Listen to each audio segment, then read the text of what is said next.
This podcast is a proud member of Pod Nation Media Network.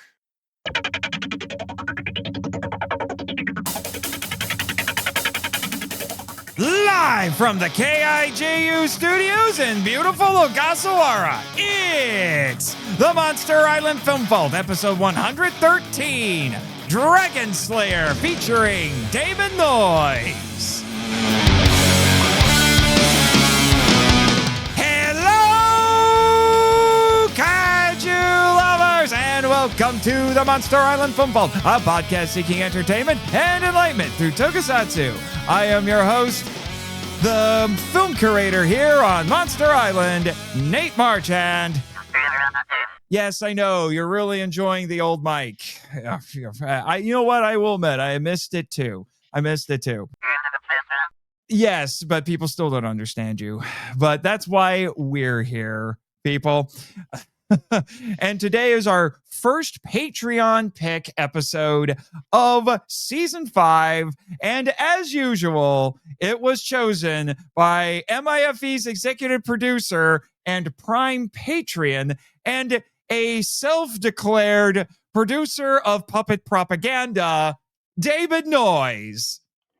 Konnichiwa, my friends. He's back, baby.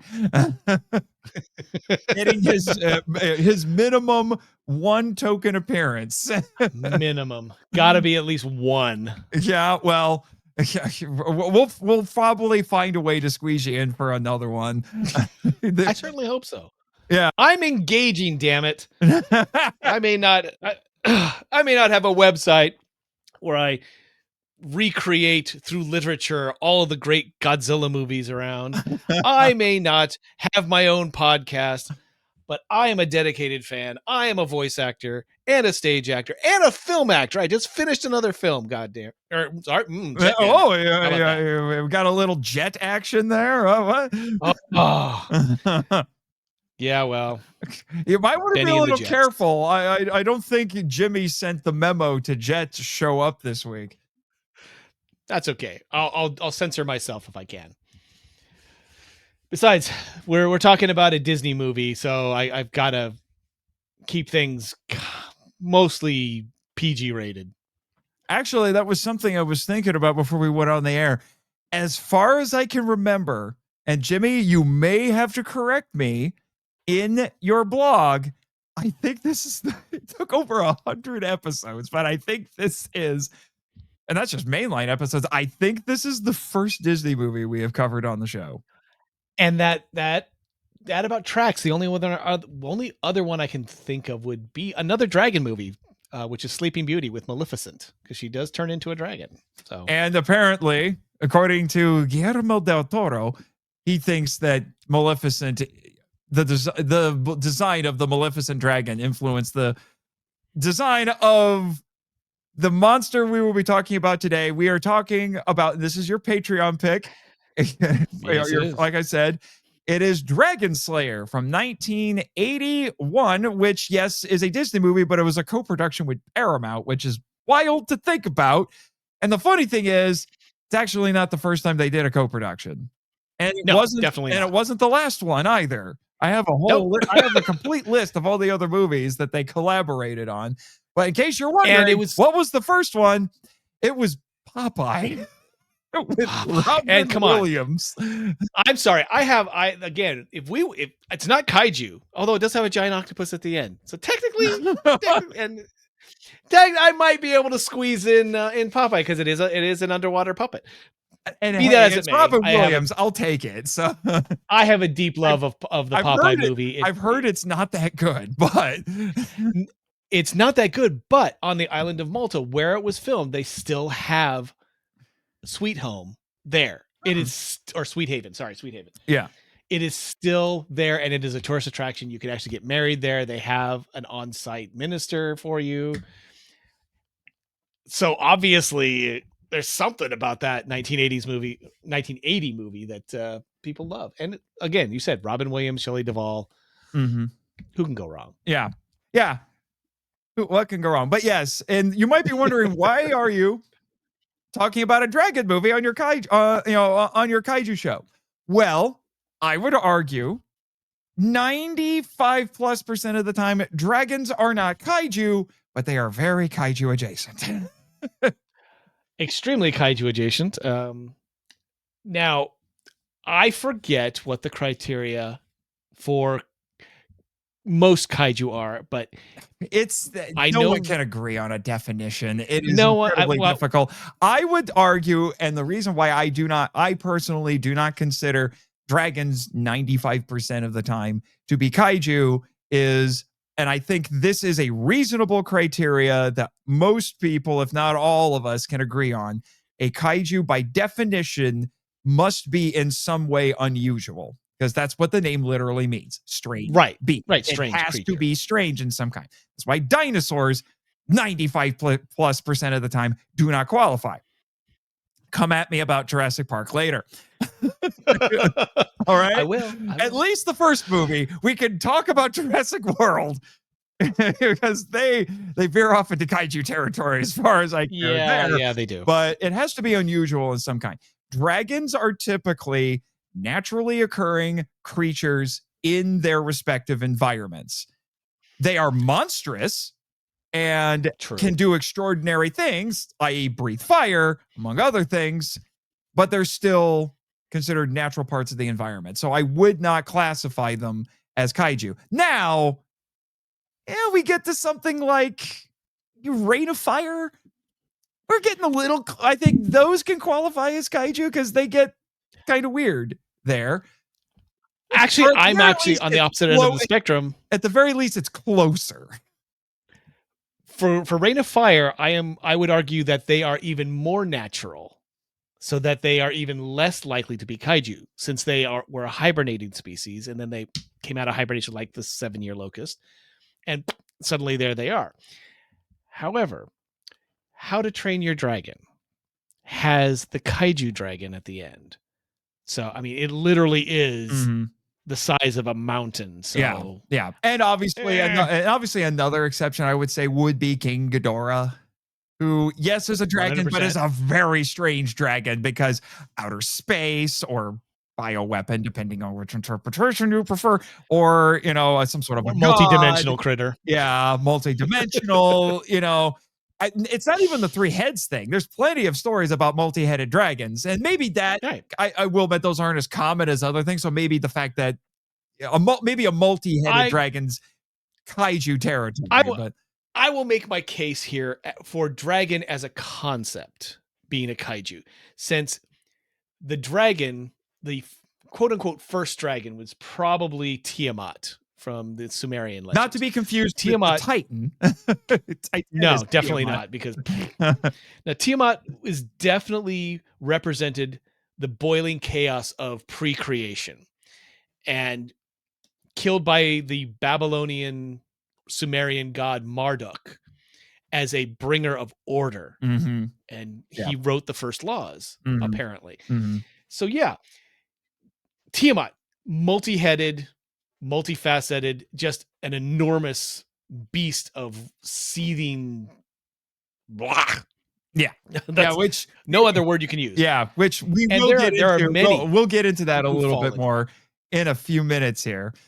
But but as you have seen, Damon, we're back on the island. The last time you were here was during our world tour.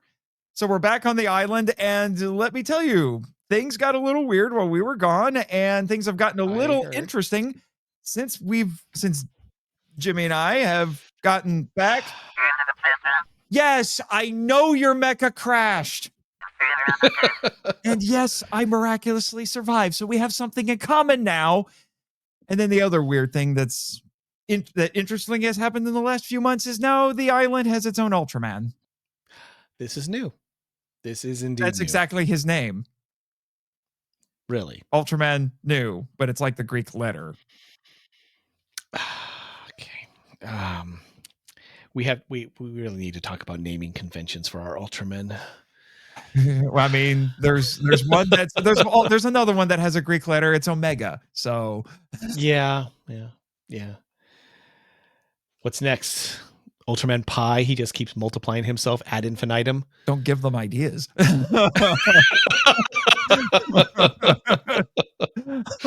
That would be, you know what? That would be a unique little ancillary power. He shoots little versions of himself out of his fingertips like Superman in the 50s. I was going to say, this sounds a little familiar. But yeah, so things have been interesting. But speaking of interesting, how'd you get here today? Rather conventional, actually. I use my contacts, which I seem to have a lot of, and took a ride on the Nautilus. Oh, it was, yeah. I mean, Nautilus? Yeah, Captain Nemo, I guess still around? He goes by Captain Nemo, fifth generation. Oh, fifth generation Captain Nemo, but still with the same personality, still anti-human, anti-government, anti-war. Yeah.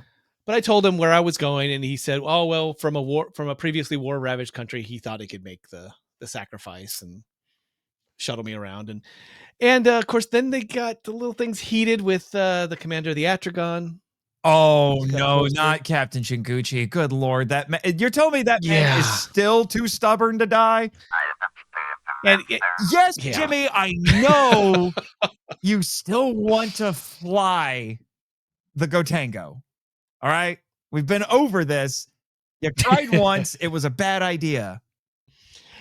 Anyway, just say there was a submarine measuring contest between Nemo and the Jinguchi. So, yeah, and it didn't end well. I had to abandon ship, took one of the skiffs, and was able to get to the island relatively radiation free.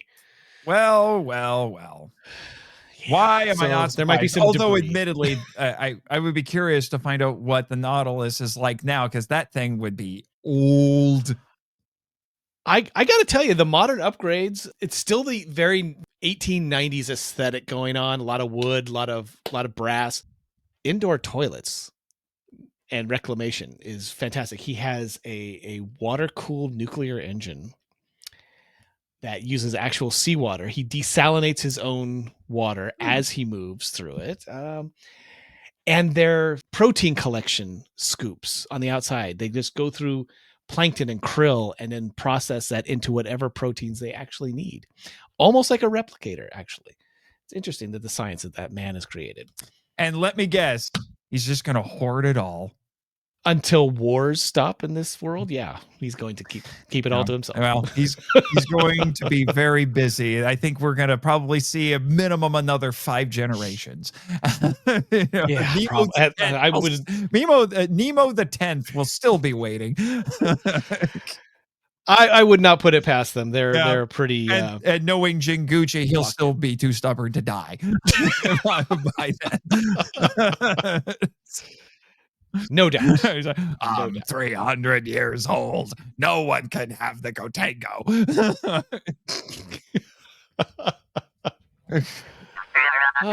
You plan on living that long too, I'm sure. I'm not convinced you aren't that old already. I mean, Jimmy is, multidimensional himself. I'm sure there's one version of him that's quite old. Okay, no need to get touchy there, man. Jeez. I know, that's a little uncalled for, Jimmy. I was paying you a compliment. That sounded a little, I can neither confirm nor deny there. Jeez. All right. Anyway, we have dragons to talk about. And one dragon. Apparently the dragon, according to some people. I can't remember. Did we mention this on the air or right before about how there are some people who are just in love with this thing? That was right before we. That was right before. Like, there are people when they talk about the dragon in Dragonslayer, you would swear they want to marry this thing. She was a single lady, so very much. She was technically a single mom, and then the humans had to go and ruin everything. But they were also like, but if there's more of you, there's going to be a heck of a lot less of us. So, details. Just leave out a cow or a sheep or something. They'll be fine. Well, they had upgraded, and they once the dragon has upgraded in what it usually eats, it's hard to go back. They have a big thirst for human blood. Human blood. Yeah. So, yeah, things have been interesting. I'm really looking forward to this discussion. I'm not going to get too much into it right now because we really should save that for the meat of this. But let's not waste any more time, Damon. Let's get into this. Sure can.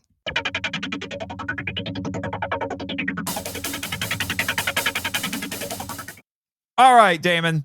While some epic music, most likely from this movie's Oscar-nominated score, plays, yeah, let everybody know what happens in this movie, because given this movie's box office, I'm pretty sure not everybody listening has seen it. So, what happens in Dragonslayer? This is probably the most straightforward movie we've ever done. A dragon is ravaging a country called Urland. They are sacrificing one virgin every 6 months to this thing. A delegation comes to the last known sorcerer left alive in the land. He agrees with his apprentice to go. They are stopped by the king's men, who kind of say, we don't believe you're a good sorcerer. We don't believe you have any power. You're a charlatan. Our good sorcerer then has them test him. He, quote, quote, fails the test and dies. And our apprentice then decides to carry on with this great quest to deal with the dragon. Which, technically he does, after several massive missteps. Not the least of which is dealing with a community that doesn't necessarily support him, a king who is very much against him, a henchman of the king who pretty much wants to kill this poor little kid. I say little kid, he's probably 20 years old. And the few people who actually do support him being the blacksmith and his son, which we'll get into later. Eventually, it turns out that I don't think he necessarily believed there was an actual dragon until he got there, saw it, and shenanigans ensued, and we shall get further into what actually happens when he confronts the dragon, defeats it, and then everybody else takes credit for it. Yep. That's not too far off, because when I got to the end of this movie, because full disclosure, I've seen this movie one other time before this podcast. It was back when I was in college, so it was a while ago. I know it was longer ago for you. Jeez, stop reminding me. Anyway. But anyway, I can't even remember what I was saying. Congratulations, Jimmy. You completely derailed my train of thought. You're welcome, Nick and Tim, for that. But no, oh yeah, now I remember. When I got to the end of this, I'm like, oh, Dragon, the title can be applied to several people in this movie. Really? Depends on who you want to believe. It depends on who you want to believe. There's an argument to be made for Ulrich the Sorcerer. There's an argument to be made by Galen, our young hero. There's an argument to be made for the king who takes credit when he did a lot of nothing. He did a big buttload of nothing, a goose egg, and then came in at the last minute. Seems to be, despite the fact that he was motivated this entire time about keeping his daughter safe, even after it is pretty clear, as far as he knows, that his daughter is dead, he is remarkably unmoved by this. Unless he is just so emotionally distraught, because he seemed mildly catatonic there at the end. He's got maybe a mild case of Barbara syndrome. I don't know. I think he's still reeling from the trauma of his brother, the king, the previous king, who the dragon killed before. Yeah, so I think that trauma has wiped out any ability for him to feel. Yeah. But again, we're getting a little ahead of ourselves here. So to kind of let everybody know, because like this movie, I have concluded this movie exists in a kind of bizarre place because it flopped at the box office. This was a box office failure that gained notoriety, became a cult film thanks to home releases. and ended up becoming. When you talk to enough people, they tell you this thing became massively influential on a ton of things going forward, but it didn't find an audience when it was first released. So, like I said, it exists in this very strange realm. And I say that as someone who actually went to the theater and saw it in 1981. Yeah, so you were you were one of the 10 people who actually saw it, and I contributed to its minor box office. Yeah, which I will mention that here in a moment. But you might be wondering, why did Damon pick this? Well, it's because this actually does fit into his shtick. Vermithrax Pejorative, the best dragon name ever. People said that, and I'm like, you know what? I agree with you on that. This is the best dragon name ever. And I'm trying to remember. What does it stand? What does it mean again? I forget. It means it is a loose translation in Greek called the worm of Thrace, which makes things worse. That's it. Yeah. But the creators actually said that's what Vermithrax means. Yeah. And I will, but full disclosure, there were points where I was trying to type out the name in my notes, and sometimes it'll come out as Vermithrax. Yeah. Well, Vermithrax, Verma. Yeah. Of course. Yeah. Verma I deserve worm. That. Verma is worm, Thrax is Thrace, and pejorative means to make things worse. Oh, that's what I was wondering about that, because they only brought up in the Blu-ray special feature, because again, perfect timing on our parts. I think you had originally requested this before this new 4K got released. I have got the best luck when it comes to that. That happened with Reptilicus, and it happened with this one. Yeah, so, he's like, let's talk about Dragonslayer. And then it's like, I think it just seemed like not long after that, it's like, there's a new 4K. What? It had new special features and everything. They talked about Vermithrax, but the creators admitted that they added, it was like, oh, Vermithrax sounds cool. They only added pejorative because to quote what is it? Matthew Robbins, the co-writer and director of this movie. Yep. It sounded badass. That was it. That was the extent of it. It does sound badass, and it's only by luck that pejorative could be interpreted as saying to make things worse. Yeah, yeah. So it fits. It very much does. So to give everybody some nice preliminary information. So our cast in this, I'm just going to do a quick rundown here. So we have Peter McNichol as Galen. Apparently he has a last name. Yes. I didn't know he had one. I don't remember this being mentioned in the movie, but it's Brandwarden. Brandwarden. We also have Caitlin. Which makes him Gaelic. Yeah. Yeah. That's very Gaelic. Yeah. Gaelic. Huh? And then we have Caitlin Clark, not to be confused with the Indiana Fever player and quite possibly the WNBA's biggest star ever of all time, to never be equaled. She has made the WNBA more money single-handedly than it has in its entire existence. The modern Caitlin Clark, not this. Actress. Not this actress. It's like not to be confused. Who's a Yale graduate. Yes. But as Valerian, whose name I did misspell in most of my notes. It is Valerian with an E, not an A. I kept using A because I'm a terrible person. And then we have the wonderfully eccentric Ralph Richardson as Ulrich of Kragenmoor. My gosh. If this, and just so everybody knows, if this sounds weirdly Tolkien-esque, it's because it does. And we'll get to that. That was another reason why this time around I had a greater appreciation, because they said like, oh yeah, we took inspiration from Tolkien. I'm like, you have my attention. All right. Now that I know that, I'm like, oh, this is a lot more interesting.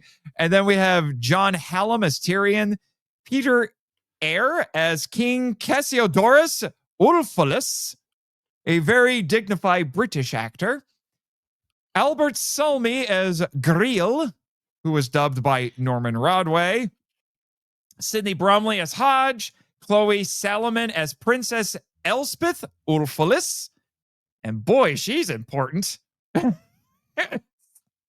Although I have opinions about her, Damon and I may have to have a bit of a debate. We both have opinions. Yeah, we may have to have a little bit of a debate about this princess, because it gets complicated. We'll All get right. to it. We'll Yeah. get to it. Emrys James, I hope I said that right. Emrys James as Simon, who is Valerian's father. Roger Kemp as Horsrick, Cassiodorus's Chamberlain.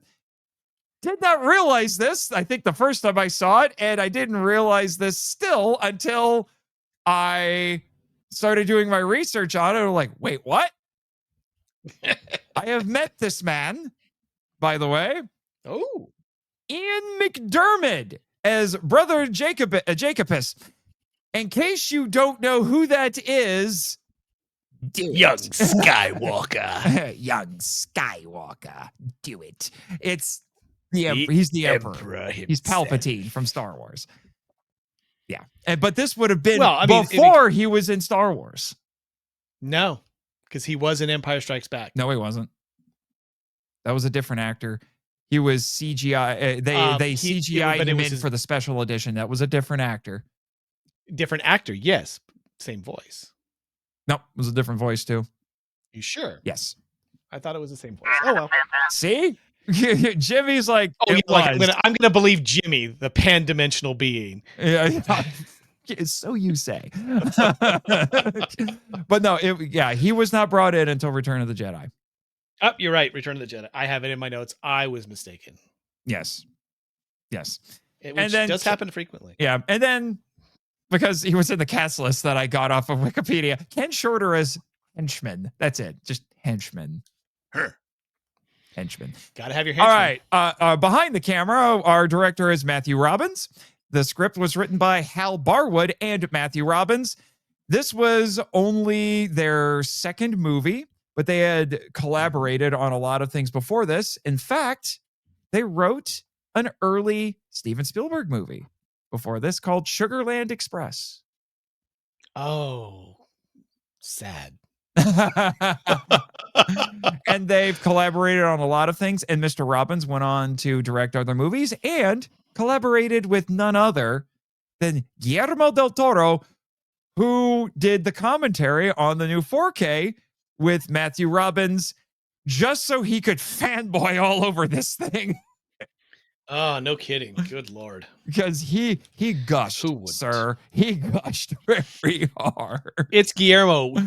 It's Guillermo. Guillermo loves, and he loves with his entire soul. Yeah, I knew that we had gotten to a moment in the commentary where he was just like the fanboying was cranked up to another level because he started slipping into Spanish. He started calling Matthew Mateo because there was like one scene.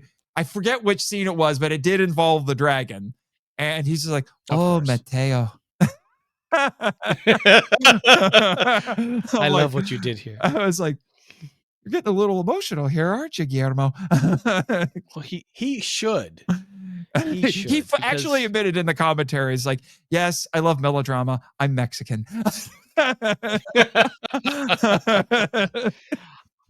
There are, strangely enough, there's another like Star Wars adjacent kind of connection here.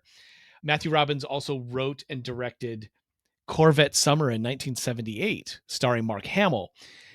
This is notable because it was the movie that he did directly after Star Wars, Hamill, and it was also the movie in which didn't happen on set or during production, but it did happen close afterwards, where Hamill got in a car accident, and which is why they had to rewrite the opening to Empire Strikes Back. Yeah. So thank you, Matthew Robbins, for nearly killing Mark Hamill. Jeez, you're getting dangerously close to stepping on his toes over there. Jeez, I know. Yeah, you have to understand. You have to understand. Jimmy is very, I wanted to say defensive, but I should say protective. Yes, or touchy. I guess maybe that'd be about the original Star Wars trilogy. He is a vehement special edition hater. I'm in total agreement with Jimmy on this one because I was present at the premieres of, not the premieres, but that first summer I went to go see Star Wars in 77. I saw Empire Strikes Back when it first came out that first week, and I saw Return of the Jedi. Congratulations. I wasn't born. I know you are the baby of this group. Oh, that is for sure. And then our producers are, again, Hal Barwood and also Robert W. Koch. I think that's how I heard it pronounced in the special features. And they actually credit him with really getting this movie made. He was a veteran producer when most everybody on this was fresh talent, because this was at a point in Hollywood where the old Hollywood was changing. They were in transition. The old guard was kind of, from old Hollywood was basically kind of retiring out of the business, and this fresh new talent was coming in, and they had these radical new ideas. And that's where you got the likes of like your Martin Scorsese and George Lucas and all of these people who are coming in, and they were really shaking things up. We got to shake things up. Yep. How far? And they actually said that bringing him on, even though he didn't have a whole lot of experience with special effects movies, because he was a veteran of the industry, he was able to give them this a bit more legitimacy. And I can see how that they needed that in the time period, but that leads into my talking points, which are which we'll not about the dragon. So yeah. Oh, there's just so much already about Vermithrax. The Vermithrax Pejorative. I'm just going to find excuses to say that thing's name at every possible point. It basically overshadows everything else in this movie. As well, she should. But there's legitimate things that are not the dragon that are worth talking about with this movie. Which is why we have these other talking points that we've got. Yes. Now, our cinematographer was Derek Van Lint, who I found out was nicknamed Prince of Darkness because he was very fond of using shadows, evocative shadows. Well, look at the use of natural lighting and torches in this movie rather than actual electric lighting. It's beautiful. Yes. It was edited by Tony Lawson, and our score was composed by Alex North, who was nominated for an Oscar for this. It did not win, but it was nominated. Which is wild. I'm sure. Wait, who won? I need to know who beat Mr. North in 1981 for this.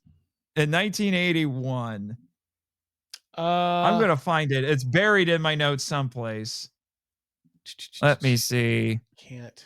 No, that's not it. Nope, that's not it. That's not it. Wait, no, here it is. Okay. Yeah, I'll just mention it now since I talked about him. Sure. He composed the score in 6 weeks. Yep. And it says Wikipedia says that the score's linear conception was developed through layered and polyphonic orchestral texture, had a lot of medieval style modal harmony for all of you music nerds out there. And it was based on 5 major thematic concepts, which was the suffering of the Urlanders, the magic motif, the amulet, the sacrificial virgins, and the relationship between Galen and Valerian. I'm still not seeing what he lost to. That would be well, of course, it's Chariots of Fire by John Williams. And yes, I know. Yes, Chariots of Fire. That's right. Chariots of Fire pretty much took way too much air out of the Academy Awards that year. That's kind of how it works. Yeah, that little tune. Yeah. I'm sad to say that Mom. And there's and it should and I've already brought it up. We may as well complete this thought. Sure. This guy also, he was a very experienced, very decorated composer. Previously, composed for a little movie you might have heard of called 2001: A Space Odyssey. A little bit. And apparently, and my mind was blown when I learned this. I was like, are you kidding me? He used music in this movie that he originally intended for 2001, but Stanley Kubrick decided not to use. Instead, just going for some excellent but canned either classical music or silence. And he was upset because he's like, I made all of these things and you didn't use it. Notably, the reworked version of music that was made for the Dawn of Man sequence in 2001. And then there was a waltz that represented the dragon in flight. That was a variation of the cue that was called Space Station Docking. Yeah.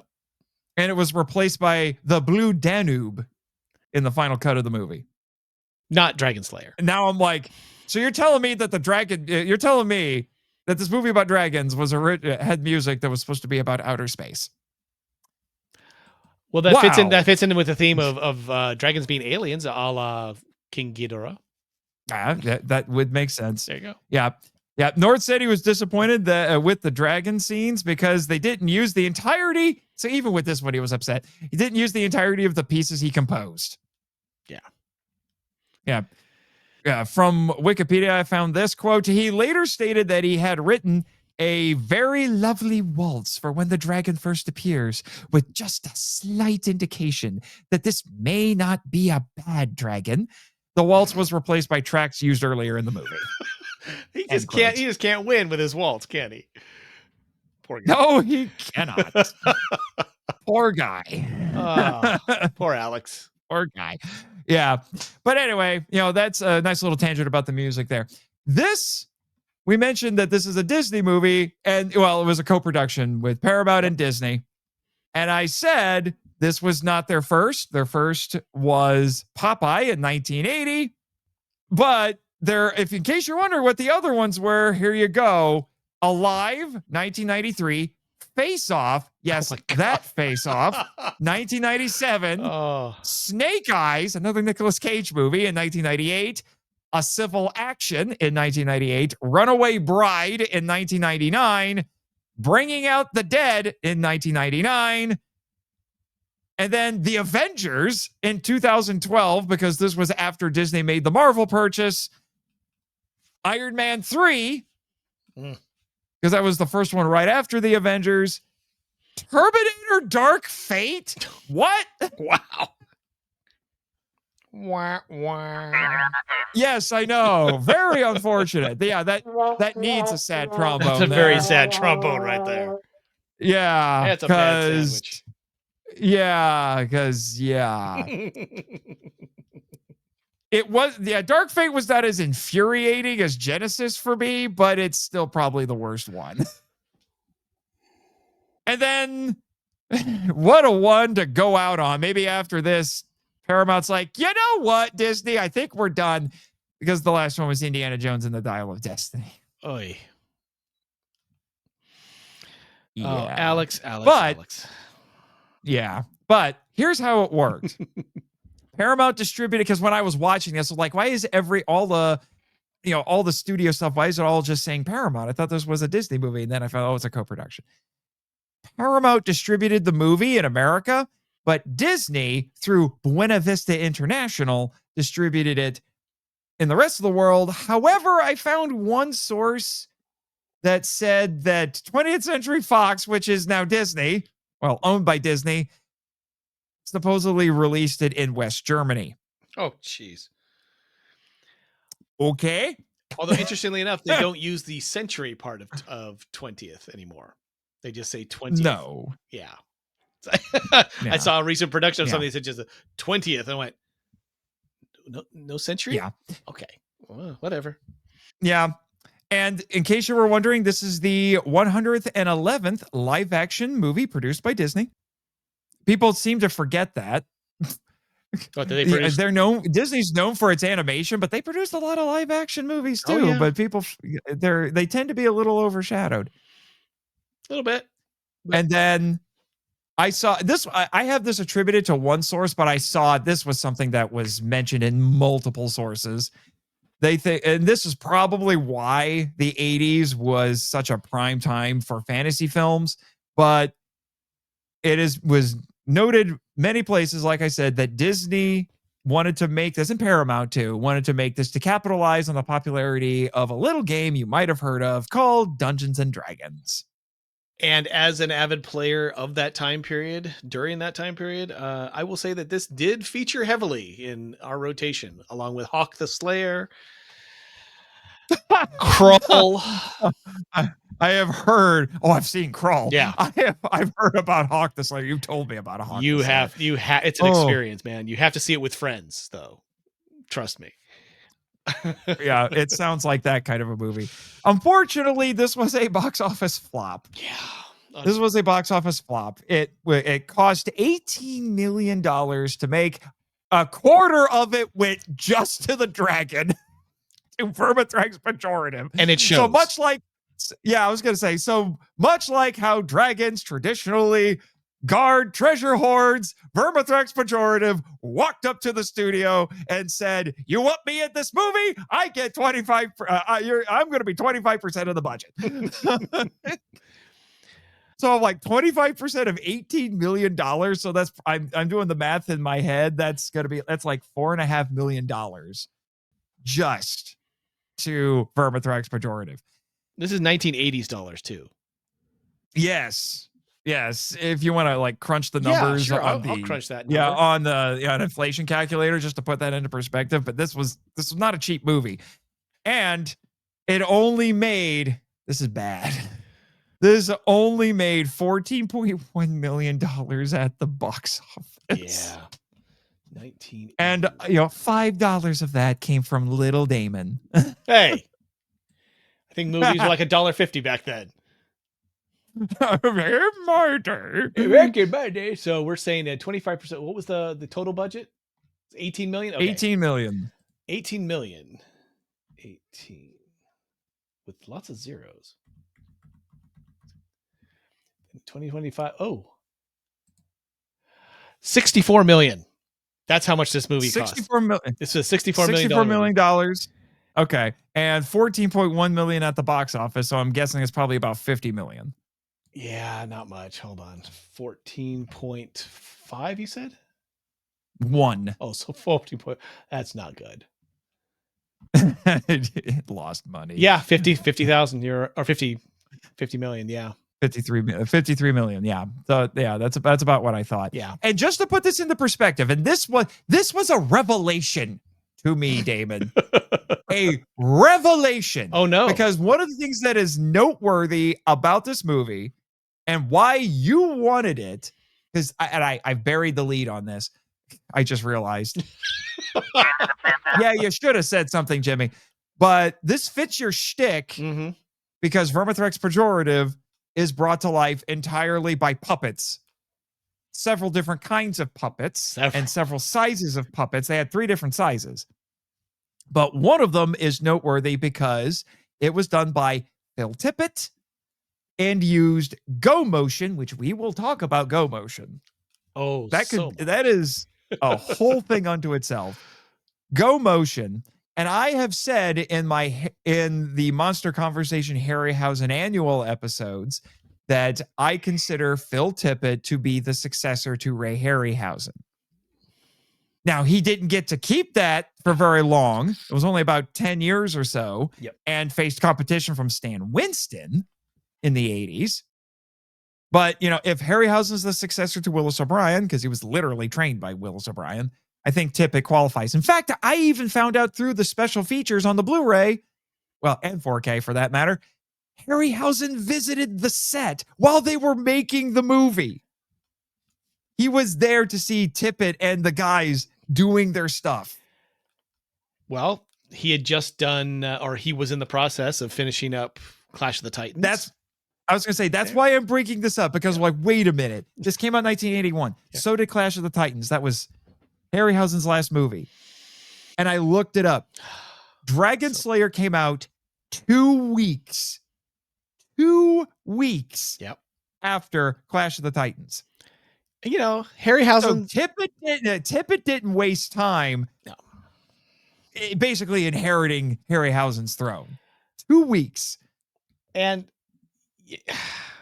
Harryhausen had been at it for so long, and he was seeing the diminishing returns of his own job. Mostly because it was one man, labor intensive. He locked himself in a room to do this. So just in case you're wondering, this movie was released, I should have mentioned this earlier, June 26th, 1981. 2 weeks after the U.S. release of Clash of the Titans. By the way, also 2 weeks after Raiders of the Lost Ark. Sadly, Dragonslayer did not have a chance. You want to talk about? I was going to say, you want to talk about eating well. It was a good year. It was a good year. The summer of 1981 at the cinema. My gosh. I did not leave the theaters in the summer of 81. Yeah, I had summers like that too, but still, like, I couldn't believe that, like, that much stuff all in a row. That's nuts to me. But also, I bring that up not only to point out that Tippett didn't waste time, but also I have to put this into perspective here for you, because it was a revelation when I saw it. I was like, wait, how much did this movie cost? So we mentioned $18 million budget, $14.1 million at the box office. Here's how it compares to Clash of the Titans, because I was trying to remember, because again, I've done an episode of this with Elijah Thomas. Clash of the Titans, at least on Wikipedia, just has an estimate range for its budget, which is $9 to $15 million.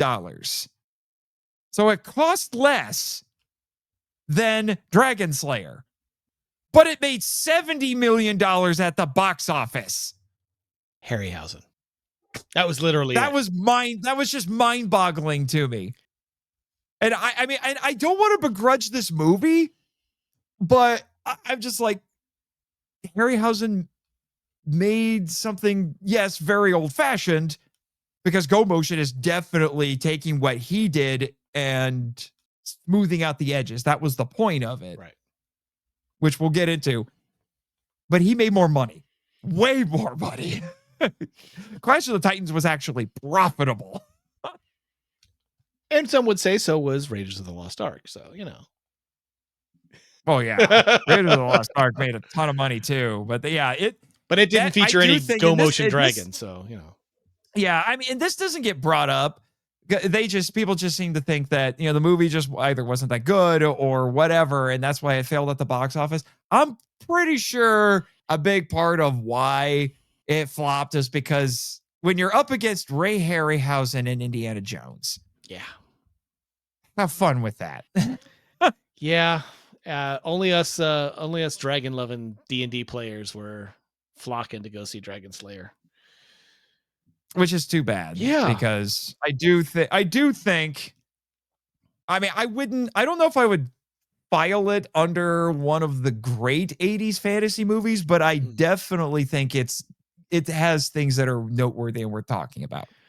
Well, as almost every article has noted, it became a cult film, like right after. It became the thing to rent at Blockbuster and Hollywood Video, fueled primarily by the box art, which was a very quintessential 80s looking poster, which is fantastic because they have Galen and Valerian looking very much like Luke Skywalker and Princess Leia, overshadowed by Vermithrax behind them, breathing fire in a column. Yeah, I don't remember if it's the same artist who did Star Wars, but no, it's definitely rest in peace, good sir. We just lost him. Yes, we did. We just lost him. That man produced more iconic movie posters than I think anyone in existence.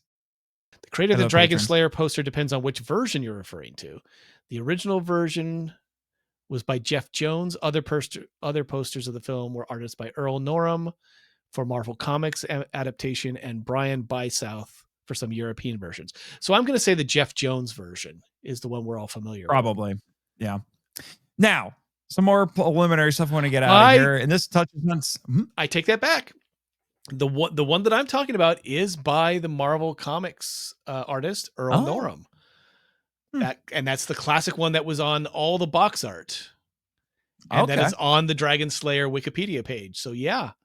Okay. Earl that Norham. makes sense because Marvel did produce a comic book adaptation of this. I had it at one point. Told you I was a geeky little D&D boy. Yeah. Now, this should be noted, and this is something that we'll talk about a bit because this came out at an interesting time for Disney. But this is much more mature than contemporary Disney films because of the violence, adult themes, and yes, brief nudity, which made it a bit controversial when it came out because most people thought, oh, it's a Disney movie, it must be for kids. No. No. Not really. And this is a lot like a movie like The Black Hole, which I have seen. And oh yeah. Jimmy, there's a lot of weirdness and irony in that one. Yeah. Oh my gosh. Disney trying to make Star Wars, and then they bought Star Wars. Go figure. And the funny thing is, like The Black Hole, because if you've seen The Black Hole, well, you know. If you know, you know. If you know, you know. I won't give it away, but man, The Black Hole goes places at the end. One place in particular. Yes. Spoilers for a movie from 1979. Hell. Yeah. And it had to be edited. This movie and The Black Hole had to be edited when it was aired on the Disney Channel. Yeah, think. Yep. There were 2 scenes that were removed. And it remains, however brief it was, the only Disney movie with frontal male nudity.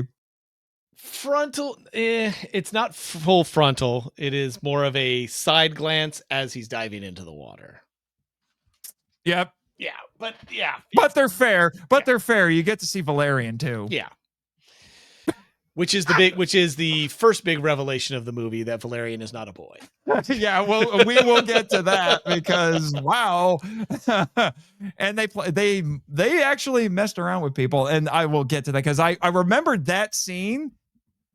And it's funny how I responded to those early scenes with Valerian, because I was just like, I'm not convinced you're a boy. And apparently deep in the recesses of my memory, because I forgot that we had a girl disguised as a boy for some odd reason, but apparently somewhere in the back of my head, I'm like, wait, we find out about that. It's actually a plot point. So, you know. Yes, it is very much a plot point. Yeah. And here's the interesting thing. I could not find, this was the only source I saw this. But this is really strange. One source I looked at said that there was an article in Cinefantastique where a writer named Paul N. Salmon suggested that the filmmakers were actually trying to get an R rating and then eventually settled for a PG. Admittedly, this is before the existence of PG-13. Keep that in mind. Because of nudity and quote-unquote hardcore violence. The violence perpetrated by the dragon is pretty startling for a Disney movie, a live action Disney movie. Let's put it that way, since cartoon violence is pretty extreme. Yeah, Del Toro in the commentary kept making jokes, anticipating. It's like, you mad them eat the princess. There's a princess's severed foot in this. Like, he kept making jokes about it the entire time. And it's true. Or maybe that was in the other special features. I just know there was jokes made about that. And then they got to the scene. It's like, look what you did. It is truly shocking for kids of that time period to see this in a kids movie, which is definitely wasn't a kids movie. It was much more for, let's say, teenagers and above. Yeah, young adults. Right. And I could see how they were held back. There was so much more they could have done that they didn't. Well, here's the thing. Here's the thing. According to Robbins on the commentary and in the special features, he wasn't trying to be shocking. He didn't realize that the Dragonette scene would be shocking. He was just like, I just want to do this movie. I want to do that. And then it was when he was doing test screenings that they're like, oh, he's like, oh, that's shocking. More blood. More blood. That's what he says anyway. I don't know how you could go through all of that and not think that would be shocking for at least some people. In a modern remake of this, I could see where they would show more charred corpses of Vermithrax's attacks, just to add that shock element to, like, Brother Jacobus and the villagers. I could see how they would do that instead to provide that gore value, even though that's more crispy than gore. Yeah. But yeah, I can understand his perspective, because when you think of a dragon attack, you're not thinking, oh, this is going to be horrible and bloody, whatever. You're just thinking a dragon's going to eat you. And then you do it. It's like, oh, I didn't think how other people would react to this. I was just thinking of an animal attack. So yeah, my bad. Yeah. This is also noteworthy because it is the first film outside of Lucasfilm that was worked on by ILM, Industrial Light and Magic, and was one of only 2 movies nominated for the best special effects Oscar that year. So the score got nominated and the effects did get nominated, but it didn't win. Take a wild guess who it lost to. Raiders. Yep. So ILM was competing against itself. There were only 2. They still got the statue, man. That's all they care about is the gold. Yeah. So I actually read Roger Ebert's contemporary review of the movie. He gave it 3 stars out of 4. Good for him. And so did his compatriot Gene Siskel.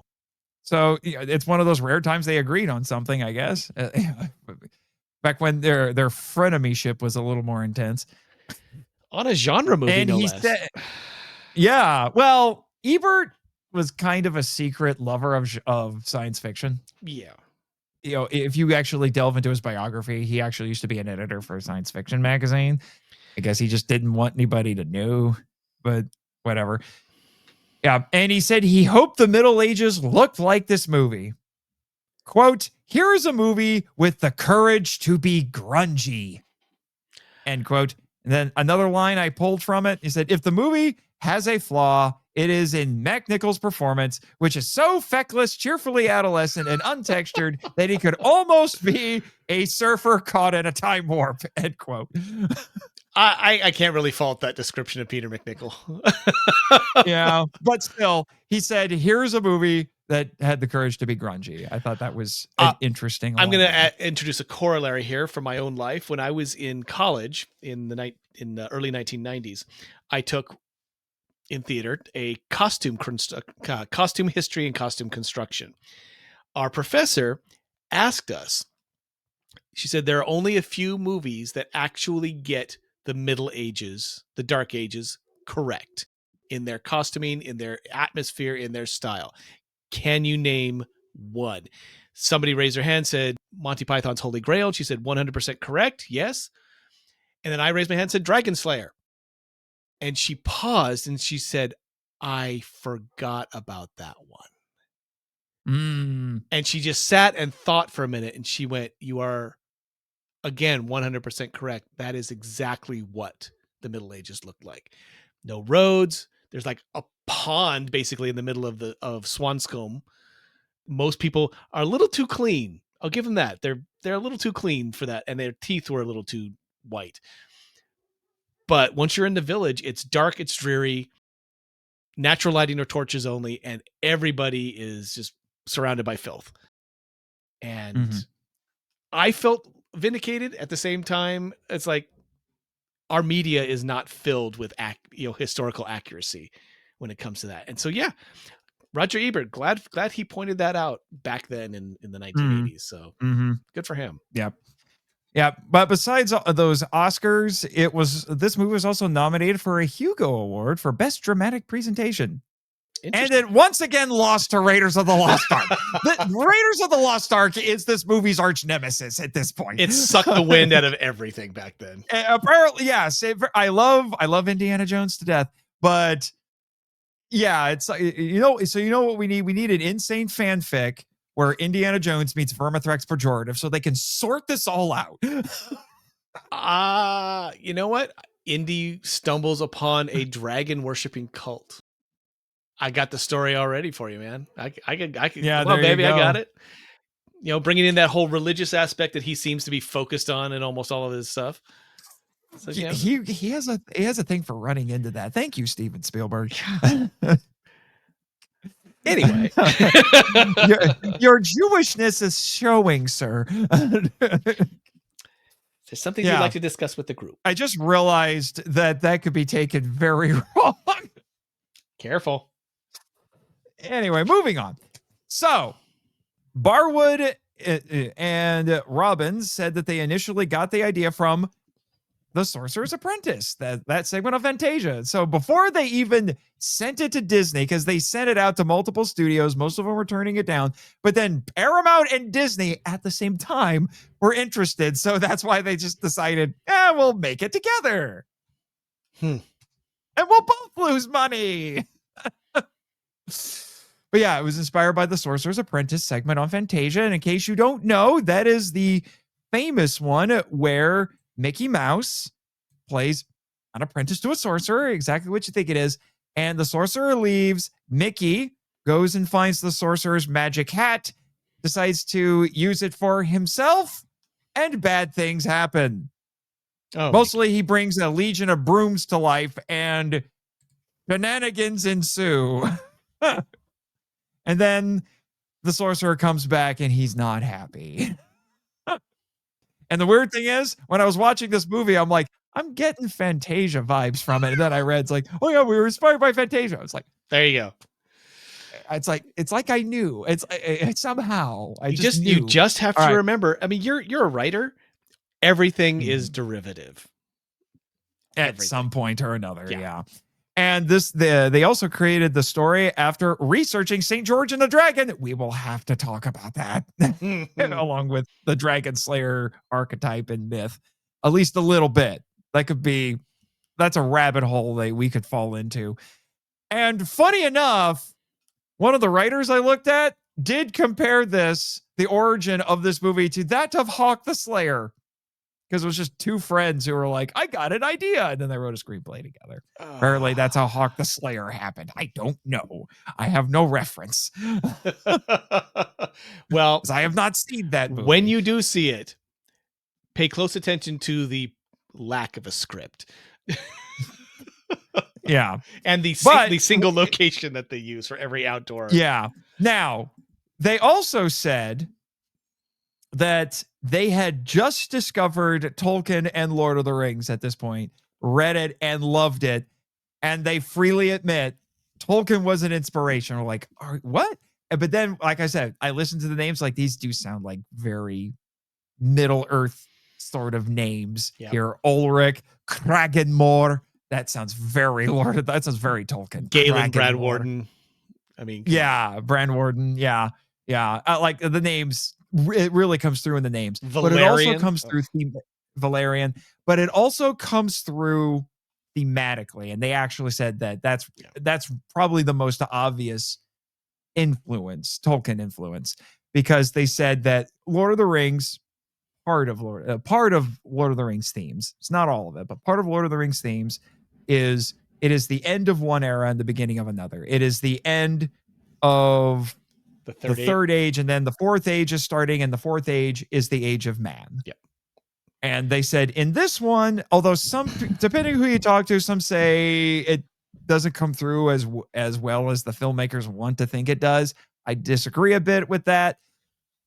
But this is about the end of the magic era, we'll say, when people are like, there's magic and sorcerers and dragons. It's the end of that as Christianity is making headway into England. Because this is set in England. It's after the Roman rule of England.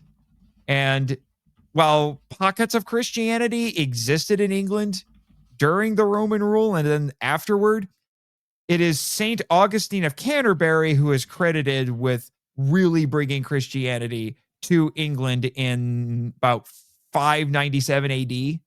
So basically the start of the 7th century.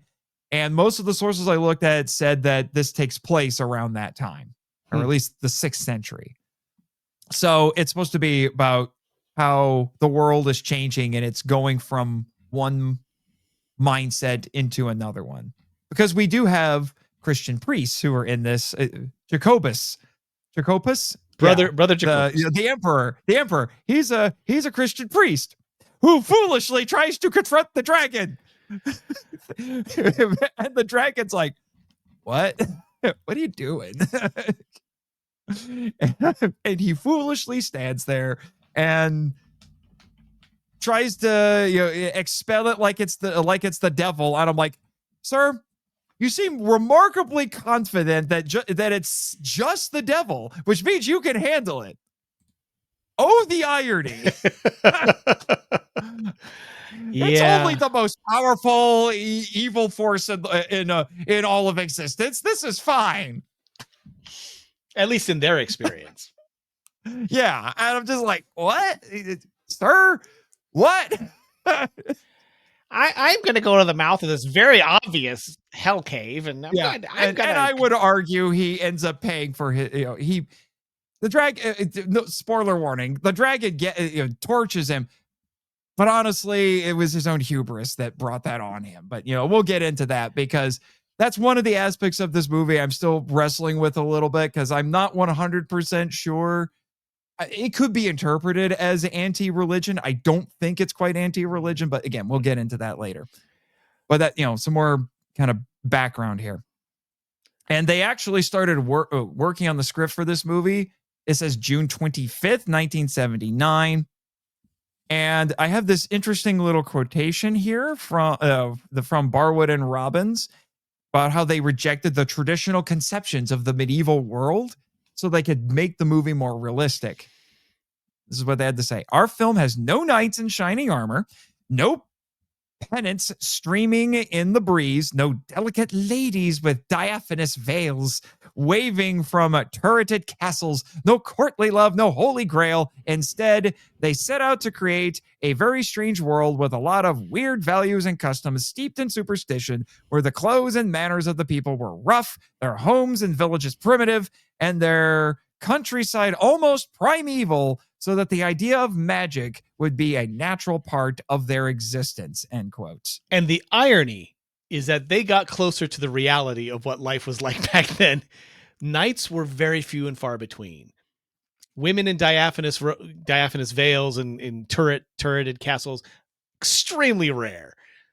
What they actually produced by trying to be avant-garde or whatever, they hit reality right smack dab in the face, and it's wonderful. Yeah, because their goal was to make this a realistic world that had one or two fantastical elements in it, namely magic and dragon. And it's interesting, the theme also that Vermithrax is the last dragon. Ulrich is the last sorcerer. Even Ulrich doesn't know that because he says, why did you come so far to find me? What about such and such of such and such? Oh, they're dead. Such and such killed. Huh. And he ruminates on that because crap, now I'm the last one. So there's that the changing of the guard, the like you said, the age is ending. When sorcerers go, dragons go. When dragons go, sorcerers go. Yeah, and because the whole reason this even gets started is because the people in this village want to get rid of the dragon. Nobody can get rid of the dragon. So someone says, go talk to this sorcerer. And it's like, that's the only sorcerer we can find. So they have to go on a journey. It takes them a couple days to get there. And then they come to this castle. It's funny that they brought up, because they filmed this in real locations. And oh my gosh, dude, there's a lot of blue screen work with the special effects.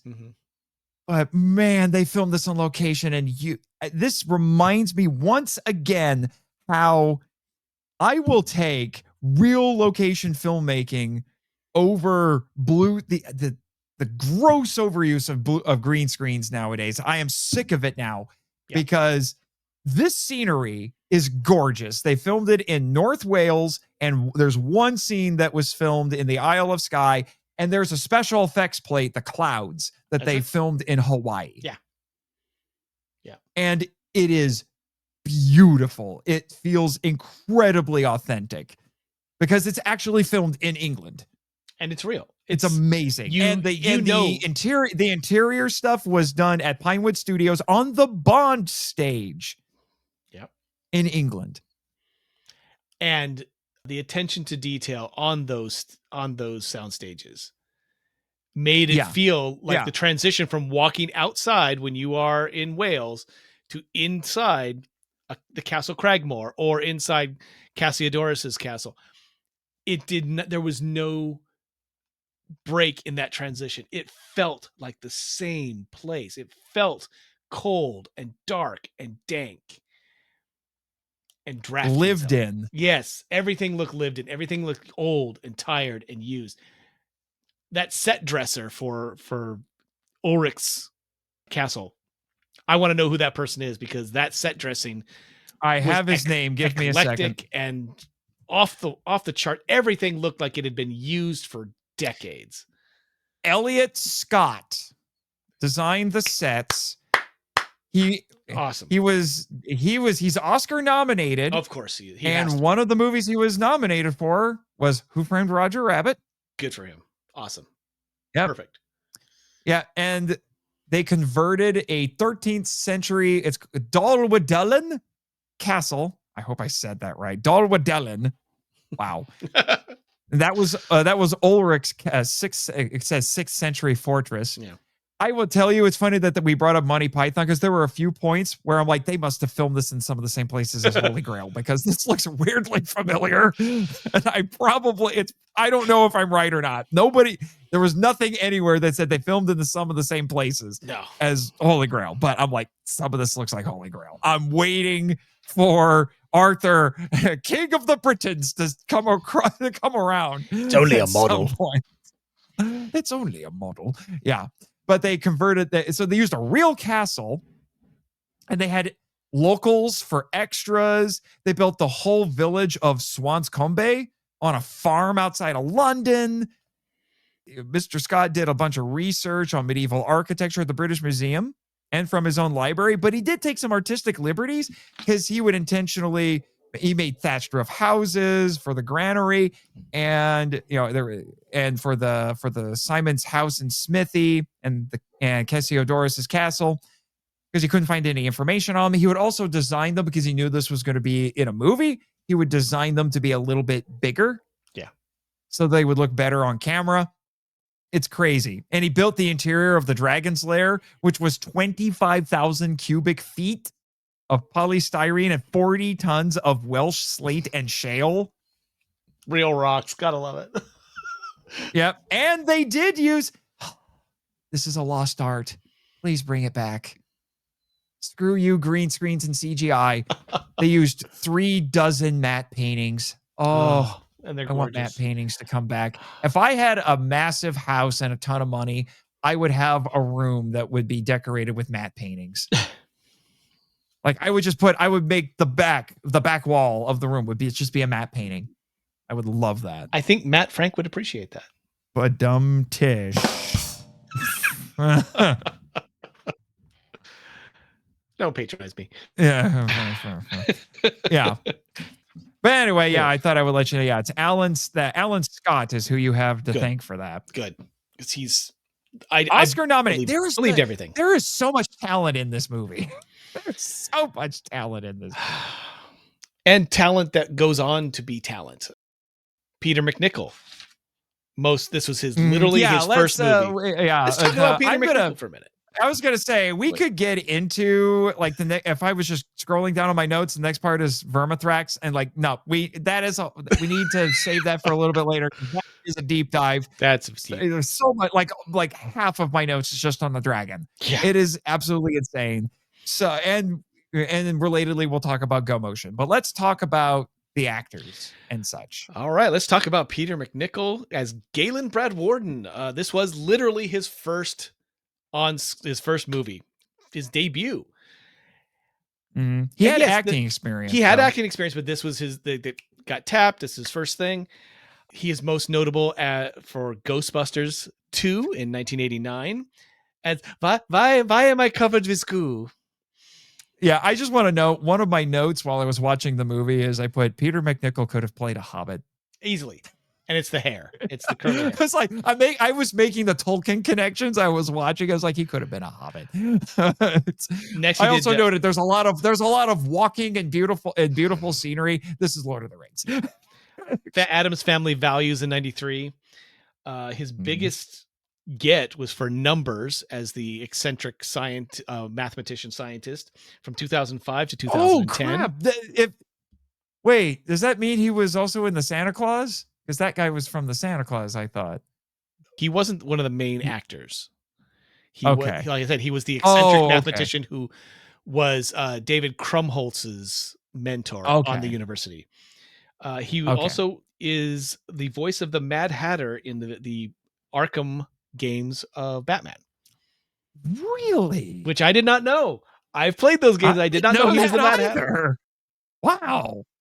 Caitlin Clark as Valerian. Yale theater. The Yale Well, graduate. okay. Well, why? I'm gonna go. I have some more notes on More Mr. Peter- McNichol. Okay, you before can we go move ahead. on. I was just going to his Yeah. filmography. So yeah, I just want to make sure we cover everything. Properly. Okay. He's from, what was it? Minnesota. Yeah. I think it's Minnesota. Yeah, Minneapolis, because he was discovered by their casting director Debbie Brown. He was playing Benvolio in Romeo and Juliet at the Guthrie Theater, and she encouraged him to move to New York, which he did. And he got the role very quickly because he moved to New York and then just showed up at the office. It's like, I want to be in this. Yep. And he had experience that came in very handy for this movie. He knew how to horseback ride because he worked as a ranch hand near Arlington, Texas, and he knew stage combat. And he did learn how to do trooper style riding, and he had to be taught mid-Atlantic accents. And he also learned juggling and magic tricks. And those last two, he learned from Harold Taylor, who performed for the British royal family. I'm not sure how effective his magic tricks were, since a lot of it was done with wire work and, you have cutting that you can do and whatever. Anyway. Yeah, I get that. But that was also kind of part of the point. Part of the shtick, yeah. Galen's problem is that much like Mickey Mouse in The Sorcerer's Apprentice, he gets a little, big for his britches, and he's like, oh yeah, I can do this. It doesn't matter that my master's dead. I can do this. Watch me. I will go kill the dragon. And he quickly learns that not perhaps he assumed too much. I have taken too big of a bite of this sandwich. Yes. And unfortunately, it's a dragon sandwich. Dragon sandwich. It tastes like chicken. Quite. Yes. Yeah, maybe. The funny thing is, he does not put this movie on his resume. Nope. He is ashamed of it. I was surprised by that. And because I'm like, why wouldn't you? I don't get it. Well, I mean, Susan Sarandon and Barry Bostwick don't put Rocky Horror Picture Show on their resumes either. So it's kind of this was my first project. This is what got me into the field. It's not necessary to put on there anymore. I mean, those two will talk about it if asked, but watch them roll their eyes when they do. There's a lot of stuff I don't put on my CV. As a stage actor, I've been in an awful lot of stuff. So I pick and choose what I want to highlight. And it's usually say I'm up for a specific role. I will pick and choose roles that are similar to that. Say I want to be in a show that has a specific accent. I will only pick the roles that I have done that accent in. And that I know the errata is that he is embarrassed by this movie, and I can understand why on some level. It is his first studio work. It is his first movie. They're never going to be great. Jennifer Aniston's first movie was Leprechaun. She doesn't put that on her resume anymore. Well, can you blame her? It's Leprechaun. Okay. Yeah, but it established a whole series of movies. That's not about her performance. It's about the movie. True. Well, no, even she considered quitting acting after being in that. And then she got Friends. She got Friends. Yeah. Yeah. By that same token, once you've established yourself in various properties, you want to highlight your best work. And for all the authenticity he brought to the role, this isn't his best work. So probably not. I literally don't understand the embarrassed by. I don't like watching myself as a performer, so I don't like watching the movies that I'm in. But if I am told that I did a good performance, I'll try and believe them. And I will still put it on my CV because it's something that I've done. And if I feel good about my performance, and I'm not going to be embarrassed by what I did, I made those choices and those choices were acceptable to the director. Where's the embarrassment? Yeah, I don't get it. I don't get it. I don't entirely get it either. Although, admittedly, his casting was, from what I can gather, was done by Disney because they were like, oh, there's going to be too many British accents. Oh, we're not worried about that. We're about Americana. So that's why they went and got this kid from Minnesota. You know, it's about as Americana as you can get. You know, bring him over and it's like, you pretend to be British. And you know, that's why you had to work with a vocal coach. But I'm like, Disney, you made a name for yourself making movies that are set in England with plenty of British accents. I have seen Mary Poppins. I know this is true. You know, that's just one example. So I don't understand that. Maybe it was the time in which they were in, because we will have to talk about that. This was a strange time for Disney. Very strange. A very experimental time, but a very strange time. Don't get me started. So anyway, so you have that. Yeah, so you have that. But admittedly, the thing about his CV, what I only saw on IMDb, I also found another bit of trivia on IMDb. I'm not entirely sure it's correct, but not just the puppet thing for you, Damon. There's one other thing that keeps following you around. Come on. Your episodes. Come on. And it's somehow stuck into this. Come on. Come on. You know who else was apparently considered to play Galen? Eric Roberts. Eric Roberts. Damn you, Eric Roberts.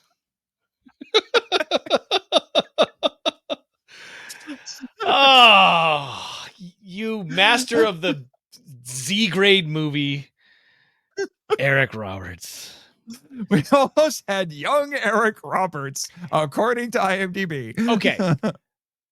To be fair, young Eric Roberts, I could see doing this. Not that it would be good, but I could see him doing this because it was before needing the drug money and whatnot.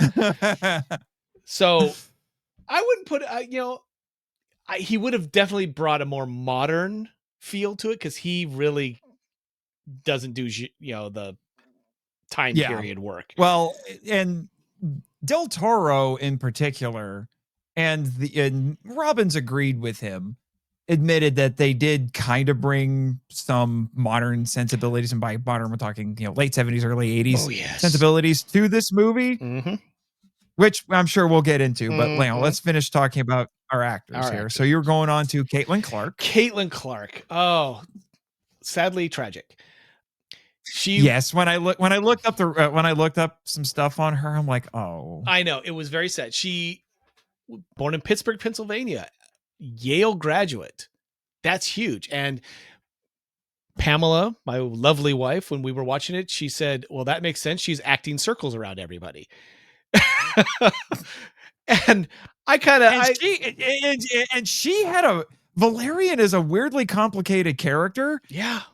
Because were pointing this out before we went on the air, in a bit of the Shakespeare tradition, she is a young woman pretending to be a boy. She is disguised as a boy because the lottery that picks a victim for the dragon, it only picks virgins, specifically female virgins. Yeah. So her dad has disguised her as a boy since childhood, so her name never gets put in the lottery. Kind of the same thing that happens with the princess. There's some funny jokes about that too, because sometimes there's one where she told Galen, it's like, well, I used to be a man. which was great. And that's your modern sensibilities creeping into the movie, is her joking about that. And her anyway, we'll get to that later when it's more appropriate. Yeah. But it's interesting that they brought her on, because I do think you would. I mean, Galen is a relatively simple kind of fantasy hero. He has an arc for sure, but Valerian, there's a lot of stuff to Valerian. She comes with a lot of backstory. You would need someone with more experience in order to pull off. And she does. She does pull it off. She does pull off that very pretty boy, but definitely kind of a rough and tumble kind of boy. It's like, and she's the head of the delegation to go look for the sorcerer. She's not as tall as everybody else, but by that same token, she exudes command, which is really compelling, and she does draw focus whenever she's on screen, which is, whether she's disguised as a boy or not, she's very compelling to look at. Yeah. And did you know that? Yeah, because when I was watching this, because I forgot that this was a thing. I think because I remembered the swimming scene, and so I think I knew there was something like that, but I didn't realize that it was this character at first. And my first instinct was like, I'm not convinced you're a boy, right? Yeah. Yeah, because I had some misgivings, but apparently she's fooled everybody because I guess she's clever like that. And the reason why they cast her, from what I understand, is because she had a little bit of that. They called it androgynous. I would prefer to call it more like a tomboyish kind of attitude. She has a very energy about strong masculine jawline, and that's literally what kind of made you go. You could go either way at this point, because that jawline is very defined and very strong, but she's not unattractive.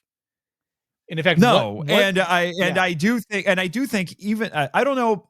I was looking up like what she trying to get an impression of what she was like in real life, because I get the impression that this character, in her heart of hearts, is feminine, but she's had to pretend to be masculine. Yeah, to protect her own life this entire time. It's this point where she's had to live this ruse for so long that it has almost completely supplanted her identity. Right. Which is why we have that very interesting scene where she reveals to everybody, because they think the dragon is dead. Right. And she comes out and she's wearing a dress. So her mother's old dress. Yeah. Yeah. Her mother's old dress. And there's a scene before that where she's just looking at it. There's no dialogue. She's just looking at it. And she's like, wow, I actually get to wear this now. Like, it's like this thing, like she has longed to do, but she could not do. And she plays and then she puts, go ahead. And then she puts it on, comes out, and everyone just looks at it. There's no dialogue. Everyone just looks at her, just like, you're a girl? I don't think that's their jaws just drop. And the funny part was that Galen tried to like, no, I do, because he jumps in, he just disrobes and jumps into the lake, thinking that she's just another boy, doesn't matter. And she's like, no, don't come in. And he's like, yeah, I don't care. And then he just gets in, and then he's swimming under the water. He's like, freaks out because he realizes very quickly it's not a boy. And then he comes, he's like, you're a girl. And she's like, get away from me. And remember what he says. And he's like, I knew the whole time. I knew the whole time. It's like, no, you didn't. She says, nobody in my village knew. There's no way you knew. Yeah. But then, so she comes out wearing this dress. Everyone's freaking out except him. And then the only dialogue we get in all of this silence is she's just walking in, and you could tell she's very self-conscious, because she's like, 100%. I'm wearing this dress for the first time. I've always wanted to, but this is weird. And everyone's looking at me like I'm a freak or whatever, because now they know I've been pretending the whole time. And he just walks over and just says, would you like to dance? Basically. It's that moment. I think there's a misread in that moment. When she first comes out, I think their first instinct is, what is Valerian doing in a dress? Mm-hmm. There's that, you see that in people's eyes, like, what is this boy doing dressed up like a woman? Which, unless they were itinerant actors, it just didn't happen. And it isn't until I think Galen steps forward, and as the quote authority, because he's a sorcerer, quote unquote, that they realize, oh crap, Valerian is a girl. And I think I took Galen making that step, accepting her for who she is publicly, for them to realize, oh, and then to be able to say, we understand why your father did this. And there's an acceptance to that you were under tremendous pressure. You did this. We're a little resentful, but at that same point, we get it. Yeah, which there's some parallelism that we'll get into later, because a different father with a different daughter had a different method for keeping and a her different from agenda. Dying. So there's like I said, there's some nice contrast there. Little parallels. And I know that they realize, oh crap, she's been a girl this whole time, because there's a line from another character immediately after that where he kind of jokingly says, like, man, first she was twice the man of any of us here, and now she's twice the woman. 100%. I love that line. It's like But anyway, going back to Caitlin Clark. Yes, Caitlin Clark. She did not have a very big presence as far as an actress. She only was in 27 different productions. Northern Exposure, the TV series, she was in an episode of that. Movie called Kiss and Tell. It's a TV movie. Another TV movie called The Stepford Husbands. Yeah, I know. Joe the King in 1999. She was on 3 episodes of Law and Order as defense attorney. Everybody who's been on Law and Order. Defense attorney Linda Walsh. I do remember the character. And the last thing she did was in 2001, Never Again, which was right 3 years before her death, unfortunately. Yeah. Due to ovarian cancer. Yeah, I was going to say, I almost want to call that ironic, given what she does in this movie, that it had to be ovarian cancer, Yeah. a very uniquely female cancer. And one of the only other interesting things about trivia things is the comedian Lewis Black, who a lot of people know for being very angry on the Daily Show with Jon Stewart, and he's a very accomplished stand-up. She lived with him for several years in the late 70s and the early 80s. And I found that to be fascinating. Not exactly the personality that I just, it's a weird, again, we don't know anything about her private life or what she was like in real life. So knowing that she was shacking up with Lewis Black kind of puts a little twist on who she might have been as a person. And I think that's very interesting. I do know from because I just read the Wikipedia on her. I do know from my cursory glance at that she was the oldest of 5 children. Yep. Where she was from. And I also, from my research, found out that she actually was initially hesitant to be in this movie. Oh, yeah. Because she was preparing to audition for a play in Chicago. But at the insistence of her agent, she sent an audition tape, and then she was called in for more tests. But then she failed those tests. Yep. but managed to pass while doing another test at Matthew Robbins' insistence. It's like maybe she was nervous or something and she failed, but the director's like, no, I think we got something here, so he got her to do it again, and she passed that time. I think, yeah, good. And then she got along very well with Ralph Richardson, who we definitely need to talk about. And she said that he taught her more in one rehearsal than she learned in years of acting classes. Yeah, that tracks. When you get the right veteran actor, it really boosts your ability to do stuff later on, and it does give you a quick course in how to be an actor. Oh, yeah. So good. But speaking of Mr. Richardson, yes, Mr. Oh, we going to Mr. Richardson now, are we? Yeah.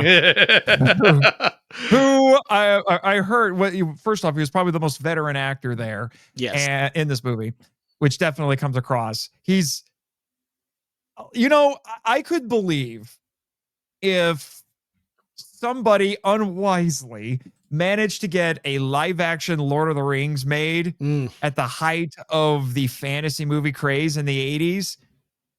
Gandalf. I could believe Ralph Richardson as Gandalf. Oh, 100%. Very easily. 100%. He's kind of a proto Gandalf in this too. I mean, not only is he a sorcerer, he quote unquote dies and then gets resurrected later wearing all white. That was one of my talking points later on. You just stepped all over. Oh, well, I'll let you have it. Yeah. It's pretty self-evident.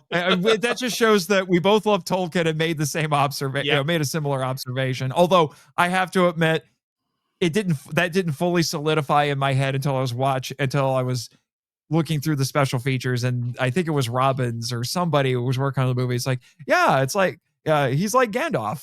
I'm like, yeah, he is. And not just that, but he comes back with inexplicably enhanced powers too, which yes, of course, very frustrating. Yeah. But Mr. Richardson, British man, very experienced actor. He was friends with Alec Guinness. So there's another Star Wars connection for you, Jimmy. You're welcome. Yep. And it sounds like he was a little difficult to deal with. No. Because he was just that good. Shut your mouth. I don't think so. We're talking like he's he had lots of notes and he would question lines and ask questions about the performance, and that's just when it comes to actually working on the movie. He had other eccentricities. He had a pet rat named Ratty that he brought to set.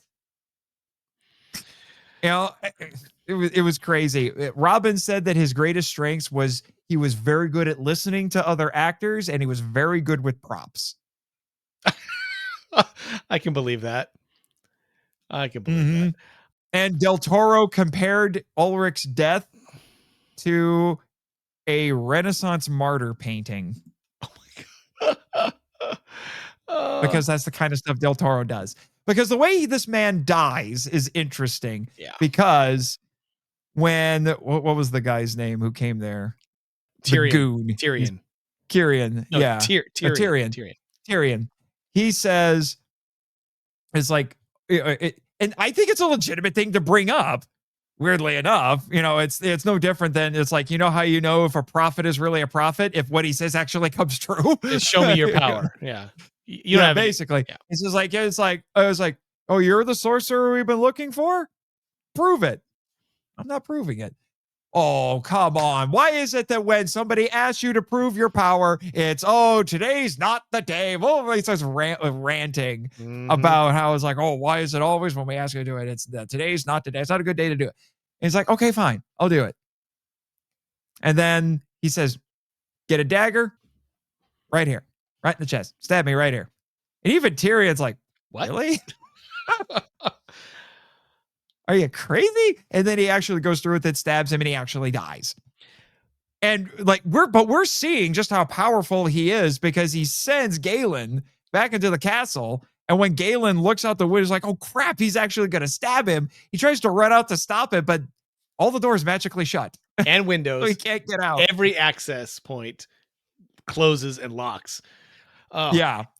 But then we find out that it was all part of the plan this entire time, because apparently he was too physically weak to make the to the dragon's cave.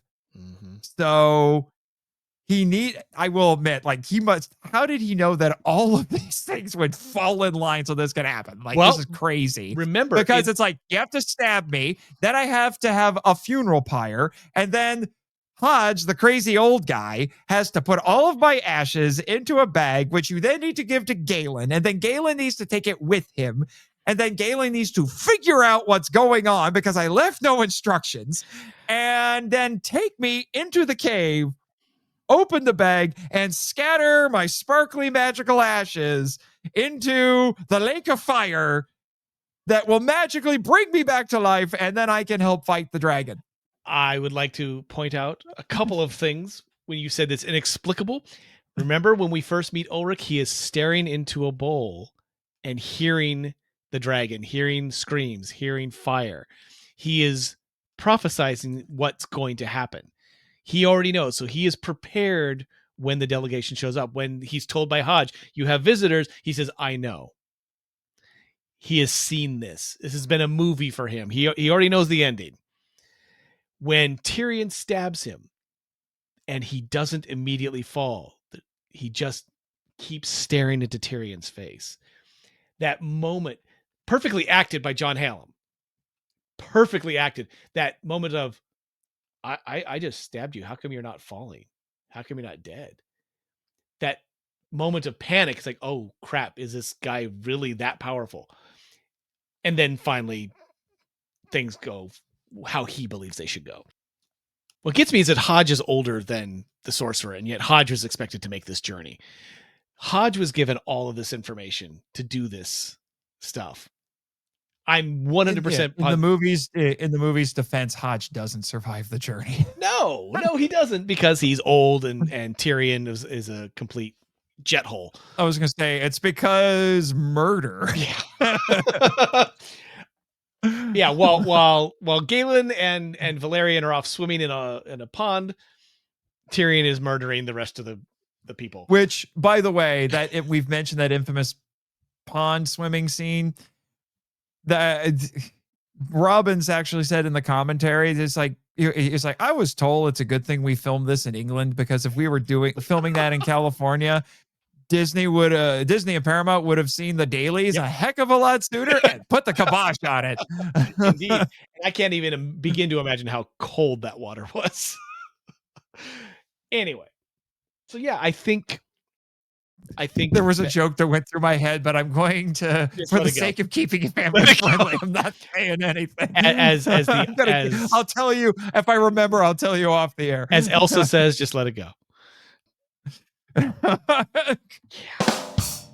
So yeah, Ulrich is phenomenal. There's a couple of bits about his life that I find fascinating. He was the first actor of his generation to be knighted. He became Sir Ralph in 1947, quickly followed by Sir Laurence Olivier in 1948, and then Sir John Gielgud in 1953. They are considered the greatest English actors of their generation, primarily for their mastery of the Shakespearean canon.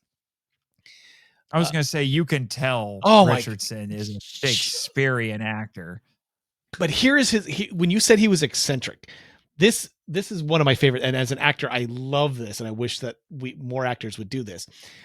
He once stopped in the middle of a stage performance and addressed the audience, inquiring, "Is there a doctor in the house?" When a doctor made himself known, he calmly inquired, "Isn't this a terrible play, doctor?" And that was it. It's like, what the heck? Oh, and I find that hilarious and very much in keeping with the eccentricity that he was apparently known for. Well, yeah, and Robin said that he thought that was a great asset for this character, because he himself had a little bit of an otherworldly air about him. I found that his performance is very... One would almost think that he was senile, because he never seemed to make eye contact with anybody. He was always kind of staring off to the side of them. And I think it was a good character choice, because he is an old sorcerer. He's realizing his time is coming to an end. His mind is already beyond what is happening right now. And he's seen his death. He's already planned for it. He's planned for his rebirth and his second death, because it happens again. Yeah. Because the way it pans out, because they want him to kill the dragon, but then he dies in this demonstration of power. So then Galen's like, fine, I'll do it. And he tries to do it using magic. Does not work. So then they build a spear, which is definitely inspired by St. George and the Dragon. Yeah. Because he used a lance to fight the dragon, as I'll unpack in a little bit. And in some versions of the story, it is named Ascalon, by the way. Yep. And that doesn't work. It kind of works, but then it ends up failing. So then he figures out he was going to quit. And then he figures out, wait a minute, that crazy old codger. Oh, he had this whole plan. And then he does the resurrection. And then what ends up happening is Ulrich confronts Vermithrax on a mountaintop. And everything there is blue screen. And poor Mr. Richardson had to he had never done something like that before. So he had to figure out how to make that work. So that was a bit of a challenge for him, apparently. And then he gets caught by Vermithrax after attacking it a few times with some magic. And he gave this magic stone that Galen had been carrying around with him the whole time. It's how he was doing the magic and things like that. And he says, I need you to shatter that. And so when do I do it? It's like, you will know when the time comes. And then interestingly, Valerian tries to do it too early and he has to tell her no. Yeah. Because she was trying to jump the gun there. But then the time comes, he breaks it and he explodes, which is kind of funny. But so we defeat the dragon, spoiler warning, with an exploding wizard. There's something weirdly funny about this. I am going to again bring out the Dungeons and Dragons knowledge. That is what would be called a retributive strike. Usually it's done with a staff where you break the staff and it releases all of its magical energy in one explosive burst. Only this time they did it with his soul and his body. Yeah. Because obviously So that he- amulet so- was linked to his Yes. soul. Yeah. So he explodes, and then it does enough damage to Vermithrax that Vermithrax falls to the earth below like a flaming comet and is dead. So So very dead. it was basically both Galen and Ulrich Right. who do it. 100%. Galen was the vehicle for Ulrich to get to the position where he needed to be in order to take out the dragon. And the only way to take out the dragon was to take out himself. Thus, Yeah. canceling out the magical era, the pagan era, and ushering in the new faith of Christianity. Yeah. So, yeah, it's a for me, even back then, and then watching it multiple times over the course of the years, it's very self-evident. I don't know why they thought that it was vague or not. It's like, you don't need to hand stuff to people on a platter. I guess some of these critics are used to things being Spoon-fed? almost in your face explicit. And I'm like, Have a little you faith. people need to you people need to consume better stories because it doesn't need to be. Yeah.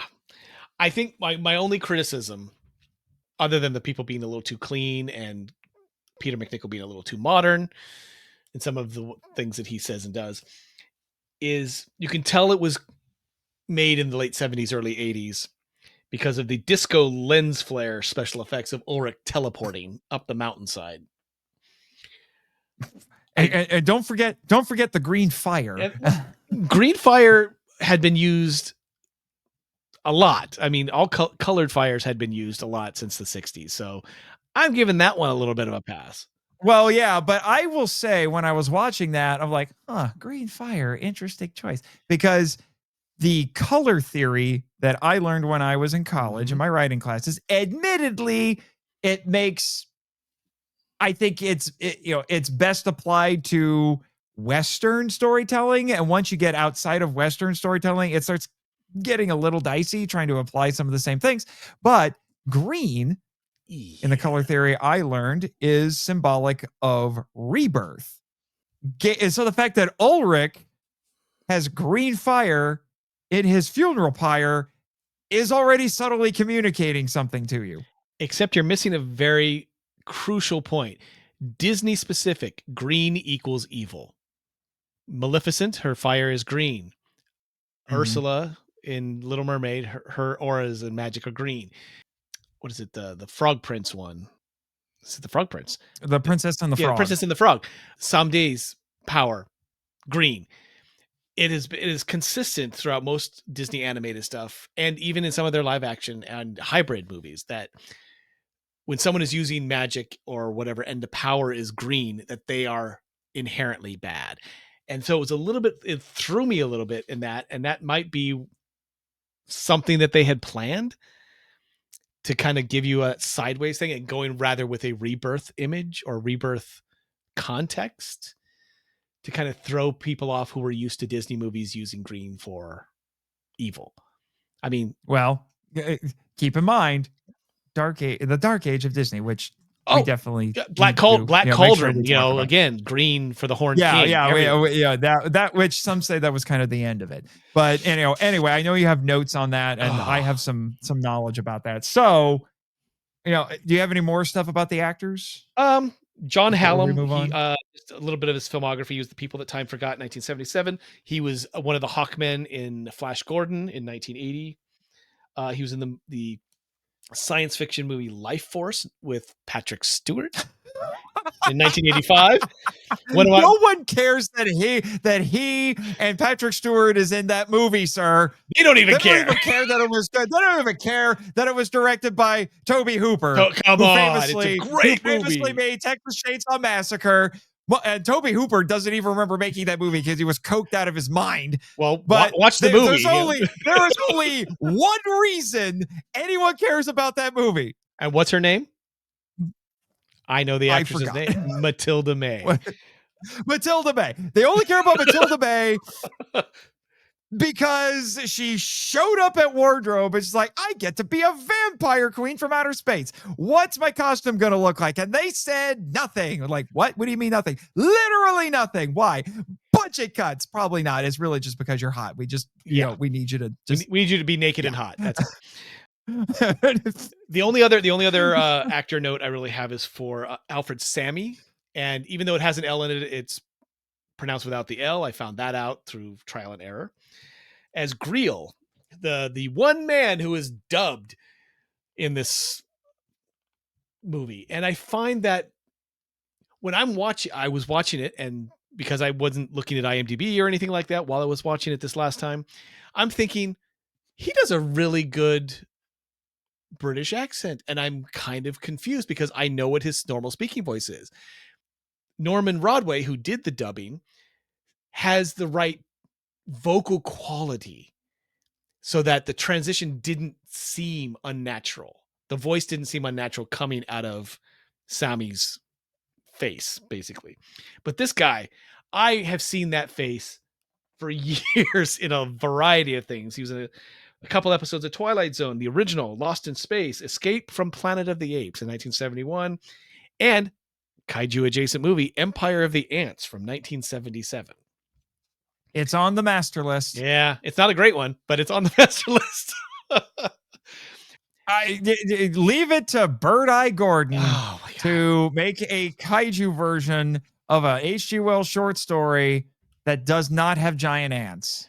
It just has a horde of intelligent ants, just not giant ants.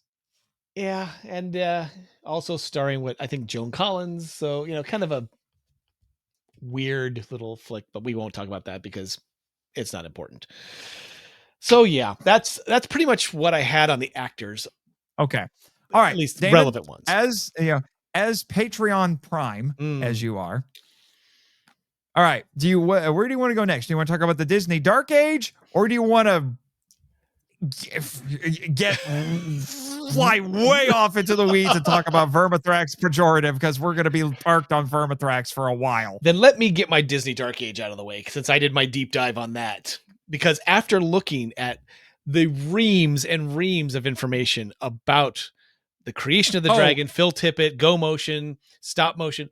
Oh yeah, well, yeah, and Go Motion is closer related with that, so we'll probably have to talk. If you say, okay, and now let's talk about the dragon, we'll probably have to talk about Go Motion first, and then talk about Vermithrax. Sure, so Disney Dark Ages. Let's do it.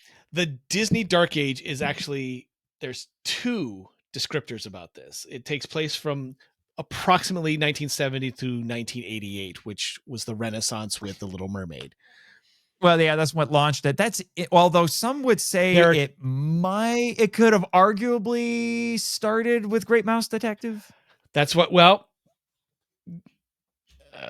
Mouse Detective. The funny thing is when I first learned about the Dark Age of Disney, they said it was more like 75 to 85.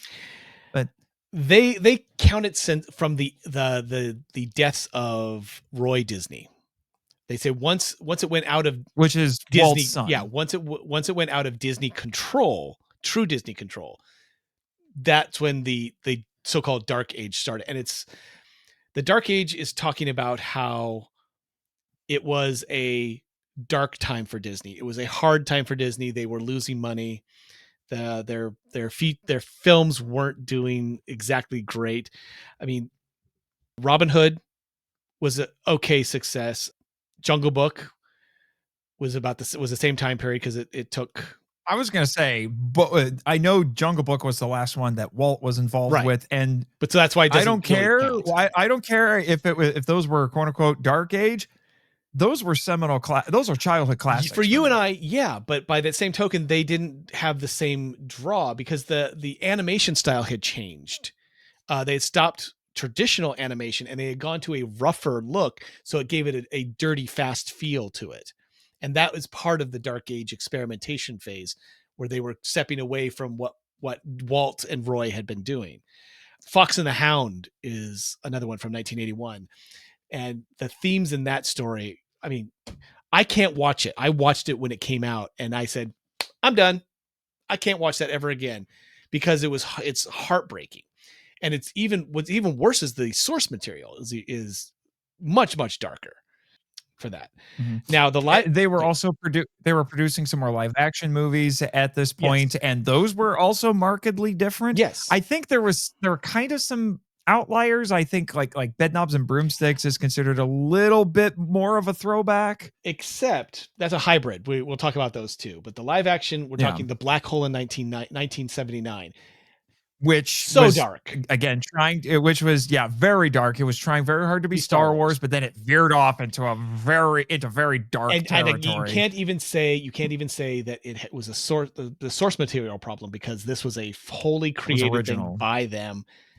I did read the novel. Yeah, it was definitely trying to make something that was aesthetically similar to Star Wars, but it is totally it's all over the place. Incredibly different. You have two comic performances, one by Roddy McDowall as Vincent, and then I can't remember the actor's name. Was that the robot? Yes, the floating spherical robot.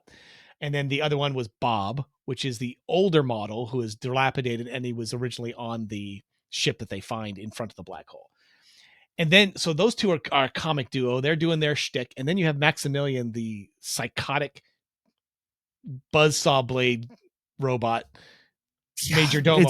I'm going to tell you right now. I can tell you now, kaiju lovers, if you have not seen the black hole, I recommend watching it at least once. Watch it, because it is something. Stylistically, it is something. It's okay, except for that meteor going through the thing at the end. The meteor, which is a giant ball of cotton with red lights inside. Except for that, stylistically, it is dark. It is brooding. It's got a style to it that no Disney movie has ever done before or after. It is just weird. And it's, if nothing else, history has put it in this like own spot because it's so bizarre.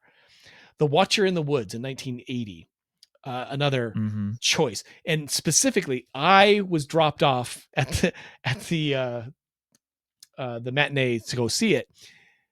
My mom obviously didn't read that it literally says not intended for children, because this is not a children's movie.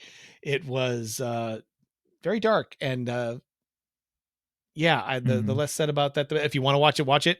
It's fun. This is also when Disney did an adaptation of Ray Bradbury with Something Wicked This Way Comes. And that was on there too, 1983.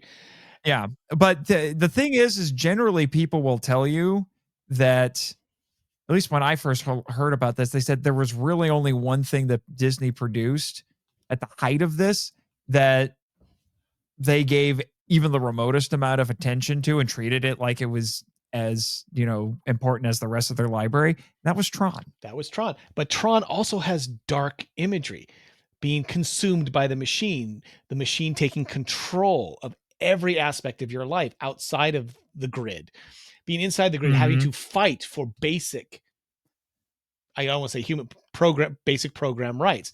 Very echoes the Nazi controlled Europe with all the security programs. There is a level of harshness to it when you get into the grid. Oh, 100%. Some of these program characters don't make it, and and those deaths have weight. The Peter Jurassic's program, he's an actuarial program. He is an accountant, and he has to go fight against Flynn, and who is our human analog inside the grid.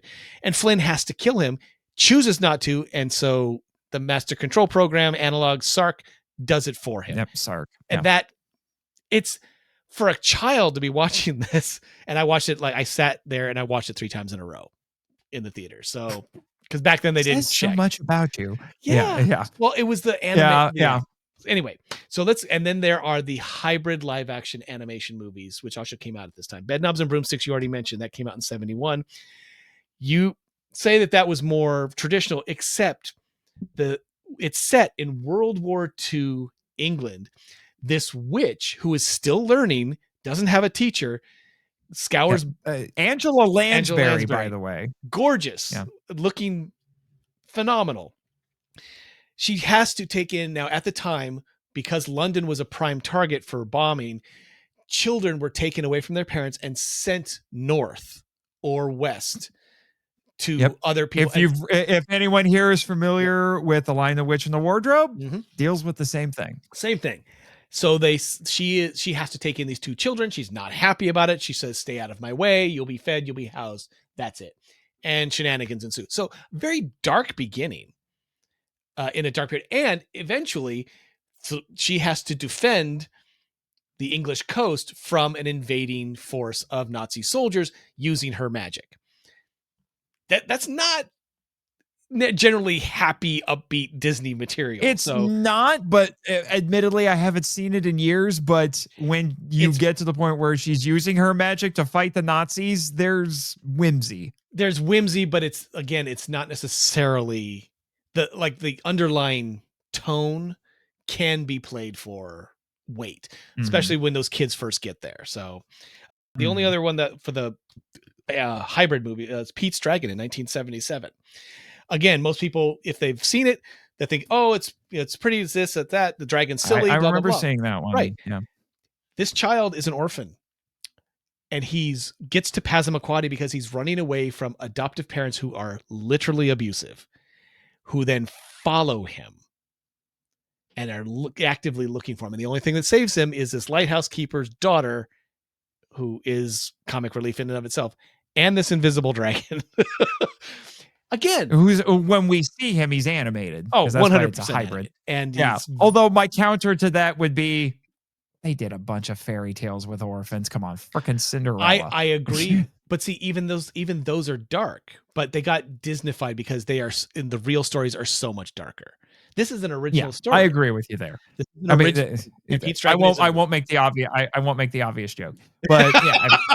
And when we were communicating about this episode, you were telling me that I should consider Pete's Dragon, right, for the podcast. I was doing that kind of tongue in cheek, but yeah, maybe if I'm already justifying having dragon movies on here. How about this? The remake where Elliot the dragon is literally almost kaiju size. That one might be a more accurate one for the podcast, and it's not a particular. Maybe, I don't know. We'll see. Anyway, silly. I don't want to get into the weeds about what isn't a kaiju because no one can agree. No anyway, one. So there's all these. Tron becomes actually most of these things are more like cult hits than anything else. But the only one that Disney, as from what I've seen anyway, has treated with all that much prestige has been Tron, and which is kind of strange. That is only in later years because again, the video rental market, a flop. Yeah, it was a financial flop when it was in the theaters, but the minute it hit the video rental stores, gangbusters.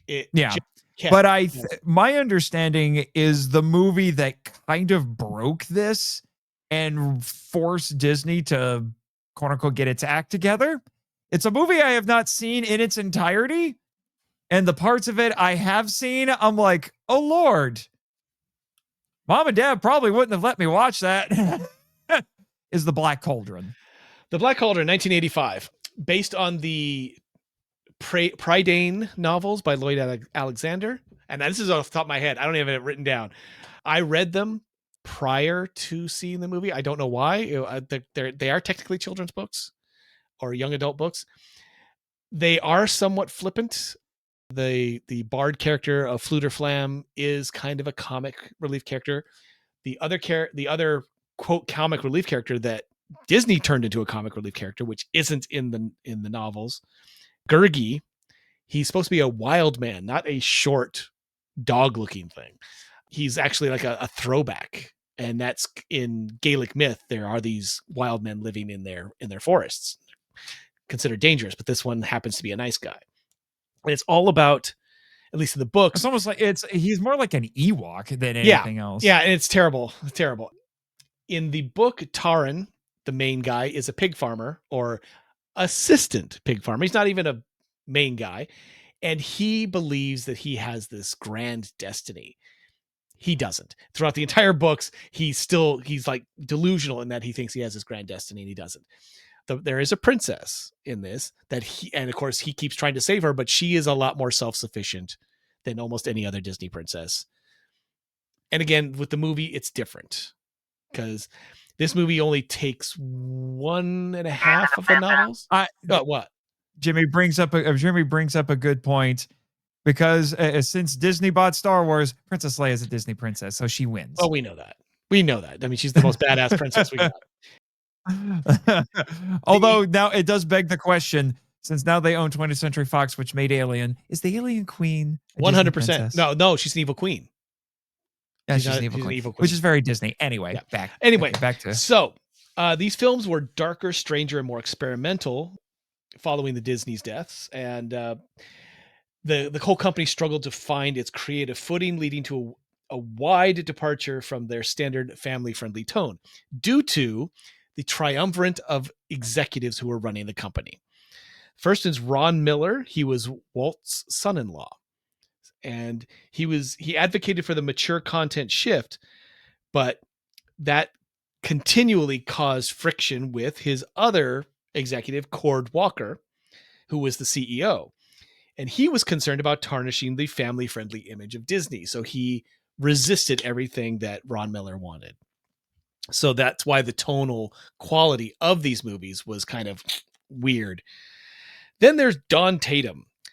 Don was the first non-Disney family member to be an executive. He had no relation to any of the Disneys. He was just there to do his stuff. His major contribution was to stay out of that fight with Miller and Walker. And he created the Walt Disney World Resort, Epcot Center, and Tokyo Disneyland. So he said, I'm going to be working over here. You guys can fight over there. The fourth member of this thing, who wasn't actually an executive, name was Wolfgang Reithman, was a primary creative leader for the animated studios of Disney. And he was focused strictly on family-friendly content, as well as softening the villains, which arguably contributed to the era being considered a time of creative stagnation. He did not want solely evil, overbearing, dangerous, violent villains, which is why you have, like, the Great Mouse Detective. Ratigan doesn't go as far as he can. Fagin in Oliver and Company doesn't go quite as far as he can. That would also explain, if Robin Hood is part of that, that might explain the characterization of Prince John. Yeah, Prince John doesn't go as far as he can. Yeah. Now the sheriff of Nottingham is very much a threat, from what I remember. But he's a comic threat because he's still a buffoon. But he is, he does his threatening is taking money away. He doesn't really offer physical violence because he comes across as friendly. And that's the softening aspect of what Reithman was doing with these villains.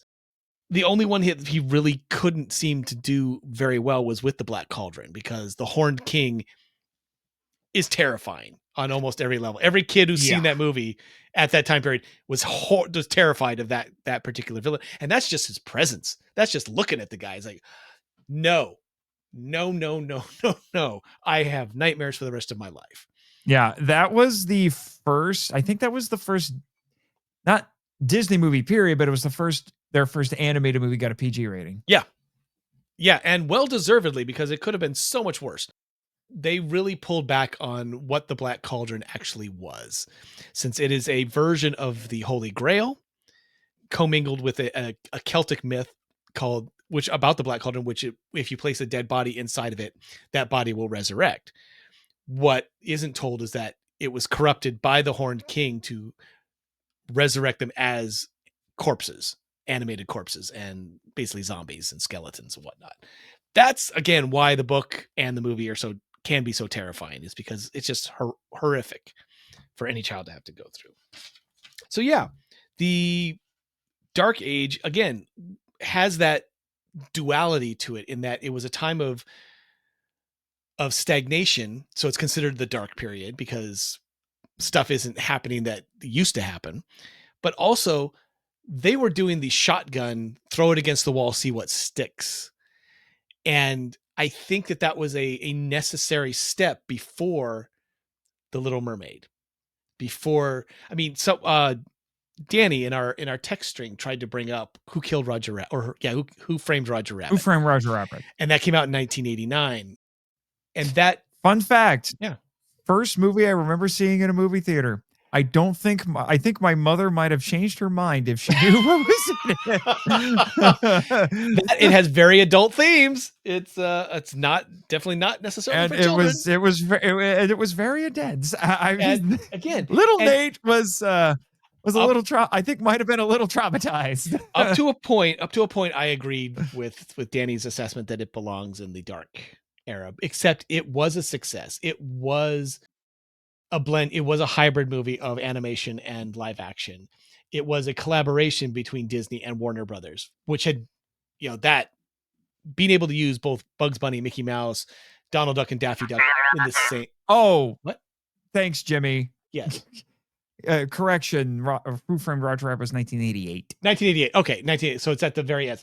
It's at best the bridge movie that bridged the Dark Ages to the New Renaissance. And I believe because of that commingling with Warner Brothers and the fact that it was extremely well acted and performed, and the technology used was so spot on and perfect, it broke the dark aspect.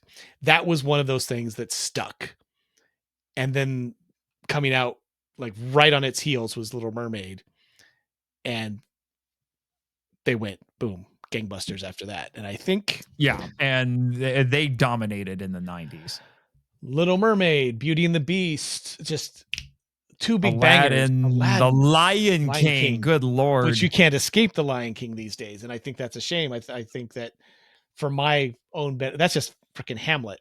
So, I'm not a fan of Hamlet, and possibly Kimba the White Lion, depending on who you talk to. Right. But I mean, the people have been trying to say for years that the Lion King is a ripoff. And it is to some extent. I mean, if Shakespeare, if nothing else.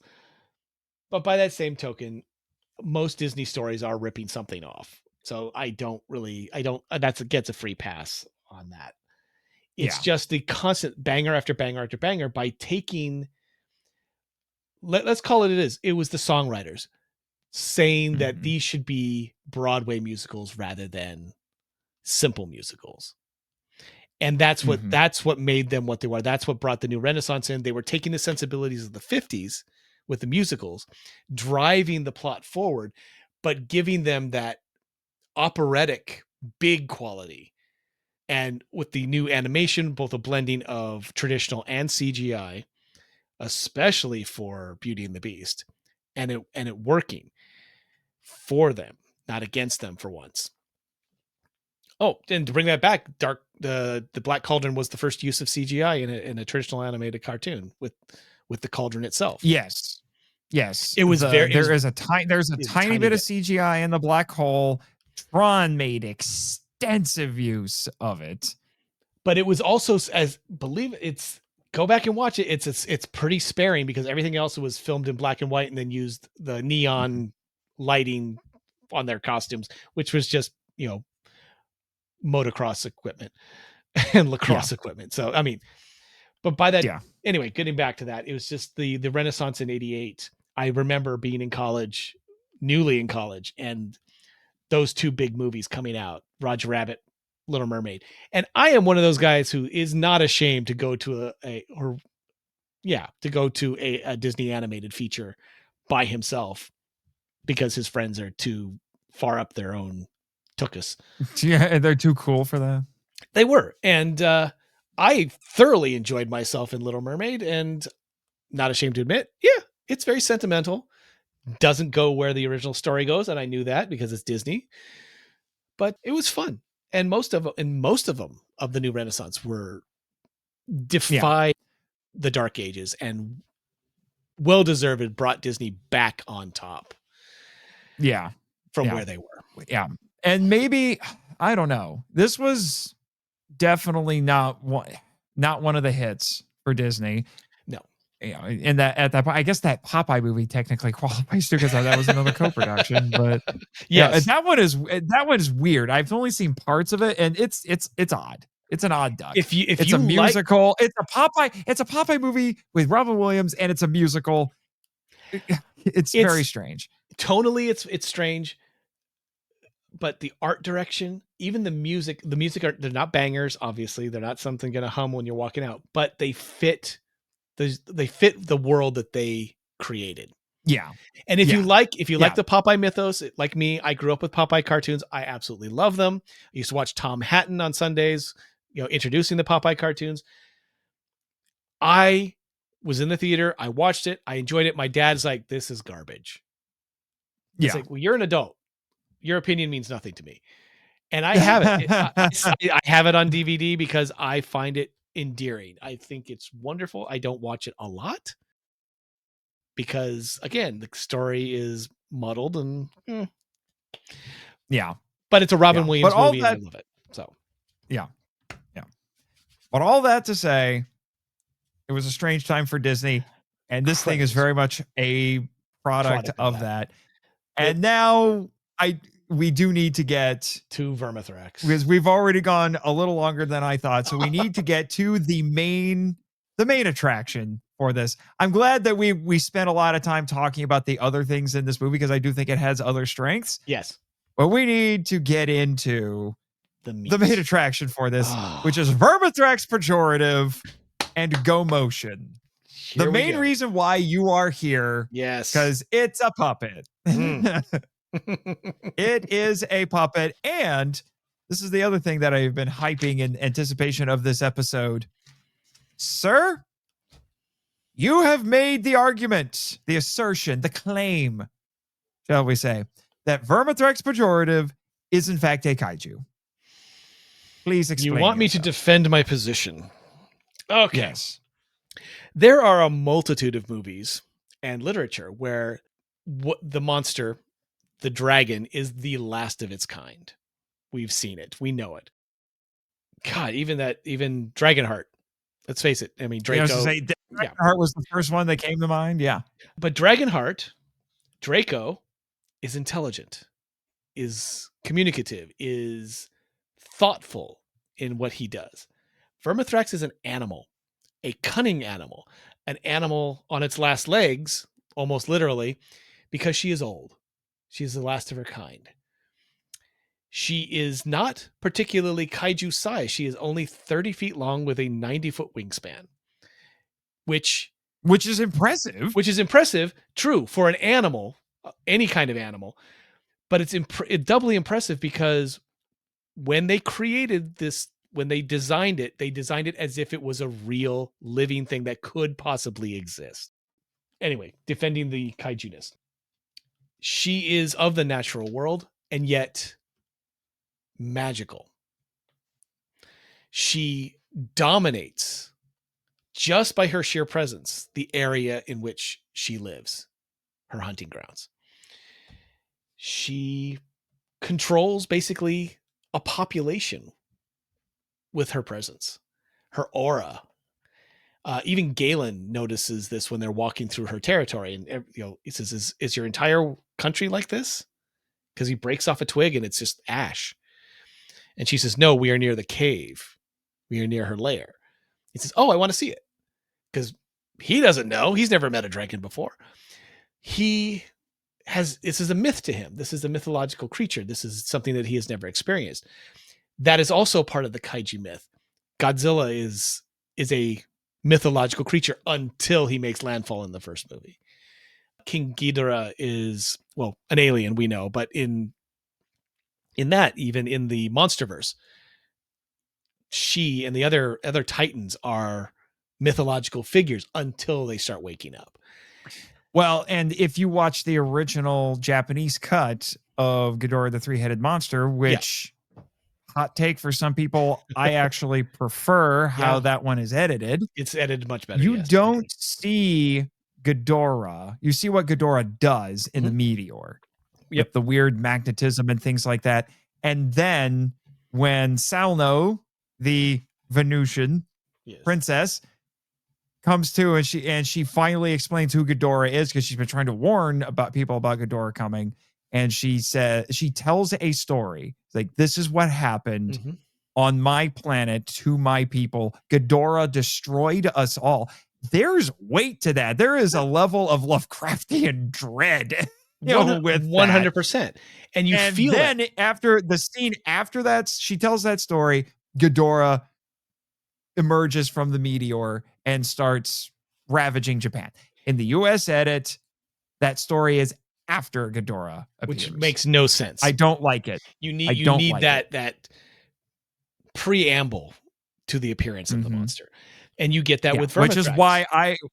Which is why I have argued that even from the get-go, there was a level of Lovecraftian style eldritch horror associated with Ghidorah. It's just that the anime trilogy decided to take that one step further and make it as literal as possible.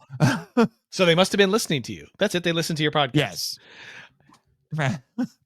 I think that for the most part, we talked about this off air, that dragons as a whole, while they have come to be a natural representation of a monster in the natural sense, they originated as a representation of unbridled chaos that needed to be controlled by emerging civilizations. Which we will get into that, because I did research the Dragonslayer myth and archetype.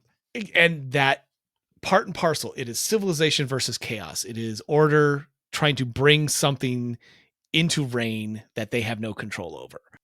How the Greek gods subdued the Titans, because the Titans were representations of unbridled chaos. So that theme in our history puts the dragons on this elevated platform that puts them above the natural world. And therefore, that's how I interpret dragons. The better than ones are not, again, Dragonheart, where this monster is beyond our human ken. It is beyond what we are able to defend against or to influence or to control, except in these rare circumstances, usually a hero or technology or whatever. So Vermithrax does fit that. She has been around for so long, and her presence, as far as this movie is concerned, helps to fuel the magic that sorcerers are able to tap into. There's a symbiotic relationship going on there, which is also very kaiju in that, at least with the Monsterverse, the kaiju reinvigorate war-torn areas. They said the Sahara was blooming for the first time.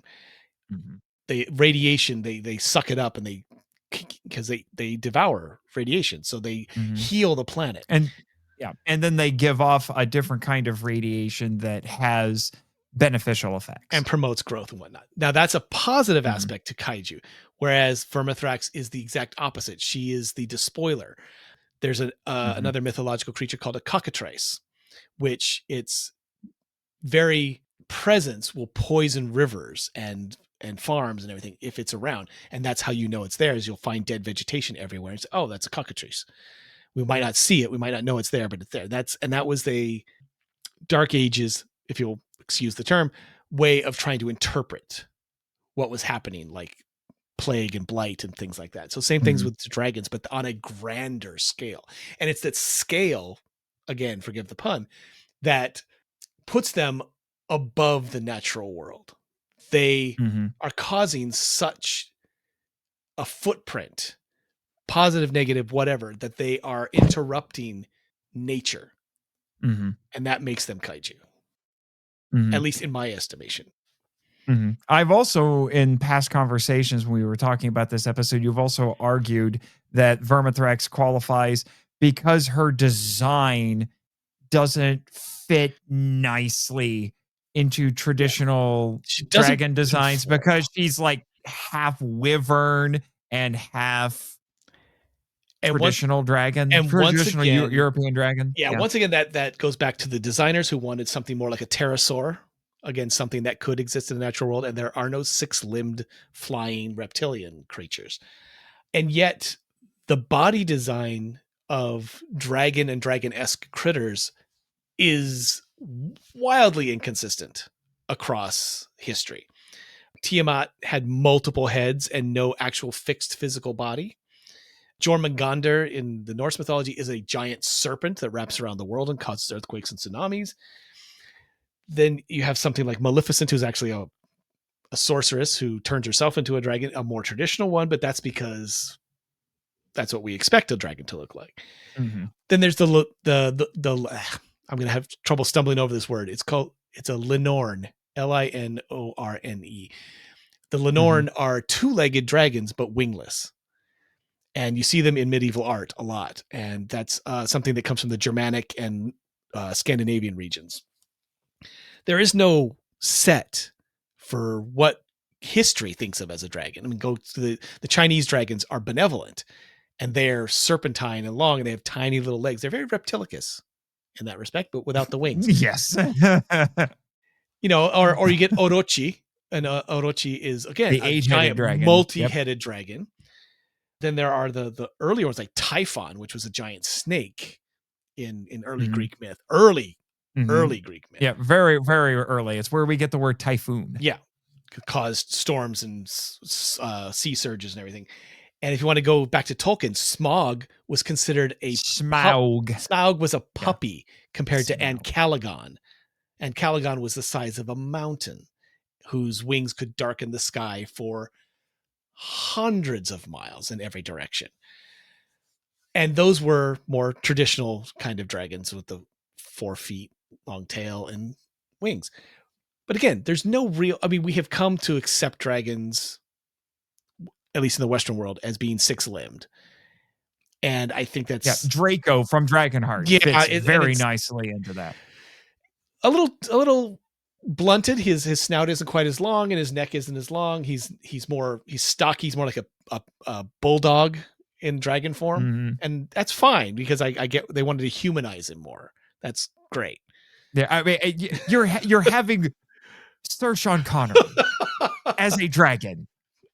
I've done an episode on this. Yeah, I can forgive a lot because Sean Connery. It's Sean Connery being Sean Connery as a dragon.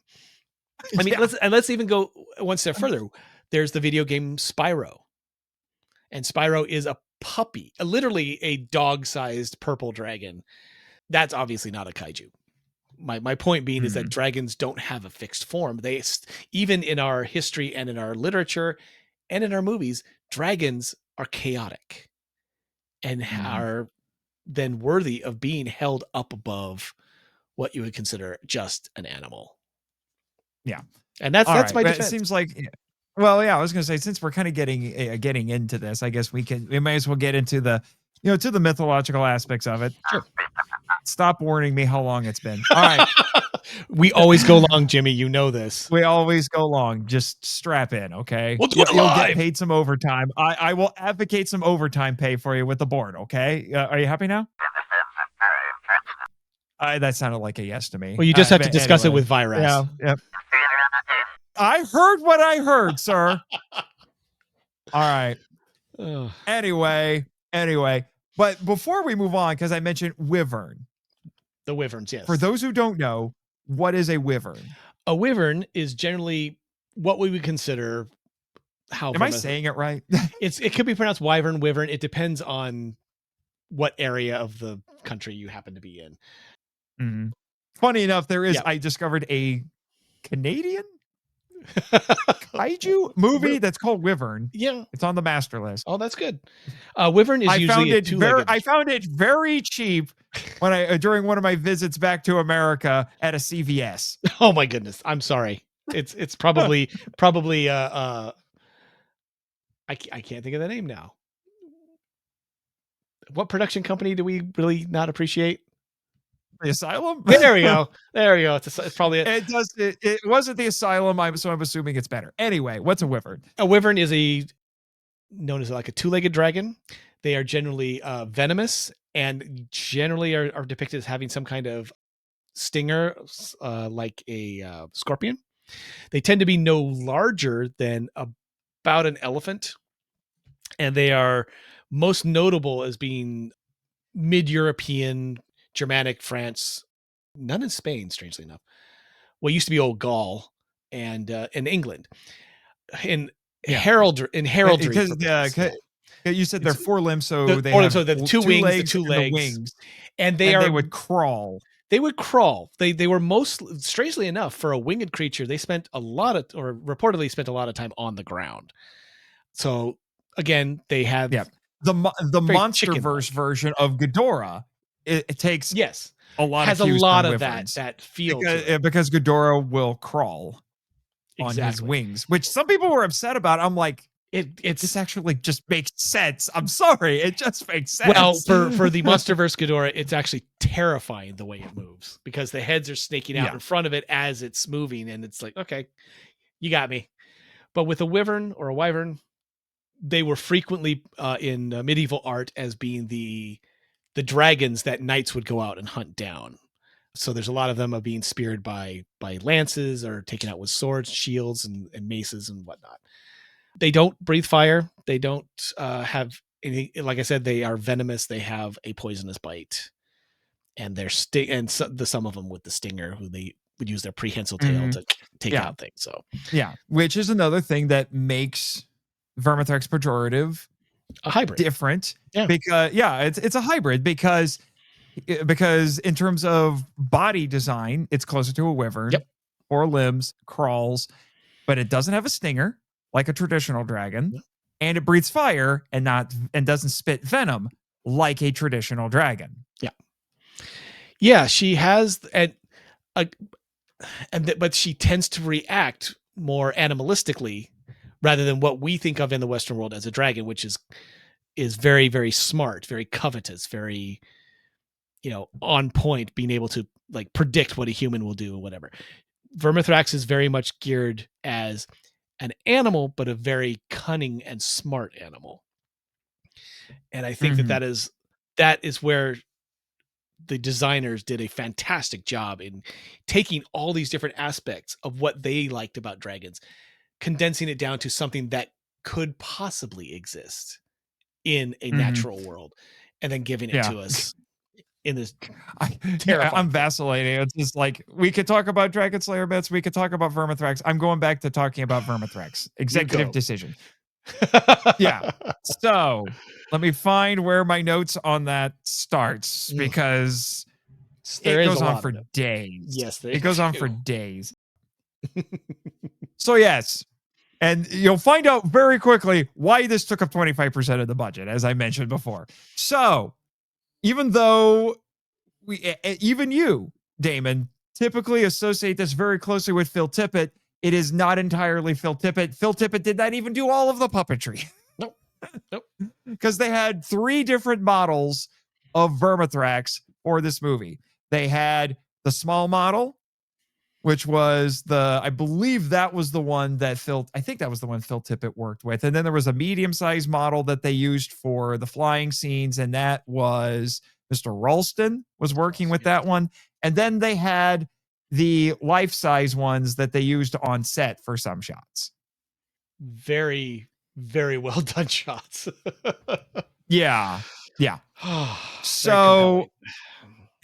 So it was initially designed by David Bunnett, and Robbins insists that it might have been a bit of a self-portrait.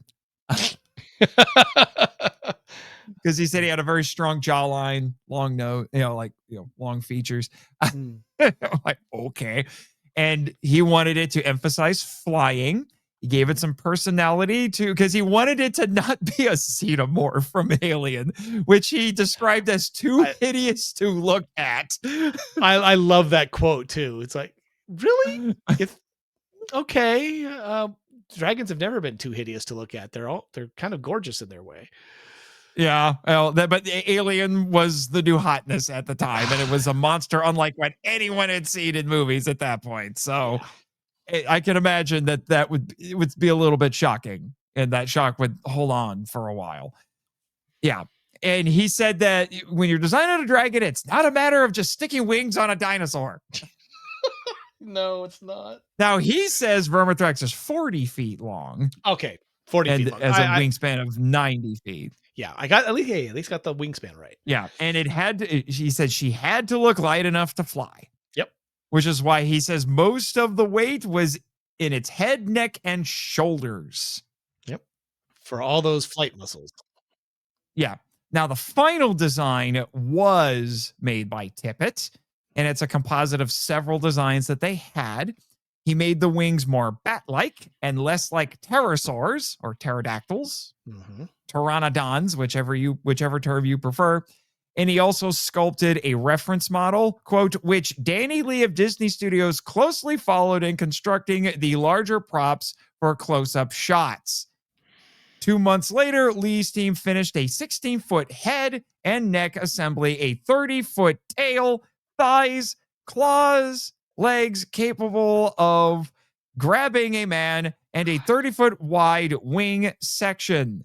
The parts were flown to Pinewood Studios outside London in a cargo hold of a Boeing 747, end quote. It's just amazing. And that proved problematic because I think thanks to a combination of Robbins being a little more ambitious than what technology would allow, and I think from what I was hearing from some of the sources I looked at, they're also saying like the stuff had been damaged a little bit in transport because of that first sacrifice, which if you want to talk about establishing how harsh of a tone we're going for with that first girl she's manacled to the tree and the dragon is coming and she pulls her hands out of the manacles and her wrists are bleeding all over the place. It's hard to watch. It is really hard to watch. Yeah. Pamela had the biggest problem with that one. Yeah. And he wanted Vermithrax, because you don't get a full body shot of Vermithrax until a little later into the movie. And in this one, you just see the quote unquote hands and the tail, little bit of the head. So it's teasing you a little bit. And he wanted Vermithrax to play with this girl like a cat with a mouse before it eats it. Certainly does. Technology didn't allow for that. The technology didn't allow for that. And they had to improvise a new set of choreography that was not what was in the storyboards based on what they were able to do. And it still worked out well. And it did. And he's like, I had to think of something really fast because this is going to be expensive. It is. So kudos to him. So yeah, there was a lot of people working on this thing. Yeah, and as you were pointing out, screenwriter Hal Barwood wanted there to be rules of evolution kept in mind when designing Vermithrax. It's a four-limbed animal, for instance, in concordance with vertebrate biology. Yep. And yeah, he said the body plan was inspired by Jurassic pterosaur. What is this? Rhamphorhynchus. Rhamphorhynchus. Yeah. Yeah. And, he incorporated the bony ridge over the eyes, which swept over the temples, emerged with the horns, which gave it a frown. Yeah. Gotta love that. Very much a frown. And the jaw articulation was modeled after rattlesnakes. Which is very apparent. And that was because their original test of the jawline said it just seemed to open like a duck. Yep, it looked like a duck. It said we need something else, and so they gave it that extension that filled out the throat, and it's definitely an upgrade. And then what's kind of funny is, in order to keep it aerodynamic, they modeled the feet after birds. Yep, specifically chickens. And now that I know that, I can't unsee it. Well, especially when it comes down in that first scene, it comes and it's like, that's a chicken foot. What the heck? Yeah, it looks like a chicken foot. But in Vermithrax's defense, Heisei Mothra appears to have chicken feet. And if you get the Trendmasters action figure, particularly the big 10-inch one, really looks like chicken feet. Anyway. Well, they're bright yellow too. That didn't help. Yeah, that doesn't help. Yeah. And then Ken Ralston, he designed the dragonettes, or the baby dragons. Ah, yes. With assistance from a graphic novel illustrator. Yeah, David Bunnett. Like I said, that was what he was also, so he's a comic book artist. Yeah. And he was frequently told by Robbins, don't make them cute. Do not make them cute. If we've got to kill them, we don't want people going, oh. Yeah, because it's like he did not want people, even though I'm like, even if they were cute, they are eating the corpse of the princess. Spoiler warning. And then Galen comes in with his magically imbued spear and wisely kills them. And you're telling me that you were worried people were going to think they were cute and be like, "Oh, they are eating the princess." Like, that is probably this movie's biggest subversion of the classical Dragonslayer myth. The princess does not get rescued. Nope. The princess dies. When I first watched this movie, I was not prepared for that. The movie even kind of goes out of its way to keep, almost like it's trying to tell you, oh, the princess is going to get saved. The princess is going to get saved. The princess is going to get saved. The princess doesn't get saved. And that about, because I think it's foreshadowed in the fact that Galen isn't a knight. He's having trouble fighting Tyrion at the mouth of the cave. He uses a spear to free the princess. It says, "Go, run." And then he goes back to fighting with Tyrion, and she heads right down into the cave. Yeah. That subverting the entire mythology right there. And that's when it's like, and then she screams from inside the cave, and that's the last you hear of her. Yeah. Yeah. And like I said, we'll probably have to park on that a little bit. Cause like I said, this movie is remarkably traditional, but also very subversive at the same time. It's very strange in that regard. But so he said, don't make them cute. So they have narrower eyes, small eyes, very squinty. Because that's the thing. And that is something I've heard, but that's why people say that anime characters, particularly anime girls, are very appealing, especially the ones who are supposed to be the heroic characters, because traditionally that's why they give them big eyes. That looks very inviting. And the nefarious characters, particularly women, they have narrower eyes. They're squintier. You can't see as much. That has this psychological effect on people that makes it so like you can't trust that. They're hiding something. Yeah. And then he refined the design so they looked more like bulldogs and bats. And they're put a small wet. horn on their nose, on their noses. Gave them really long forelimbs that could grow into wings, and they are disgusting, decrepit little things. One of the things that I noticed too is that he offs the two that are eating the princess with the spear easily. And by the way, the dragonettes are hand puppets. Yes. They're so well puppeteered too that you actually they actually take a bite and they pull flesh off and they grab the foot, but that third one comes out of nowhere. And there's one actually tackles Galen and tries to go for his face, and he somehow kills it with a torch. He just hits it with a torch. I'm like, okay. Well, that actually makes sense. The bones, especially in the skull of newborns, is fragile. It gives. A torch is usually hardwood, pitch, and whatever, so that the wood doesn't burn, but the pitch does. And if he's hitting that with fire seasoned oak or something, that's like hitting it with a major club. And so killing it like that. I just thought it was ironic that he's killing a dragon with an object with fire. Torch. Yeah, there's some irony there. But then again, Big Mama Vermithrax gets killed by an explosion. That's more I think that's the concussive force rather than the fire aspect of it, though. Come on. Probably, but still. I mean, come on. Do you want a wizard blowing up in your claws? Yeah.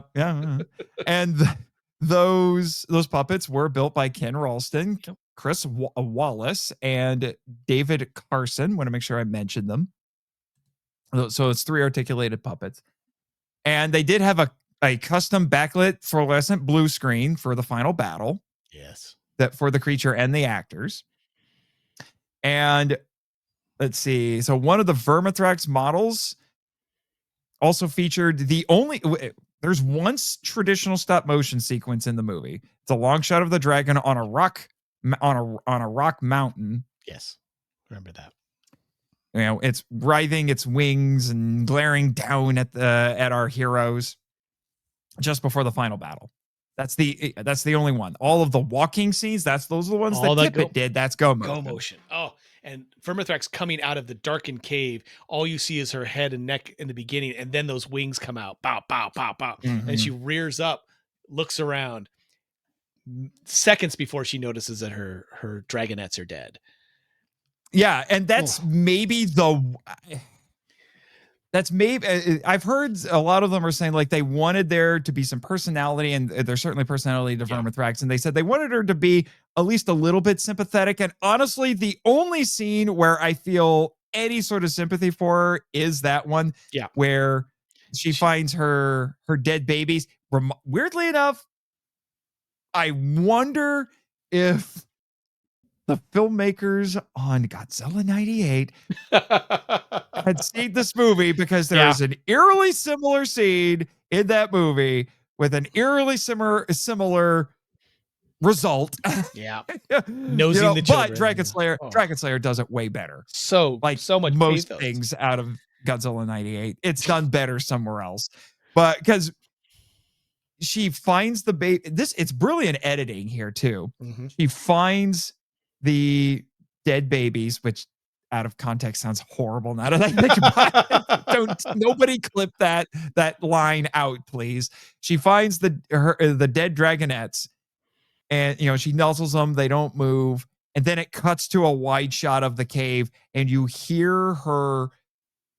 It's not even a roar; it's a scream of rage and anguish, and then loss. You see her just stomping, on her wings, just crawling toward the entrance to the cave, because she's like, I am going to find whoever did this and I am going to kill him. It's the, a woman scorned. It's the mama bear coming out. So good. Yeah. So good. It's one of those moments where I'm like, I get why people love this dragon. Because that sequence might be the most brilliant dragon sequence in the entire movie. Yeah, I agree. It's certainly the one with the most personality and the most. Yeah. Even though she is the villain, she is the dominator of this area. She is doing everything that evil dragons are supposed to do. She just lost her children. Yeah, I should mention that the overall effects were supervised by Brian Johnson, and another big name who worked on this. We haven't talked about him yet, but Dennis Murrin was one of the camera operators in this, and he was frequently interviewed in the special features. He was the effects cameraman and was there for a lot of the effects when they were doing stuff. There was a special effects team of 80 people at ILM working on this movie, and it took them 8 months to do so. 160 composite shots just of the dragon. Chris Wallace sculpted and operated the dragon head used in the close-ups. The head was, this one says that the head was 8 feet in length. Yeah. And they used a combination of radio controls, cable controls, air bladders, levers, and their own hands to bring this this calls it a coordinated face to life. Like there are multiple mechanisms that had to be operated and put in sync to get that thing to do what it needed to do. That is absolutely insane to me. There's one I know you'll probably get to this, but I have to point out the fact that they also kind of went a little nutsy cuckoo in using World War II flamethrowers. Yes, I was about to mention the fire breath in this movie was done with 40-year-old flamethrowers from World War II. And the effect is perfect. It looks authentic. Really. The compositing to get it to come out of her mouth and to be going towards either the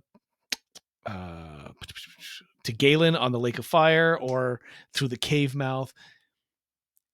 It's extremely the attention to detail is exquisite. And the fact that I thought it was done in miniature, because I thought they can't do this flame. They can't do a normal flame. No.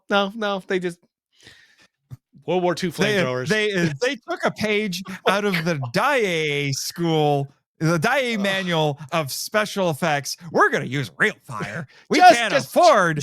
Although in Dai's case, it's like we can't afford an optical printer like Toho, so we're just going to use real fire. We're just going to stick a flamethrower in this turtle's mouth and we'll be fine. Thanks. We're good. It'll be fine. Not the bad can happen from this. No. And as far as I know, technically no, but still, I they had know. real fire on set. I couldn't find anything that they had a bad day or an accident with this flamethrower. So kudos to them for their safety. Are you talking about on Dragonslayer? Yeah. Okay, I was just making sure. No, I know. Daiei has lots of problems. Hey, Jimmy. You got any experience with World War II flamethrowers? Neither confirm nor deny. Of course. So many things in your life. Maybe you should ask Raymond. Bro. Hey, Raymond, if you're listening to this, I need to know. Supposedly, you're old enough. You could have been in that war. I'm just saying. I worked in legal. Just saying. Wait, what? Did someone let him in? What was that? Hey, Jimmy, did you let him in? I'm sorry. I'll try to wrangle him in a little bit better. Wait, why is Gary here? Get out of here, man. Come on. Stop crashing the show. All right. That's enough. Jeez, man. I tell you, they're just like trying to run a professional operation here. Jeez. I mean, he's trying to make sure that we don't say anything illegal. Yeah. So I don't jet all over the place. Right? Sometimes I think Gary is not his paralegal; he's his babysitter. From what I've heard, it sounds like it. Yeah. Yeah. Also, Vermithrax's roar, like you would expect. Oh my God, yeah. Is a massive combination of different things. Good luck trying to identify any of them. But apparently the vocalizations include that of lions, tigers, oh my, no bears, unfortunately, leopards, jaguars, alligators. I thought they hissed. I didn't think they roared. Pigs, camels, and elephants. Actually, I know exactly where the alligator is. Remember the first time when the princess is there and when when Brother Jacobus is there, you hear the right before the fire charging up the fire. That's the alligator to do the fire. That's the alligator. That's a vocalization that they make. So yeah. But it still sounds like they took the pitch down, obviously, but it's that's that speaking of that, that's something I forgot to mention earlier when we were talking about Caitlin Clark as Valerian. They actually in the sound mix also hid her true identity. Pitched her voice, I know. Because they pitched her down slightly until after the pond scene. Attention to detail. Come on. Yeah, that I forgot about that because I thought, especially when she was freaking, I was like, "Get away from me!" I was like, "You sound a little unnaturally deep there, lady." And then I find out later, oh, yeah, it's because they pitched her down. Oh, so I guess in universe we're just supposed to assume that she was disguising her voice. She's talking down here, as you do when you try and be male. I do it all the time. All right, and then, like I said, Phil Tippett made the model for the walking scenes, more like crawling, I guess. Yeah.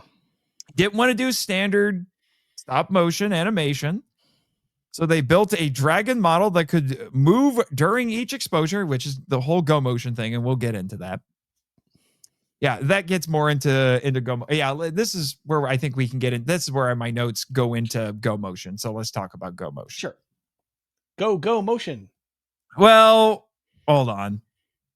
Now I got this one last point that's more just a general thing about the dragon, and then we'll go back to go motion. So Ken Ralston, he did, like I said, he did the flying scenes and he built a model for that. It was an articulated aluminum skeleton for a wide range of motion.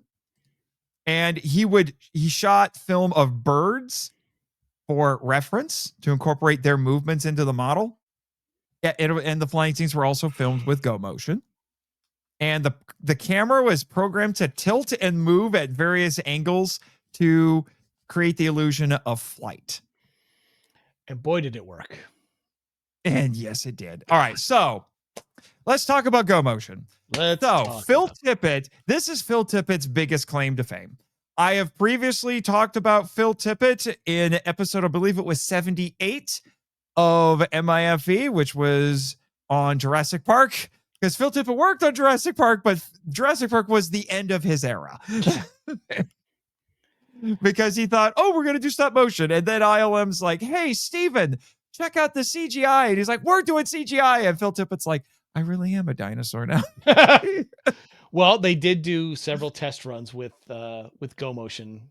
With actual, yeah. And but what they did, and this is why I think the CGI in that first Jurassic Park movie has aged so remarkably well, is they let Tippett basically do Go Motion, and then they CGI'd over it. Yeah. It definitely comes through in the kitchen scene with the kids. Yes. Because you can feel the weight of the animals as they wander around. So yeah. So Phil Tippett, this is, like I said, this is Phil Tippett's biggest claim to fame. And in my estimation, I would say that this was the next step from what Harryhausen had done. Right. This is the natural evolution, because stop motion, as much as we love it with Willis O'Brien and Harryhausen, there is a jerkiness to it, because because that there's tiny gaps in the frames for the animation. The goal of Go Motion was to create that sense of movement blur. It's like motion blur. And we'll get into how they actually did that, as I have it outlined right here. So during each exposure, rather than in between, like with a standard one, they would move the model or the platform of which the model was on a tiny bit as they're snapping that frame. They're taking that picture, that exposure. And this is something that Tippett developed on The Empire Strikes Back. Yeah, I know you're happy. And which specific scene? The AT-AT, most specifically. I know that for sure with that one. And I think a little bit with the Wampa. The Tauntauns. The Tauntauns, excuse me. The not kangaroo the Wampa. Yeah, the Wampa was... I'm getting... Yeah, they made the proper Wampa later. That's right. Right. Yeah, so the it was mostly the AT-AT and a little bit with the Tauntaun. Yeah. That's where it was first developed. And then, he really just started developing it further as they went, after that. And it made the motion on the puppets and on the animations a lot smoother. And in this movie, they also used a motorized rod puppet with a computer program that could record the creature's movements in motion, like a real animal would move. And then they could add the motion blur, in there. And to remove, like I said, remove the jerkiness. Now, didn't they also have on this one? There was a programmable cameras that. Yeah, I mentioned. They had programmed the movements in so that they didn't have to move them themselves. Instead of moving the model for the flying scenes, they would just move the camera. Yeah, it's fantastic. Yeah. Now, IMDb claims this is the first film to use Go Motion. I disagree with that. You might be able to say this is the first one to use Go Motion in the particular way that it's used here, because Tippett made some advances from what he did on Empire. Right. I think Empire was his proof of concept. Yeah. And once he realized, it is going to work. It does work. I've seen the dailies. Let's go whole hog and improve the system. And what it was trying to do, I think this is a better description of it. I have here from Wikipedia. Quote, stop motion animation can create a distinctive and disorienting staccato effect because the animated object is perfectly sharp in every frame, since each frame is shot with the object perfectly still. Real moving objects in similar scenes have motion blur because they move while the camera's shutter is open, end quote. Right. I think that's a better description than what I gave. Very good. Now, technically, from what I read, Mr. Tippett did not invent Go Motion. There was a Polish-Russian stop-motion animator named Ladislaus Starowicz in the 1920s who first developed this technique. He would move the puppet or set while exposing the frame to create motion blur. Wow. So I thought that was interesting. Huh. And according to Wikipedia, it gave me a list of other movies Of course. that have used Go Motion, thanks, with Tippett or ILM working on them. So yeah, the Tauntaun and the AT Walkers in Empire. And then after that, you have this movie, obviously. And then the dinosaurs in the prehistoric documentaries, Prehistoric Beast in 1984, and Dinosaur, because it has an exclamation point, in 1985. The Wings of the Harpies, apparently just those parts from Young Sherlock Holmes in 1985. Oh, yeah. Okay. The Lord Demon Creature in Howard the Duck. Yeah, the less said about that, the better. The Winged Demon in The Golden Child, 1986. I've never even heard of that one. Oh, yeah, that's the character played by what's his name? Dance. He sheds his human form, becomes the demon in it. Okay. Yeah. The Extraterrestrial Living Flying Machines and Batteries Not Included, which I have seen. Yes. 1987. Also and written and directed by Robbins. Yes. And the two-headed Edorsisk dragon in Willow, 1988. And according to Wikipedia, the last movie to use Go Motion, although I don't know how accurate this is now because Tippett has used stop motion. I don't know if it's technically Go Motion for some of his own projects, including something called Mad God. Yes, Mad God. That I would actually consider having on the podcast. So I don't know if that's Go Motion or something else. It's wild. I watched it when it was available, and it's completely silent though. I mean, not silent, but no dialogue. Yeah. But according to Wikipedia, the last movie to use Go Motion was Coneheads in 1993. Really? Oh yeah, for their monster, the Garthak. That makes sense. Yep. Because it have and it does say that there are a few quote unquote minor sequences using Go Motion in the first 3 Indiana Jones movies and in E.T. Fascinating. Yeah. Now, some techniques that came about with to make this happen in Go Motion. I found a few of them. One is called Vasilensing. Get it? Not Vaseline, it's Vasilens. Yeah. And this involves smearing petroleum jelly on a plate of glass in front of the camera and cleaning it after each shot. This is obviously time consuming. And this was actually used for the endoskeleton in The Terminator, the pterodactyl's wings and When Dinosaurs Ruled the Earth, and the terror dogs in Ghostbusters. Huh. Mm-hmm. Another technique is to bump the puppet with each shot, but it had to be done very carefully, obviously. You can also bump the set that it's on. You could bump the platform. Bumping the table. Right. And actually, Aardman Animations used this for the train chase in The Wrong Trousers, and then again during the lorry chase in A Close Shave. So these are the Wallace and Gromit shorts and featurettes, for those who don't know. And they're fun little movies. Yeah, claymation is a whole other thing, to say the least. Gumby. And yeah. Oh crap. We're not talking about Gumby. Gumby's a kaiju. Oh Lord. No. Yeah, and in both of these cases, they move the camera physically during a 1 to 2 second exposure, and it was used again for Wallace and Gromit: The Curse of the Were-Rabbit, which was feature length. And then the most sophisticated technique that was originally developed on The Empire Strikes Back, and we kind of hinted at this before, but it's the rod puppet, that you were hinting at. Right. So they attach it with motors, which are linked to a computer that can record the movements of the model as it's traditionally animated.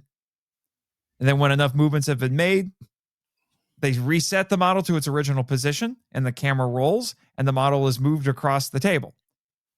And then that creates the motion blur that they need. Fantastic. So there you go. And just to prove so we talked about like implementing this and what a marvelous creature it is, boy howdy, If Vermithrax went to a high school, she'd be the popular girl because, good Lord, people love this character, this monster. It is absolutely insane. Sometimes they speak about it in very hyperbolic terms. Mention Guillermo del Toro. He has gone as far as to say this is the greatest cinematic dragon ever. Yeah. I can't really argue with that. Especially realize in 3-dimension physical thing. When you get to the CGI, it's a different story because but yeah. And yeah. Oh, in fact, it says right here, he said that it is perhaps one of the most perfect creature designs ever made.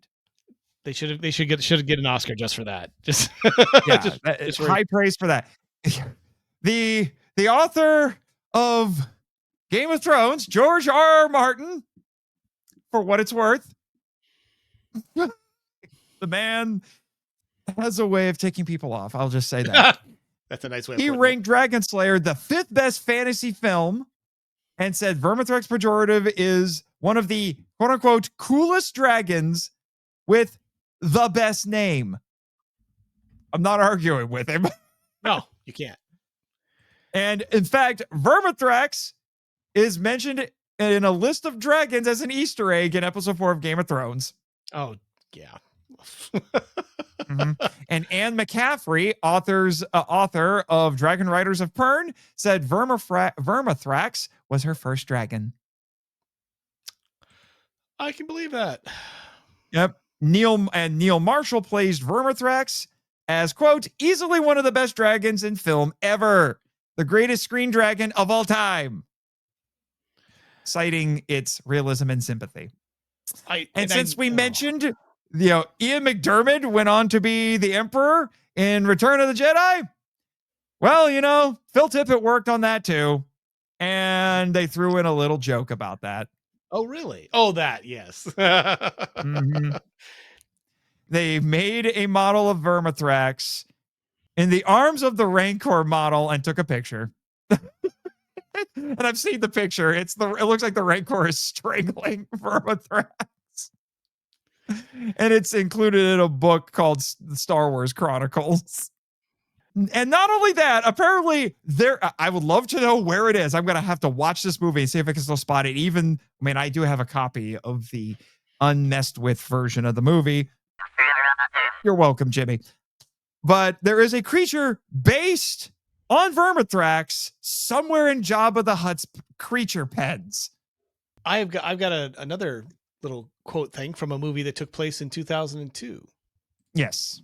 Right here, Miles Treves, who was one of the designers of the dragons for Reign of Fire, referenced the 4-limbed archetype that was used, instead related that, quote, we were trying to do a modern take on the dragon Vermithrax from the 1981 film Dragonslayer, which is one of the best dragon designs of all time.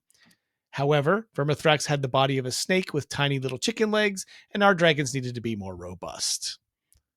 More like dinosaurs, yeah. I had something about that from Bill Basso, however you're supposed to say it, who was the sculptor. Yes. Who worked on that movie. Yeah. And they definitely took some hints at trying to put them in the natural world by having their dragons have these 2 fluid glands that, when combined, combusted. So they were trying to ground it much like Vermithrax was grounded in reality too, or at least an attempt to ground it in some kind of reality. Yeah. The long ranging effect of Tippett and his team in just this one box office bomb creation. Go figure. It's I am so glad I grew up when I did. That's all I'm saying is yeah. As a Gen X kid, I had all this stuff. Yeah, I'm going back and just kind of catching any potential notes that that I want to make sure we get on before we get to kind of a bit of a thematic discussion, and then I'm going to go into some stuff about Dragonslayer myths, at least a little bit. But I should have mentioned the costume designer for this movie, Anthony Mendelsohn. And he too consulted the British Museum, the London Library, and had reference files so he could really get the look of the Middle Ages. And he made sure that everything was roughly stitched and had colors that would have been possible with vegetable dyes. Yep. And the costumes of, say, Cassiodorus, the king, and his court were designed of fine silk as opposed to the coarse fabrics of the Erlanders. Just wanted to make sure I mentioned that because the costumes in this are great too. Quite good. Keeping time period appropriate. The only thing that I haven't touched on yet is one major glaring continuity error that struck me this final viewing that I saw, that it hurts that there's such a big, bad, nasty, bad error. That in the final scene, or near the final scene, as the dragon is doing its thing, Auric and Galen are talking, whatever, an eclipse is happening.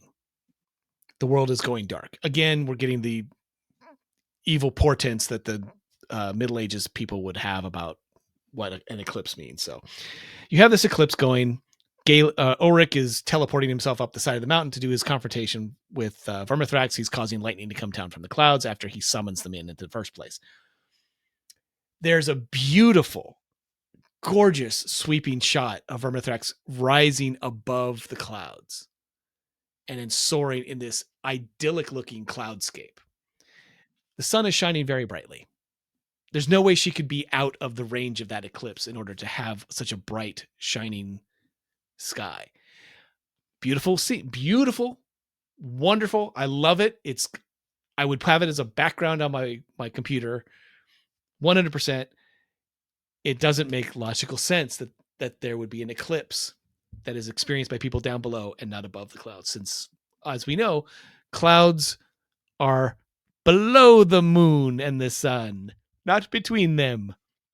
So it pulled me a little bit out this viewing, but by the same token, when she goes back down again, we're back in the eclipse. So again, big continuity error. And I get it. He wanted that picturesque dragon against the clouds look before her final destruction. I'm just a little disappointed. So that was that's as someone who likes continuity and so much of the rest of the movie is actually pretty contiguous. That kind of stood out. It was a little bit, they missed a point. Mm-hmm. Oh, well. Mm-hmm. Continue. Yeah. Well, this was something, and this was interesting because at the time I saw this when I was in college, in one of my lit classes, I had read a short story, apparently a famous short story, that I'm like, wow, this movie is actually kind of doing that short story. And I felt validated because when I was going through the special features on the Blu-ray /4K, they brought it up. So like, I was right. College Nate was right. Yay, College Nate. The Lottery by Shirley Jackson. Have you ever read that? Yes, I have. I remember that. I know exactly where that's going. Yeah, because of they're drawing the names of the victims they offer to the dragon using a lottery. Now, I won't spoil the short story because boy howdy, it should have been a Twilight Zone episode. In fact, the paper I wrote about it for my class, my introductory paragraph was styled to sound like Rod Serling narration, and my professor loved it. That's great. It actually made me read it in class because he thought it was so great. Fantastic. And told me to quote unquote do the voice when I read the paper. Like, okay. I was just bored and wanted to get the paper over with. So I'm like, it's like a Twilight Zone episode. So I wrote, probably the most interesting paper I wrote as an undergrad. Wow. Yeah. So it made me think a lot of that.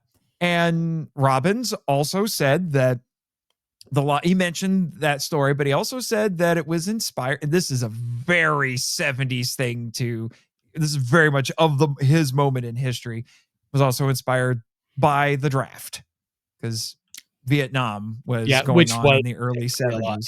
Technically a lottery. Yeah. Yeah. And he actually talked about how that worked. Because I wasn't alive when that was happening. My parents were still a little too young to be serving when Vietnam was going on, so they didn't have to worry about it. Well, my dad. But apparently the way they did it was by selecting birthdays. Yeah, birthday lottery. I didn't know that. Well, they That didn't was- want to catch anybody who was too young. Mhm. And so if they went by, birth dates, it was a little bit easier to make sure that people were 18 and above.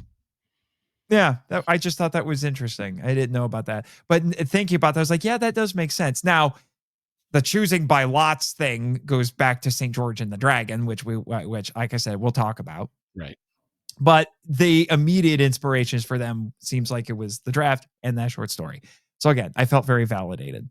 And then like I said, they completely subvert it, which is my way of transitioning to talking about that particular plot point because I struggle with it. I struggle with it a little bit. And we'll also talk about the kind of the movie's attitude toward religion, I think, as well. But I do want to talk about the princess. So we have Elspeth, who comes in relatively late in the movie and kind of takes over a little bit. And outside of her relation with the king and the dragon and the lottery and all that, she's brought in to complicate the blossoming relationship between Valerian and Galen. So it's so forced. Because Valerian sees her and he's like, oh, he has to go save her from the dragon. I guess he likes her more than me. Yeah.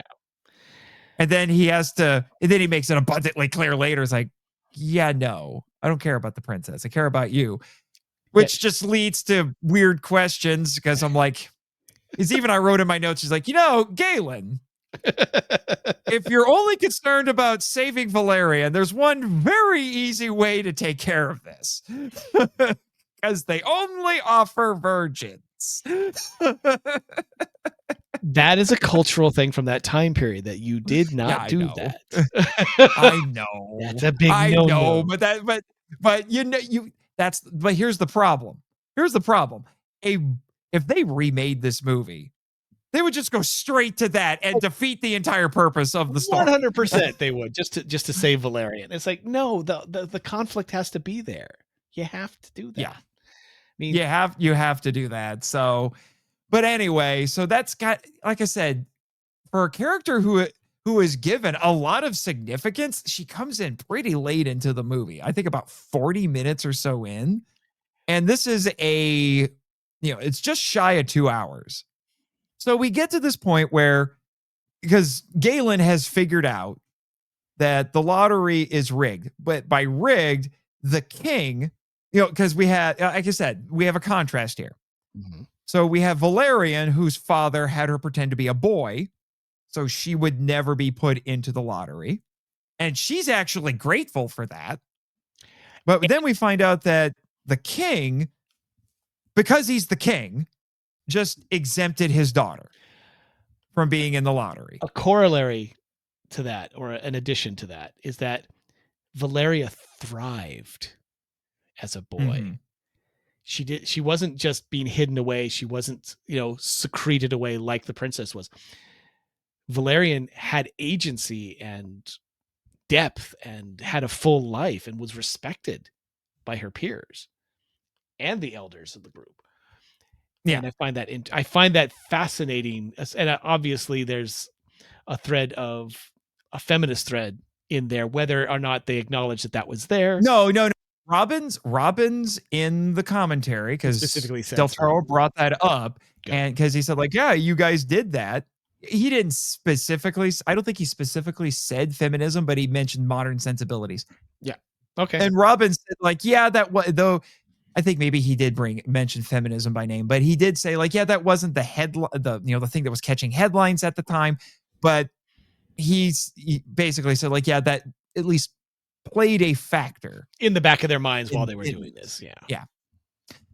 And I'm cool with that, because it does lead to an interesting place here. Right.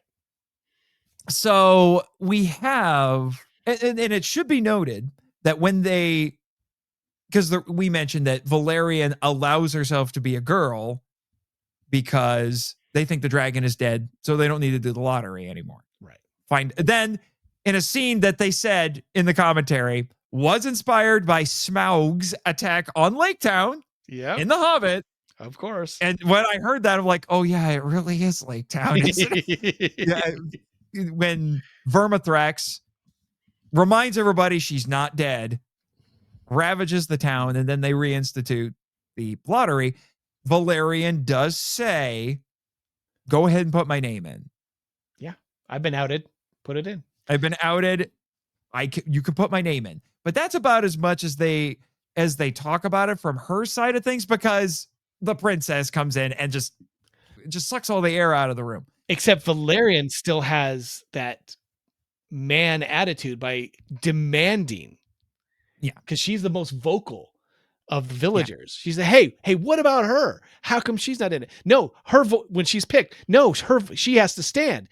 And she's demanding it. And then the princess says, I agree. Although I'm trying to remember, did they actually mention that it's only her? I think, yeah, it is, because this princess gives a speech about it. Anyway, so Elspeth has a conversation with Galen, because they put him in the dungeon, because of course they did. We got to get we have the dragon, we got to get the dungeon. So, so she's talking to him, and he had found out that the princess had been exempted because her father's the king, and he just said no. And apparently bribed some people. The implication seems to be it wasn't just him exercising authority, it's also him throwing some money around. Yeah, as one does. So he says, yeah, well, because she tries to say, like, well, we had to do that, and it was a good idea, and and all that. She's saying the things that you're supposed to say. And then he says, like, yeah, and they never put your name in. She's like, what? Of course they did. I'm a virgin. And then she goes and talks to her dad. It's like, was my name never in there? And he tries to deny it. Never really actually admits to her in so many words that that's what he did, but she figures it out. And then we get to this big scene that they talk about how there's an almost religious aspect to it, because it's this requirement that they have to do, and it's not something that's pleasant. So they kind of drape it in ceremony to make it more palatable, which is a really interesting thing. The dragon priest. The dragon priest. So there's this big to do. There's so much pomp and circumstance around this thing. And you can tell it's, as you were hinting at, it's this cultural thing. They're there. It's almost like a form of entertainment. When I was, college Nate was thinking of The Lottery by Shirley Jackson, because I just read it in a lit class. I would say for a lot of people nowadays, what they would probably think of is The Hunger Games. Yeah. Where the tributes are being chosen by lot, depending on age and things like that. Unless you pull a Katniss and say, I volunteer as tribute, which that might be an interesting thing to do. If they did do a remake of this, you could have, I don't know, Valerian can pull that off. It's like, I volunteer. I think that's where the princess would be saying, that could be interesting. So they do the whole thing, and the dragon priest is not willing to say what the name is. The king insists, the people insist, and it's the princess. And then he tries to have it redrawn, and then it's revealed that the only name in there, and the crowd's like cheering, stir, stir, stir, and it ends up meaning nothing, because the only name that's in there is hers. And she gives a whole speech where she says, I did that on purpose. It will stand, even though she clearly rigged it, because she said, I was exempt all these years. And I get what the movie is trying to say with this. And we've already said, like, she ends up dying. Yeah. She has an opportunity to run. She doesn't, even though the hero is there to save her, completely subverting the trope. And then she just silently walks to her death. Yeah.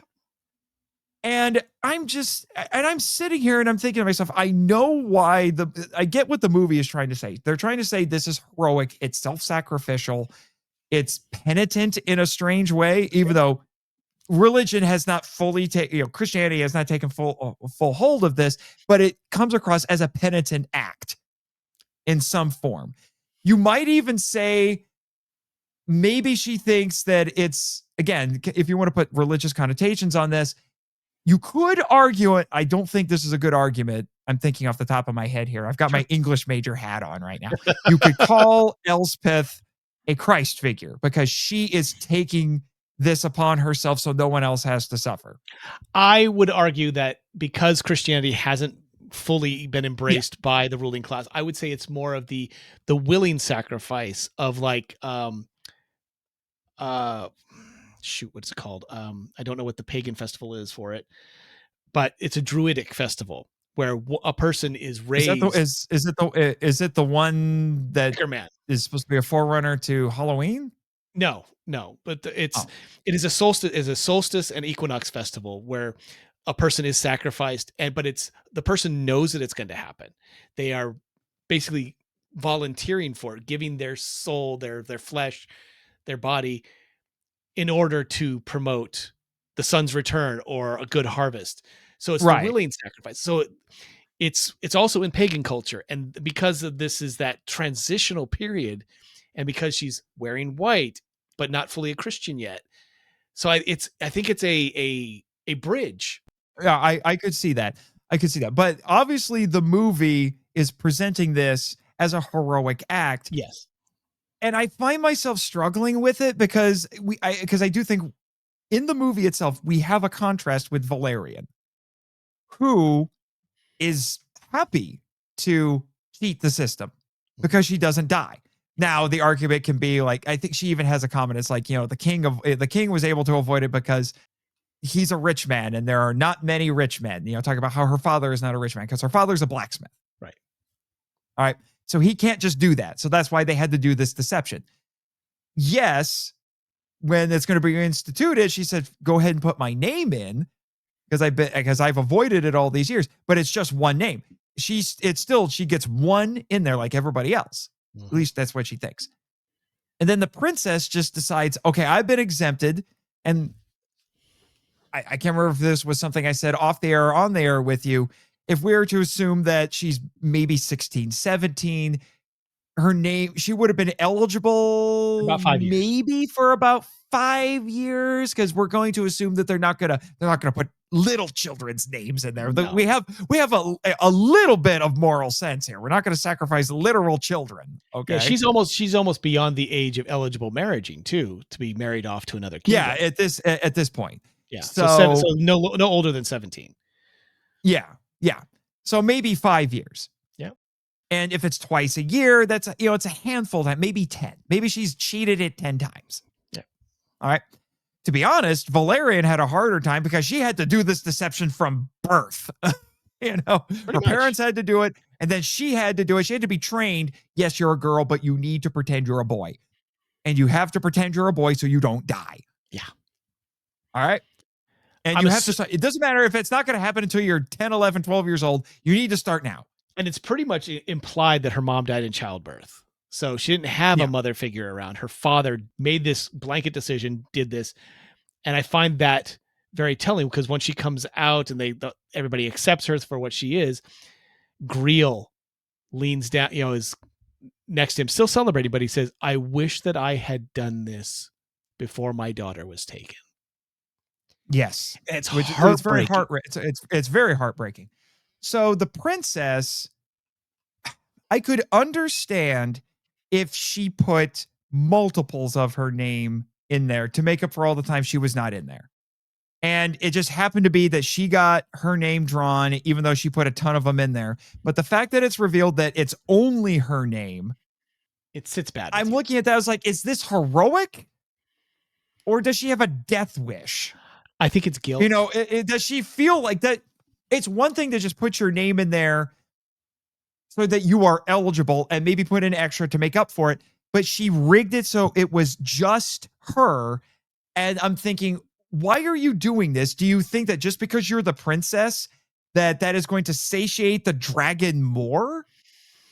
I don't understand the thought process. You are at best going to stop it for 6 months. I think there's it almost, like I said, it almost comes across as like self-loathing. It's not so much as penitence, but like punishment for something she didn't. Yeah. She didn't even make that decision. It was her father. True, but I think with that comes survivor's guilt. Once it is pointed out to her that this has happened, and her father basically confirms it, there's a missing scene where she is ruminating on that. that would need to be done in a modern retelling of this. And I think it is a huge chunk of survivor's guilt and realizing that he did this to protect me when other people couldn't protect their own daughters. That's not fair. I'm going to even the score. And in a little bit of teenage rebellion, stick it to my dad. Make him feel what those parents felt. Yeah, and by sticking it to dad, I'm going to let myself die. It's just so bizarre because we have two fathers. This is another contrast. We have a contrast of two daughters. We have a contrast of two fathers who both do the same thing. Yeah. An understandable thing. I am protecting my daughter. Mm-hmm. And they both do it through underhanded tactics. Yeah. One is through deception and one is through implicitly an exercising of power and implicit bribery. Right. And I think the only reason that Simon and Valerian get away with it, why they don't resent him, because one, when she reveals herself, the dragon is thought dead. But then immediately when the dragon comes back, she says, put my name in. I don't give a crap. It's fair. And there's that very masculine way of thinking, what is fair, what is right, what is necessary. And I think with Elspeth, it's more of a feminine, in that time period, a feminine sacrifice. She is already built up as a princess to be sacrificed for an alliance. That is her literal job, is to be a sacrifice to another person, probably someone older, probably nobody she'll ever love. Her life is already over. Her life is already sacrificed. In one sense, she feels she might be doing a better job, doing something more important than an alliance by saving her own country, her own people, and consequently, if only for 6 months, the children, the women, the girls who would be up for this. I do see it a little more heroically, and maybe that's a factor of my age, looking back on it and looking back at what I would do, what I believe that I would do in that similar situation. I'm not a woman. I can't speak to that, but I can speak to how I would feel had I known that I was left out when everybody else is being forced to do this. Yeah. Maybe that is the issue. Maybe there needed to be a scene to give us an idea of where her psyche is. And, maybe she, to let us know that because the only way I can think of that someone like her, a princess who finds out, even if there is a level of moral outrage from her about this. Right. I can't imagine that most people would say, not only am I going to put my name in there, I'm going to make sure mine is the only name, so I am guaranteed to go to my death. There seems to be a level, like I said, it comes across like a death wish. And there is a level we're also looking at this from a suicidality to it. I don't even know if that's a word, but yeah, it's a good word. It is now. Yeah. But I know you're struggling with this, and it's also, you're looking at it through a modern lens and what sacrifice means to us in this modern world. For the medieval world, they didn't have aspirin, a simple medication that we take. Life was pain. Life was suffering. They were taught life is pain, princess. 100%. Anyone who says otherwise is selling something. 100%. Not necessarily selling something, but definitely has ulterior motives, because they did not know a world, a life, an existence that wasn't about pain in some way, shape, or form. Mm-hmm. When you add on to that the existential pain of knowing that you could die at once every 6 months, and then to get that information that no, you haven't had that, you shouldn't have been, you didn't have to worry. And then to realize that you've been flagellating yourself for all this time, but you are in a position of power now to know that you can affect change. You can make a difference, even if it is to sacrifice your own life. In that time period, that mindset, it's a powerful thing. There's a magic to that. And being a pagan, she would feel that magic of self-sacrifice, maybe it would satiate the dragon for longer than 6 months. Maybe because she is the ruling class who are ordained to rule. Mm-hmm. And in that same time period, the king was the land. The health of the land was the health of the king. This king isn't very healthy. He's kind of frail. So the land is frail. Mm-hmm. Maybe which is why, interestingly, when they find the corpse, which Del Toro actually said that a great way to make the creature on screen seem real is to give it a corpse. Yep.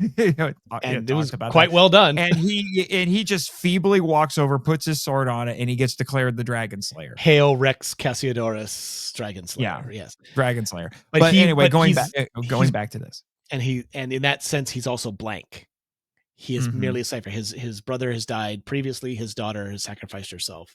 He's got nothing left except this reputation. So for her, it could be, and again, there's a missing scene of her making this realization or talking to Galen. I think that's the scene that was missing, that she goes back to Galen and says, you were right. And having a conversation rather than just letting him go. Having a conversation before letting him go. Because I do think if this had been established a little bit better, if she had a more characterization, I think it would be easier for me to swallow. I might still kind of question it a little bit, but if it made sense for the character, I think I could more easily accept it. And we have a history. That's part of what's bothering me. You and I have a history of rewriting or making scenes better or making entire movies better. Project Snake Bet coming soon. And I think in this instance, if she went back kind of looking shell-shocked and said, you were right, I just confronted my father, and he pretty much admitted it. And he said, and Galen would then say, what are you going to do about it? And she said, I don't know. I have been taught that, go on. And then he could bring up, being a sorcerer, saying, the health of the kingdom is the health of the king. The health of the land is the health of those who rule it. And that would give her that idea that, now I know what to do. Funny enough, I don't remember if this was on the air or off the air, but didn't your wife say, oh, she must be a sorceress? Yes. To make that happen. And I thought, okay, I would just bring that up because it's hilarious, because the bag that holds all the name tiles is under lock and key. It is in the presence of two guards as well as the dragon priest. When they pull out the first name and it's her name, my wife gasps. When they said, oh, this is obviously, we can't read this one, let's take it again. He pulls out and it's again her name. And she says, I have changed all the tiles. You will only pull my name, blah, blah, blah. She had me stop it. She says, she's a sorceress. She did it. That's the only way she could have done it. She's too young and naive to have gotten in there and changed all those herself. Plus it's under lock and key, which means otherwise she'd have to bribe somebody, but I don't think she has it in her to do that. Yeah. And it's a somewhat compelling argument, or again, missing scene. She compels or tells Galen to do it before setting him free. Yeah. Something like that. I was also thinking, could this still be as effective if, say, she just put one, which I think would be a more feasible idea. 10, she just put 10. Her name. Maybe not even 10. She managed to get one in there and her name still gets drawn. We could still do the same thing. And we could still do the same thing where they're like, no, do it again. She's like, no, it will stand. And so it's almost like this fateful retribution, like that.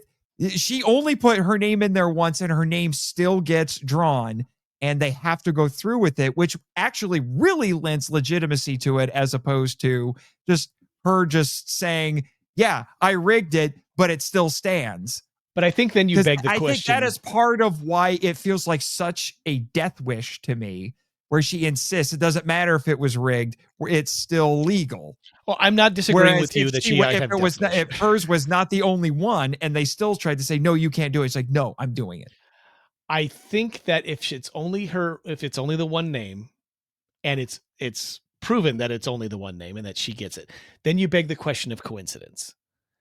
And it's a little too coincidental that she would get picked at this moment, at this time, at this crux. So having her take agency, we got that word again, just like Valerian did, take agency of her own life and determine her own future for the betterment of her kingdom. I think that is a powerful message for her and for the other women around who have looked down on her, knowing in their hearts that she has been withheld from the lottery. Because when she tells that, I have just recently found out that my father has kept my name out of the lottery, there wasn't a lot of gasps in that crowd. There's a lot of it's like they knew. It's like they kind of knew. This just confirmed it. Yeah. I mean, because Valerian is like, yeah. Well, she was already cynical. Valerian says the fact that Valerian says it was like, yeah, we know, you're the king's daughter. People just assumed, right? Yeah, and for her to say, I just found out and I rectified this problem. That's powerful. If she had survived, if Galen had indeed killed the dragonettes and the dragon before she was killed, she would have been in such a position of power in that community. Her father would have had to abdicate to give her the. I'm not necessarily advocating for her to survive. No, she needed to die. I understand why that had to be done. It's just the lead up to it. And I don't remember being blindsided by this quite as much when I was in college and I saw this movie, but this time around I saw it and I'm like, you're more mature. You have a little more information under your belt. You have a little more life experience. Yeah. And believe me, when you see it later again, you might have a different interpretation as well. And that's the beauty of cinema is you can see it and have one reaction the first time you see it, and then a different reaction and a different reaction. And the more times you see something, picking out something more, reading something more into it. I still, like you, I agree. There is a missing scene. It needs to be between her and Galen in the prison. Yeah. Well, here, let me give you another scenario with what could happen. Taking a bit of inspiration from the Hunger Games. Oh, sure. Let's say we'll assume that there's a little bit more establishment here, where she's like, yeah, you were right. What do I do? And he says, yeah, what are you going to do about it? I don't know. And then we go through the pomp and circumstance again. And here, I'll make it even more interesting. Let's say Valerian's name gets pulled. Mm-hmm. And then maybe Galen is there or he hears about it. He's like, no, not Valerian. And then the princess comes up and says, screw that. I volunteer. Yeah. We get a dramatic moment where it's like, oh no, Valerian's going. And maybe even, we could even say like, maybe Valerian's like, yeah, put my name in there. But then her name gets drawn. She's like, oh. Maybe she starts having second thoughts. And then the princess, and then, because Valerian doesn't necessarily like the princess, but then also Valerian's like, but I think Galen likes the princess and not me. And then she says, I volunteer. So then she's like, great, I won't die, but the boy I like is now going to go save the princess. Oh, what to do? What to do? Yeah, what to do? I mean, yes, but we still have her taking agency, being proactive, and saying, I'm volunteering because my name was never in here. I think, okay, here's my argument to that. Her exclusion has been a deception perpetrated upon the populace of the town. She in turn used deception to correct the mistake. So again, we're talking about the duality of everything going on, the fathers, the daughters, the two sorcerers. Literally, God, just dualities everywhere.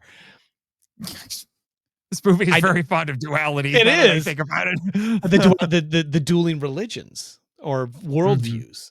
Also, it's there.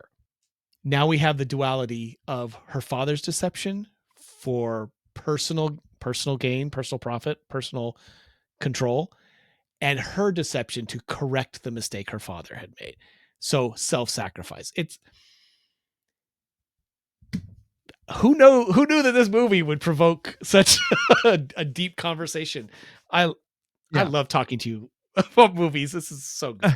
Well, I just like I said, it was a moment. It was a moment that I don't want to say it doesn't break the movie. I feel like the easy criticism is to say that it's bad writing, but I don't know if it's necessarily bad writing. No. Because it's such an interesting idea, and maybe it needed a little bit more establishment. I will not argue with you there.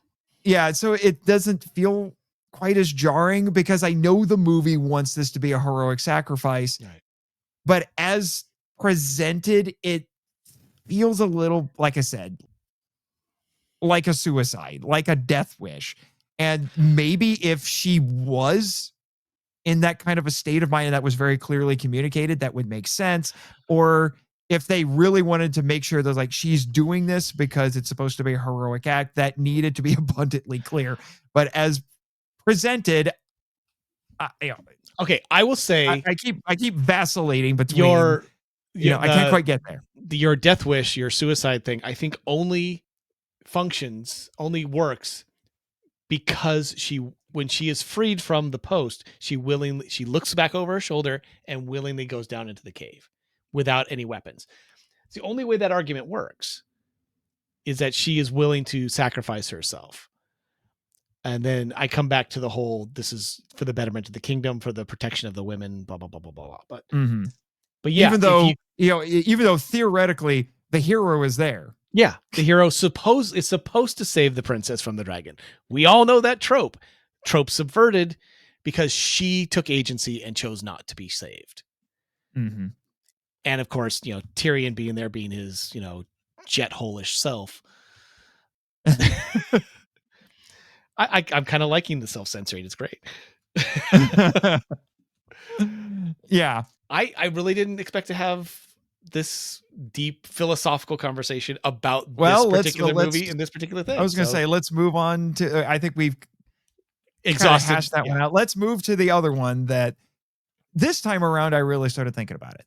Okay. And knowing that they were going for the very Tolkien idea of the end of one era and the beginning of another. In this case, it's England moving.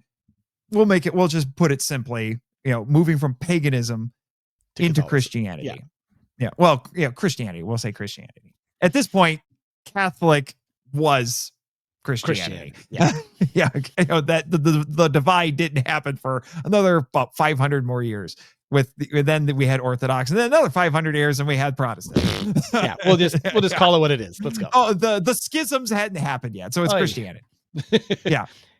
So, and I don't know if this was intentional or not. I don't think the filmmakers. I'm giving them the benefit of the doubt here, because there was nothing that they said in any of the special features or any of my research that to indicate they are anti-religion. No, not at all. Mm-mm.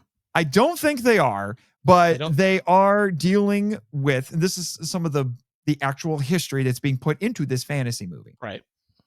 They are addressing how this was an England that was shifting. Yeah. It was going from paganism to Christianity. It's that very Tolkien idea. The third age is ending, and so now the fourth age, which is the age of man, is beginning. Right. And that's a really interesting idea. I love that, but I love Tolkien, so I'm all for this.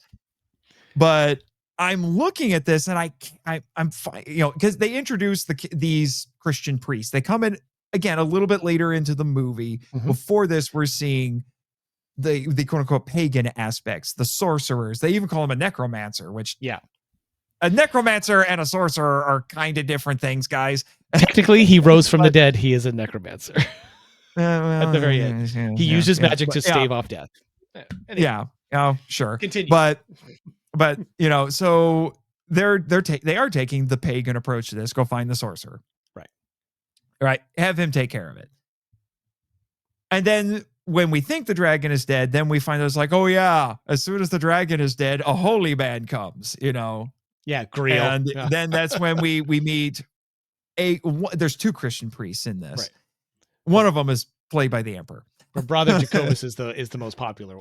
Who's the more outspoken and kind of belligerent one? And I would argue the foolish one. The firebrand, literally. Yeah, the firebrand. The fire and brimstone guy. There you go. How ironic. He's the fire and brimstone guy and then dies by fire and brimstone. Hey. If only. Oh my gosh. But poor guy.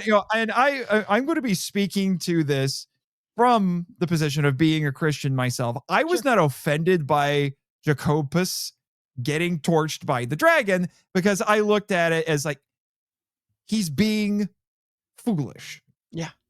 in Christian theological terms, he is testing God. And you don't want to test God. It'll always come back and bite you. Testing God ends badly. So the fact that he's going there and he's trying to use his religion to defeat this dragon, I look at it as he is doing the completely wrong approach, because he just thinks, and also there's the arrogance of just thinking, he's like, haha, it's just the devil. It's just the devil. I love the look on his face too. It's just the devil. Okay, dude. We have nothing to fear. Not if we believe. It's just the devil. I'm like, okay. And so I'm just looking at it, and I'm looking at it as, one, it's his own hubris. Oh, 100%. That's being torched upon him. But I would also say he's doing the completely wrong approach. Yes. Okay. You don't go up to a dragon it's clearly not a supernatural dragon. Okay. Yep. That's the other thing. This is not a supernatural problem. You do not come at the natural problem with a supernatural solution. So like I said, he's being a fool. So I'm not bothered by that. It's some of the other stuff that we see in here where I'm wondering if the movie is, and it goes a little bit to the St. George thing, and we'll get to that, where this city is in a moment of deep crisis, and this other holy man, the other priest, is telling them, hey, convert and be baptized and you will be saved from the dragon. You can look at that as kind of opportunistic. Very much so. If not exploitative, going to them and saying, like, you are in a moment of crisis. If you convert to my religion, you will be saved. And that is exemplified by the character of Greel, who then becomes a proselytizer after, because he's the one holding the makeshift cross at the end, who says, see what the Lord has delivered us from. He doesn't get killed. No. So you could argue he's not being a fool like Jacopus, but is he an opportunist? And I'm not entirely sure how to feel about that. We don't get enough. Yeah, and if we say he's being an opportunist, I'm going to say the problem is that we don't have any. If we say that this priest is a fool, he was testing God, and then we have this other one who's an opportunist to get conversion, but we don't have, I guess you could say, an outright positive depiction of religion. I think the closest we get is Simon gives Valerian a Christian cross to wear around her neck, and basically says it wouldn't hurt. And then in a very interesting, it won't hurt. So that seems to be a positive attitude toward it. And then, interestingly, probably one of the most fascinating little scenes in this movie is when Ulrich sees Valerian again after his resurrection, and he's just talking about, this is the end of the age of magic and things like that. And he sees the cross around her neck, and he kind of acknowledges it with a look. Yeah. Well, he it seems like, I don't know, I'm interpreting it as like a level of approval.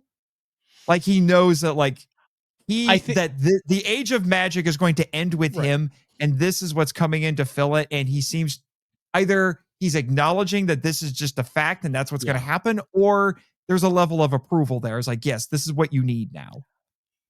Yeah, I think with him specifically, since he is the old guard, he is the previous paradigm.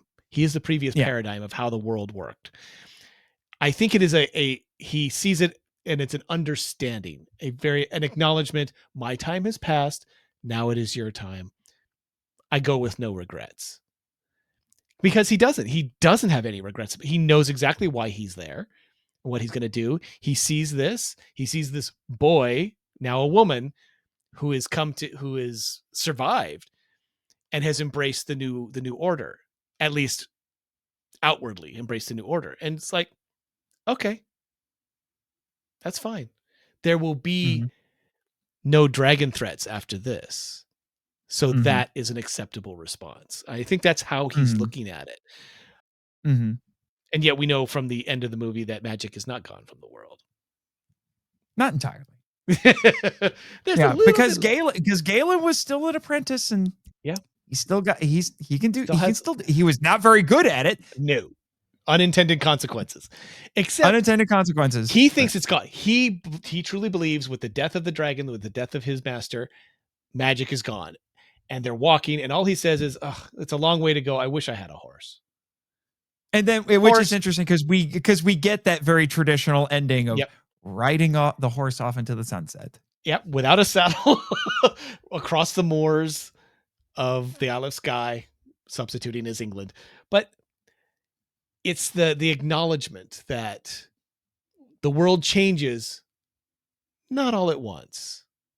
That there is still a little magic left in the world if you know where to look. Yeah. The only thing I didn't like is the undercutting the kind of trilling little lighthearted music as they're riding off. That was a little inconsistent, but okay. I'll let it go this time. But yes. Yeah. But going back to the subject at hand. Yes. Yeah, I'm going to give them the benefit of the doubt and say that it's not an anti-religion movie, but it is acknowledging that this is a tumultuous time of transition, and maybe that's it. Maybe this is the new order coming in, trying to confront the old order of magic and dragons, and going about it completely wrong. As they say, coming in hot and leaving cold. But dumb tish. Yeah. I wasn't trying to make a pun. It just happened to work out that way. Yeah. So like I said, and I didn't see anything to indicate, that their goal was to be out and out anti-religious.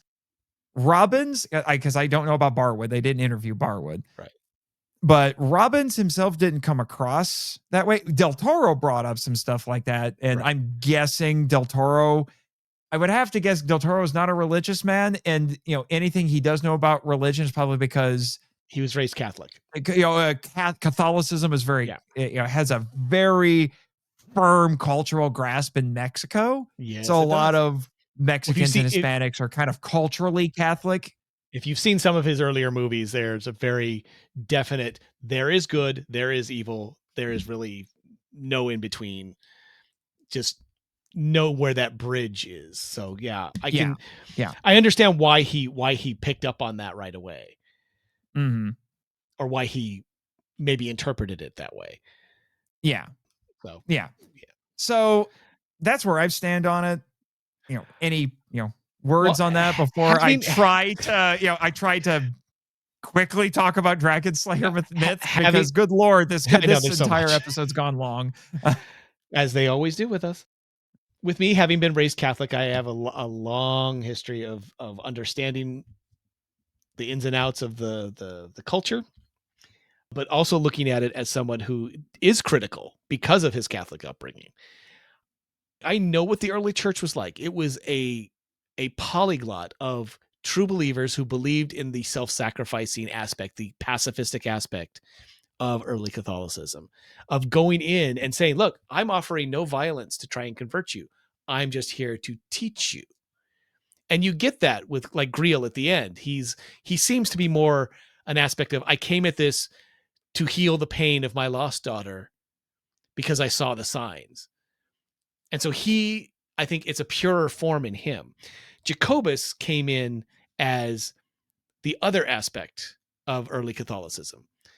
The devil and evil must be rooted out at all costs. Now, he's not a violent man himself, except in language and the way he uses the faith. There's not necessarily anything wrong with what he did. He just chose the wrong fight, I believe. He was very good at getting people on the side. He got all those people to come up to the entrance. Yeah, which is astounding. He's certainly charismatic, but he's also Ian McDiarmid. So yeah, he's the emperor. We got it. He compelled them with the dark force. But again, I think he underestimated his spiritual foe in this respect. He didn't count on the physical presence, or he overestimated his ability to turn back the physical presence of his spiritual enemy. So again, yes, he is a fool, but he is an understandable fool within the context of his religion and his culture at the time. So he's not a bad person, misguided in this. Yeah, I was going to say that is a good point that you mentioned there, because it should be noted, neither of these Christian priests are violent.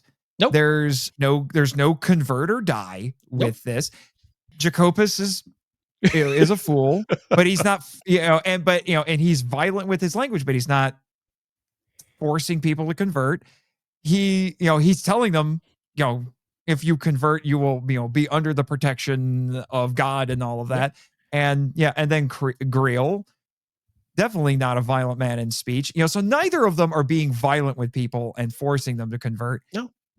Like I said, I still wonder if maybe Griel is being a little opportunistic, but I think in his grief and his misreading of the fact that there's a holy man just happened to be in town at the time that the dragon was slain, I think that because the paganism, the magic religion failed him and his daughter, he's grasping for something to believe in, to give him comfort, to give him solace. And I think Catholicism at that time is exactly what he needed. He needed something peaceful, something calm, something to give a structure, an explanation to why this happened. And so for him, I believe it is a solace, which is why he wants other people. He wants them to feel that same solace. Maybe the first people he converts are people who have also lost daughters. And I think that's a longer movie. That's a longer scene that would need to be in there. And I think that would be, if we were telling a different story, that would be an appropriate thing to do. Here, it's just like added flavor on the side. So you see that, the old world is moving out, the new world is moving in. Yeah. One of the reviews I read tried to argue that, unlike, say, like Excalibur, which was another kind of contemporary fantasy movie at the time, that was dealing with a similar idea of, this is the end of the day, the era of magic and all that. But it said that, that it may eventually come back, argue that Dragonslayer is not advocating for that, that essentially, it's that time is done. Right. And that reviewer seemed to be it seemed like it was trying to argue that is something to be mourned. And I'm like, I don't know if that's necessarily the case. Because something is still coming in and filling the vacuum. I understand what that reviewer is trying to say, but I point again to the end where Galen accidentally summons the horse. Magic is not going to leave. It won't be as present. It won't be as in your face. It won't be as obvious as a dragon and a sorcerer. But the magic will still be here. Will still be touching our lives, if in a completely different way, in a coincidental way. So I think it's a more, whether Valerian embraces Christianity or not, we don't know. Considering her whole life was a deception, blah blah blah. There's a whole thing going on there that we can't unpack. But with Galen, I think it's an understanding that he can't be the sorcerer that Ulrich was, but he can be who he is. And he accepts that.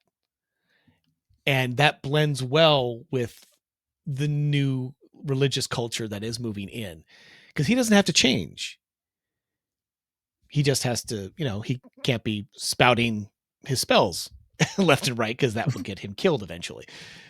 But in this period of transition, he is safe being who he is, safe being with Valerian, and the culture will move along with him. And I think that little act of him wishing the horse and that happening again shows that it's not going to be gone.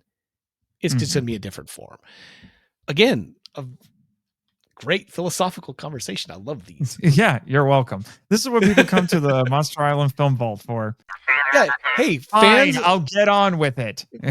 But patrons, did you expect such philosophical conversations from a Disney movie of all things? Amazing, isn't it? Point taken. Yeah. So, but I will. Oh my gosh, I should have expected this to happen. But now I am gonna go, because I promised it the entire episode. I'm going to go into some research that I did. It is by no means a deep dive, but I think this was the starting point of some research that I would like to do for an essay. Interestingly, we have an Ultraman now on the island related to Ultraman, because I would argue, for all intents and purposes, Ultraman is a Dragonslayer. Thematically, yes. Yes, thematically, a Dragonslayer. So I looked at, because this movie is literally called Dragonslayer. I looked into what is the Dragonslayer archetype in myth. Like I said, by no means an exhaustive study, but I still looked into it. Right. So apparently the definition of a Dragonslayer is exactly what it says on the tin. Because every definition I saw, it just says it's someone who hunts and kills dragons. Yeah. Okay. And the thing is, we were talking about, this is a time of transition for England historically. Dragons and Dragonslayers are ubiquitous. They are in everything. The Christian tradition, pagan traditions, they're in all over the world in different world cultures. It is one of those strange universal ideas, like truly universal ideas, is dragons and Dragonslayers. And if not literal dragons, monsters who are slain by a hero. It is fascinating. Yeah. Definitely, as you said, ubiquitous. It's everywhere. Yeah. So this is something I didn't know about. There is apparently something called the Arne Thompson Uther Index, which is used to classify fairy tales, folk tales, myths. I need to look into this and how it works. I do too. This sounds fascinating. Yeah, because I could not find a complete list of what these different classifications are, and there's like different ranges. It's almost like the Louis, not Louis, but the Dewey Decimal System. Where it's like listing them in different things. And apparently, the Dragonslayer is a Type 300. Okay. Interesting. And there's a related one that's called like the Two Brothers. That's only like slightly higher. It's like 315. I'll see it here in a moment in my notes. I was completely unaware of this. But as we have been talking about, and I saw some other interpretations of this that I will get into, but this is generally seen, Dragonslayer stories are generally seen as struggles against chaos. And apparently the technical term for that is this fun little English-German portmanteau called Chaos Kampf. Okay.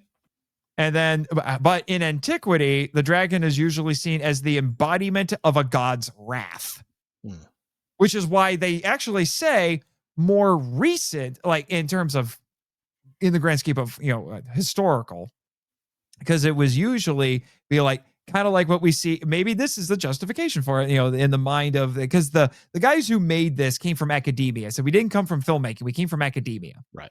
So they're looking at the literature. Yeah.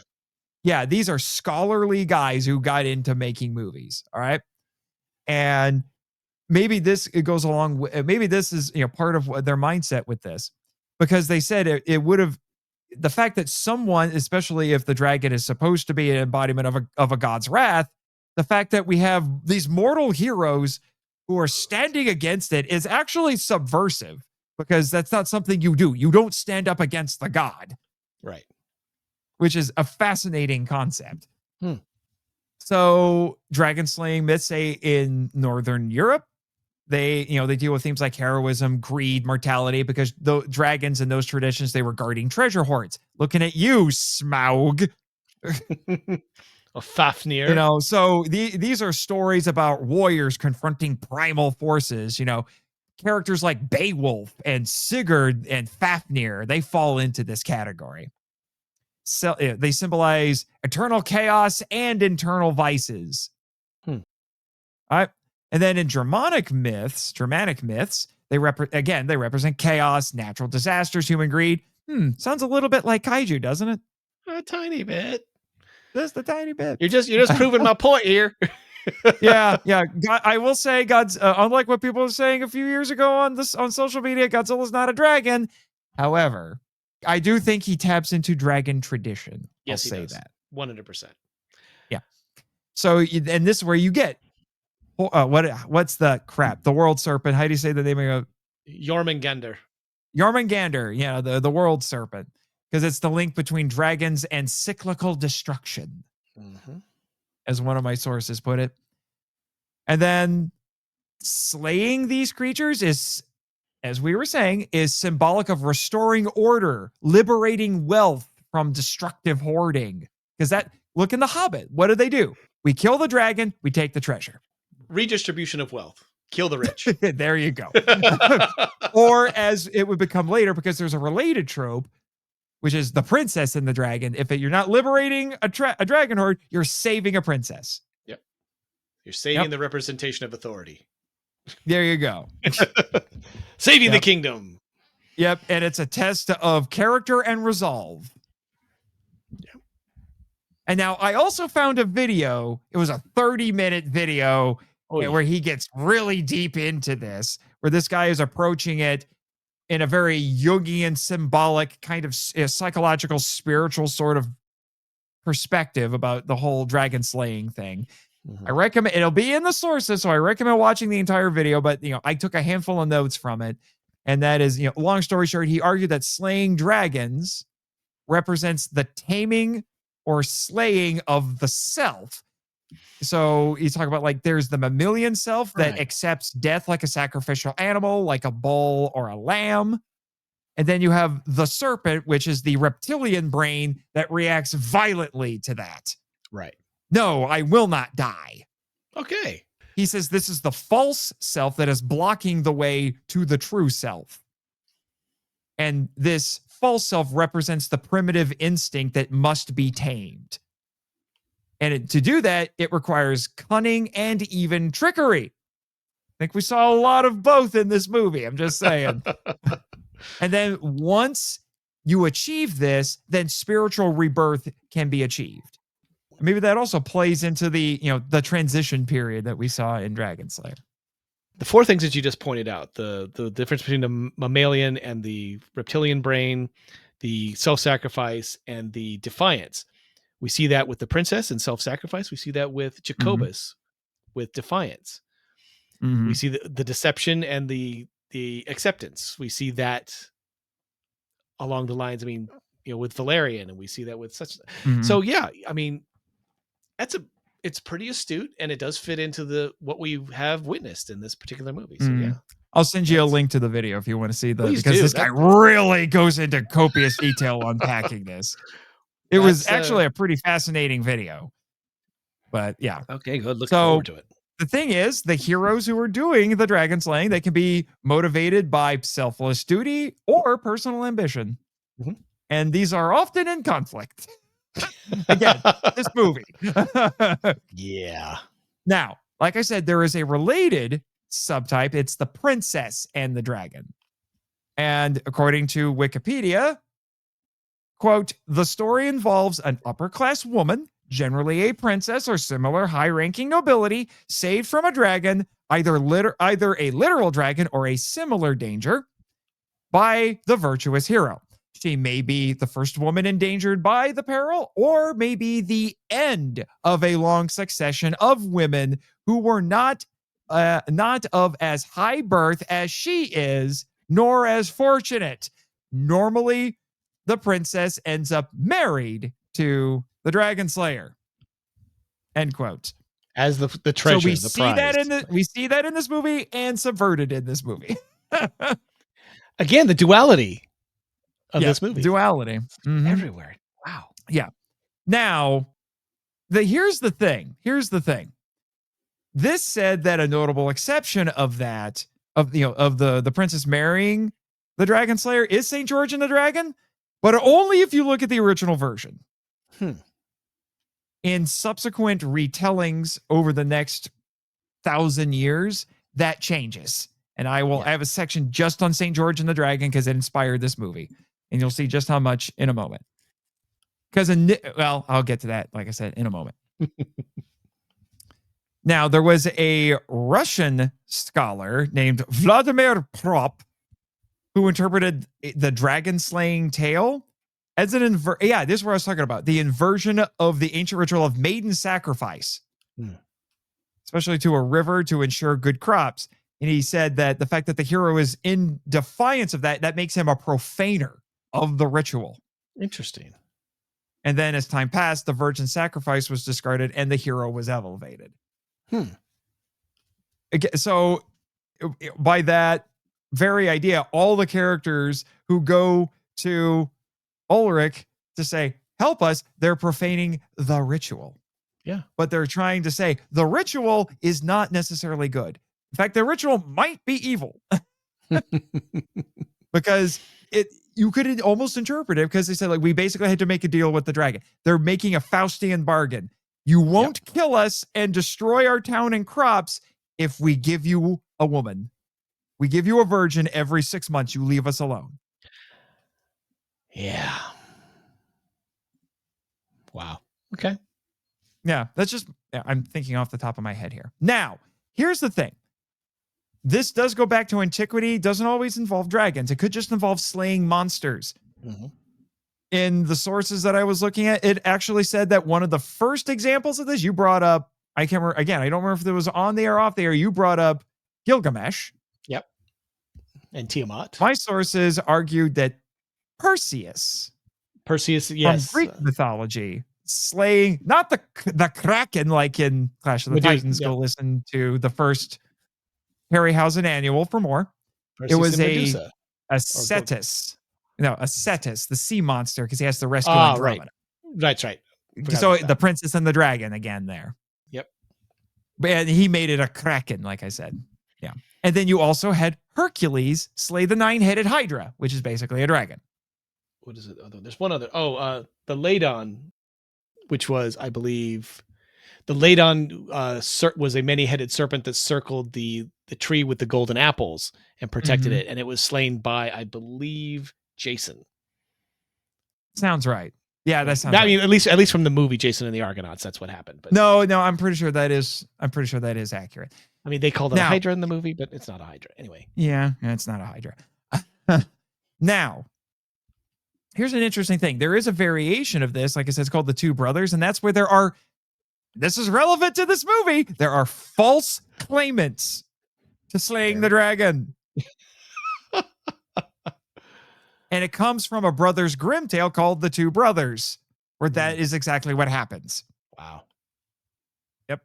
And duality. I won't get too much into this for the sake of time, but my sources also mentioned that the weapons that are used by the Dragonslayers usually embody cultural ideals and some narrative tension.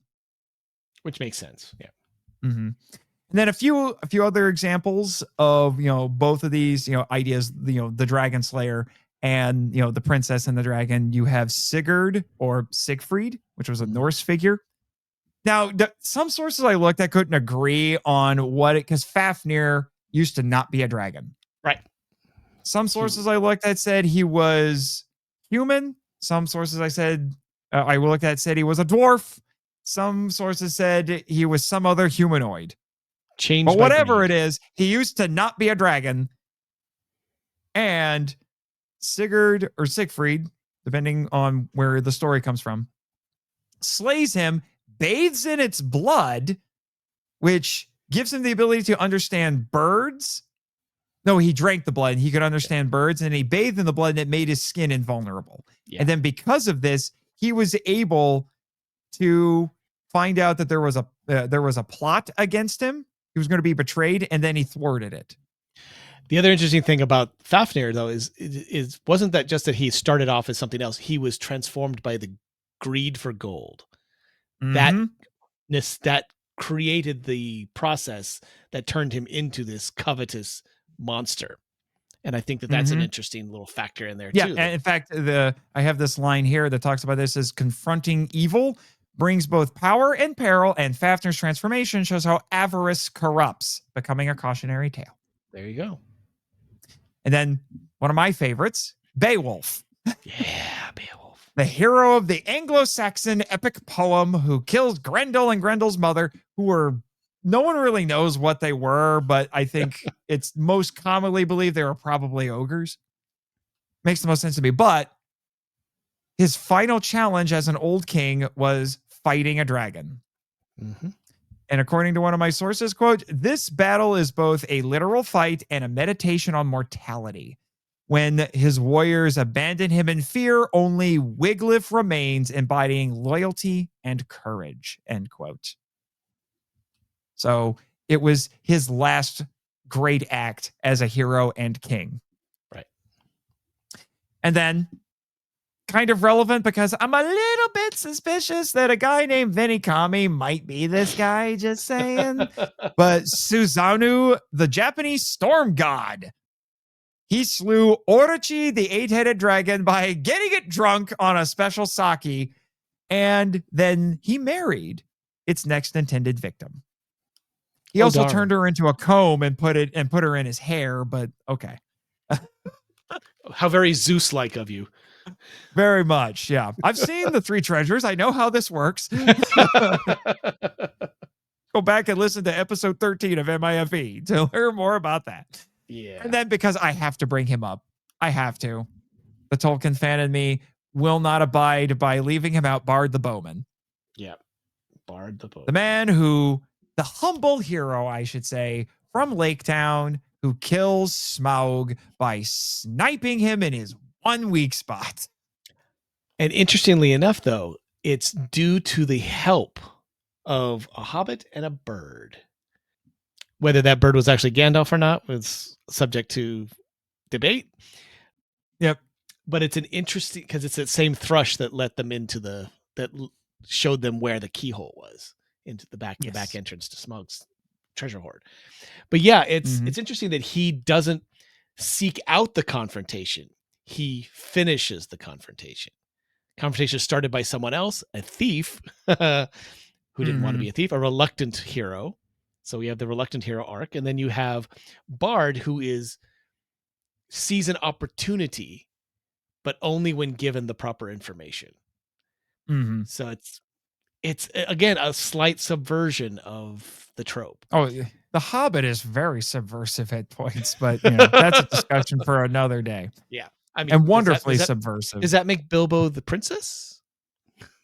He is saved. No. I don't know. Again, that's a discussion for another day. Indeed. So Joseph Campbell, our boy Joseph Campbell. Yay, hero of 1,000 faces. Yep. And this is from a book he wrote called The Power of Myth, which is, people don't talk about this one apparently as much. Hero of 1,000 Faces gets all the attention. But he talked about the psychology of the Dragonslayer myth with this quotation here, quote, "But as Sigurd learned, he must then taste the dragon blood in order to take to himself something of that dragon power. When Siegfried has killed the dragon and tasted the blood, he hears the song of nature. He has transcended his humanity and reassociated himself with the powers of nature, which are powers of our life, and from which our minds remove us. Psychologically, the dragon is one's own binding of oneself to one's ego," end quote. So he would agree with the guy who made that one video I was talking about. All right. So we got to talk about who might honestly be the most famous Dragon Slayer ever. There's a ton of examples, throughout cultures, throughout traditions. Michael the Archangel from Christianity is a Dragon Slayer. Read Revelation. Yep. He fights a dragon, and it's 100%. Explicitly said the dragon is the devil. So go, Michael, go. So maybe that's what Jacopus was thinking of. He had just read Revelation that day, and he's like, "I am the Archangel Michael." And then Vermithrax Pejorative said, "No, you're not." Oops, I forgot my sword. So Saint George.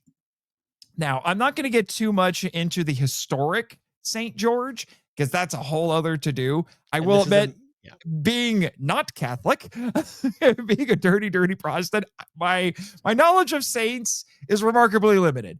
I feel like I should remedy that in some form or another. But St. George, the historical St. George, was actually a Roman soldier who converted to Christianity and was martyred. And apparently, and I did not know this term until I did this research, apparently the Catholics have levels of martyrs. Yes, they do. And St. George is designated, and I swear this is a real term. It sounds completely made up, but it is a real term.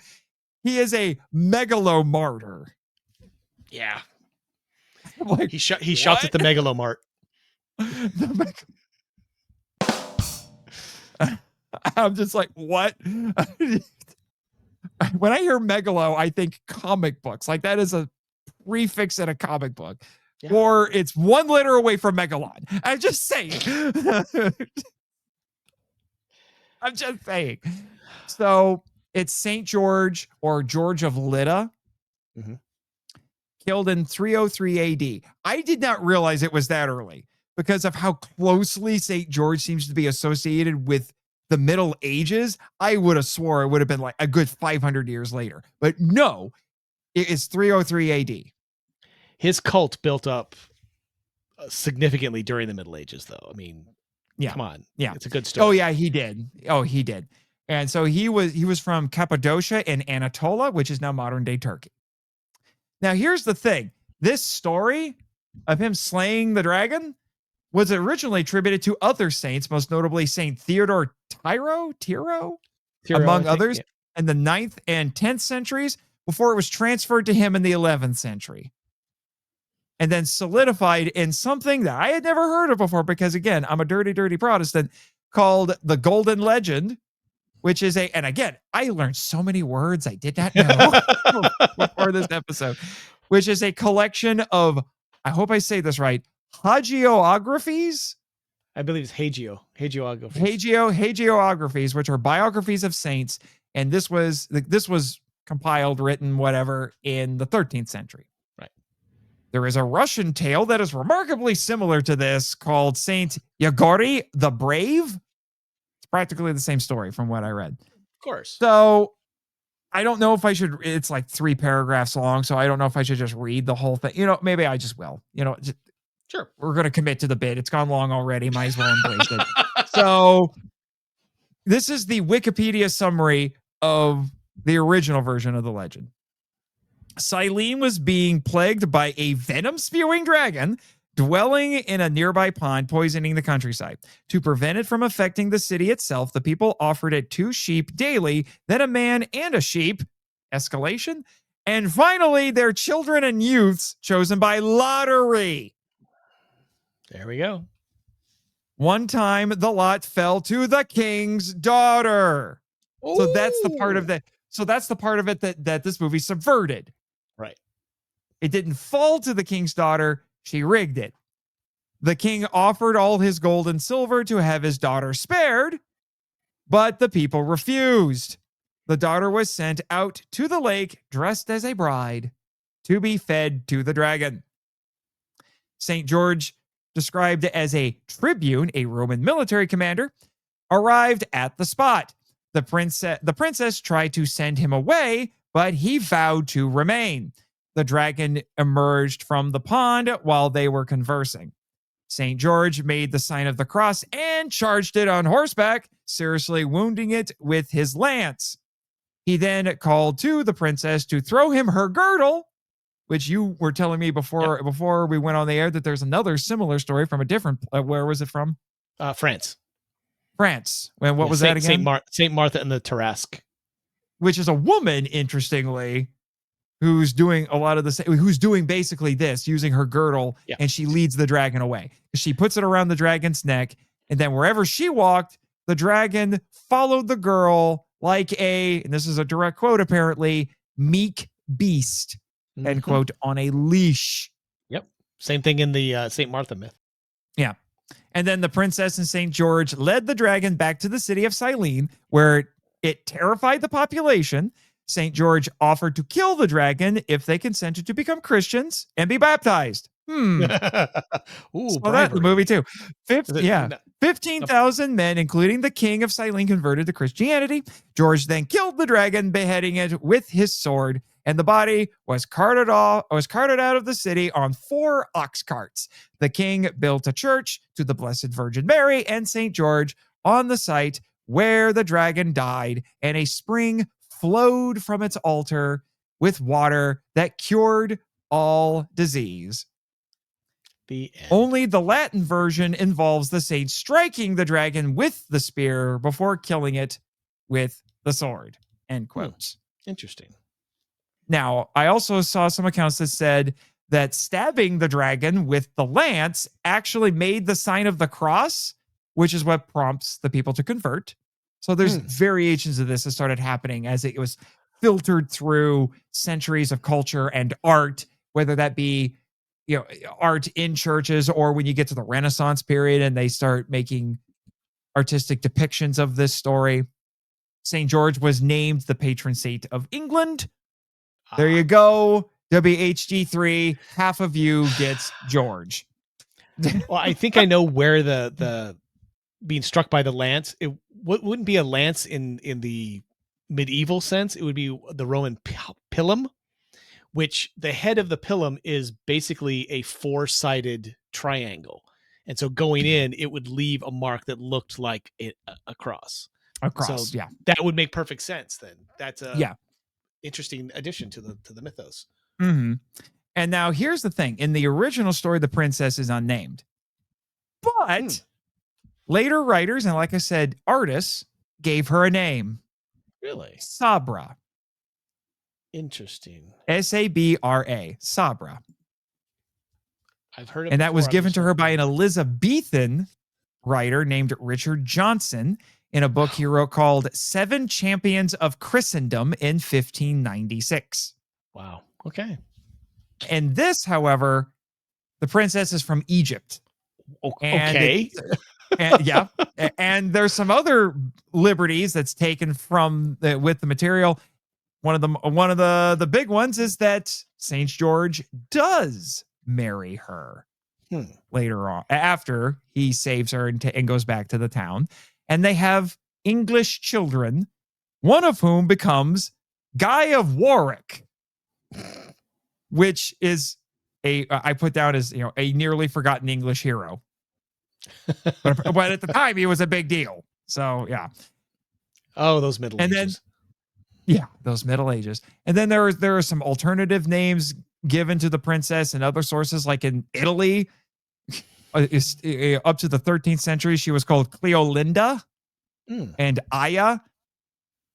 And then Johnson, this is actually really cool. Johnson also named the lance that it's the sword, that St. George used to kill the dragon. It was called Ascalon. That I do know. I have heard that one before. Yep. Interesting. And St. George, the story of St. George as the Red Cross Knight and the patron saint of England, slaying the dragon represents sin, and Princess Una as George's true love is an allegory representing the Protestant church as the one true faith, which was how the story was presented in Edmund Spenser's The Fairy Queen. Oh, there you go. So there you go. And a little shout out to Edwin Gonzalez, probably my biggest fan. St. George also inspired something from his favorite show, at least I'm assuming it's his favorite show, which is Ben 10, because they have characters called the Forever Knights. And it's revealed that they were founded by St. George of St. George and the Dragon. Forgotten that. That's pretty cool. Yeah. There you go, Edwin. You're welcome. Shout out. So I was kind of pausing and so like, oh, we saw that. But, in case there's some other details that this is proving that this is clearly heavily inspired by St. George and the Dragon. So the king of the town being ravaged by the dragon has the beast fed a sheep and a child once a day. The king's daughter, the princess, is chosen by lot, although she rigged it, to be fed to the dragon. In artistic depictions, the princess is tied to a post when being offered to the dragon. In the movie, they're chained. So, yeah. Yes. And here's a quote from one of my sources. In the legend, George has the freshly rescued princess use her girdle to lead the dragon as meekly as a puppy back to the town. Mention that. Where he tells the terrified townspeople, "Do not be afraid. The Lord has sent me to free you from the tyranny of the dragon. Only believe in Christ and be baptized, every one of you, and I will slay your dragon." I'm assuming, and this is probably a valid assumption, knowing what I know about the way things looked back then, especially clothing pieces. A girdle is a fairly large piece of cloth, and usually they have whalebone inside them or some other rigid structure. I'm assuming that this went over the eyes of the dragon, which is why it became meek, much like a crocodile or an alligator. If you cover its eyes, it becomes complacent. And also horses, which in heraldry, the dragon is a combination of the bat, the horse, and a couple of like the lion or whatever. So if you're looking at a dragon's head could look very horse-like in early depictions. So if they put something over the eyes, like a girdle, it's like putting a halter over a horse, the one that has the eye coverings, and then you can lead them meekly. And the more I think about that, the more that's a very interesting way of dealing with a dragon. And okay, I like it. It would have been. I honestly kind of wish that had been in the movie. That would have been interesting. Like tried it, like yeah, or at least I've heard tried that this it. works. I I've heard that this know- works.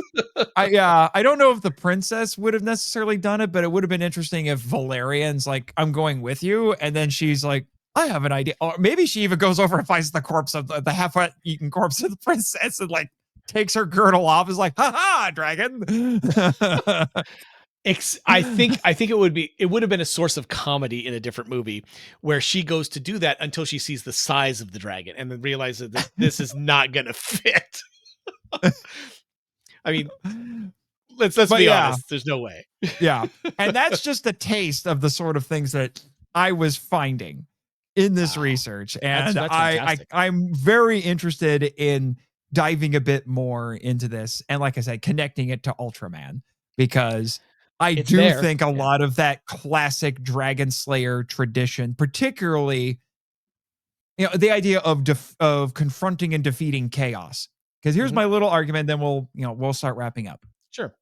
My thesis is going to be that, if you look at Ultra Q, the show that preceded Ultraman, its original title was Unbalance.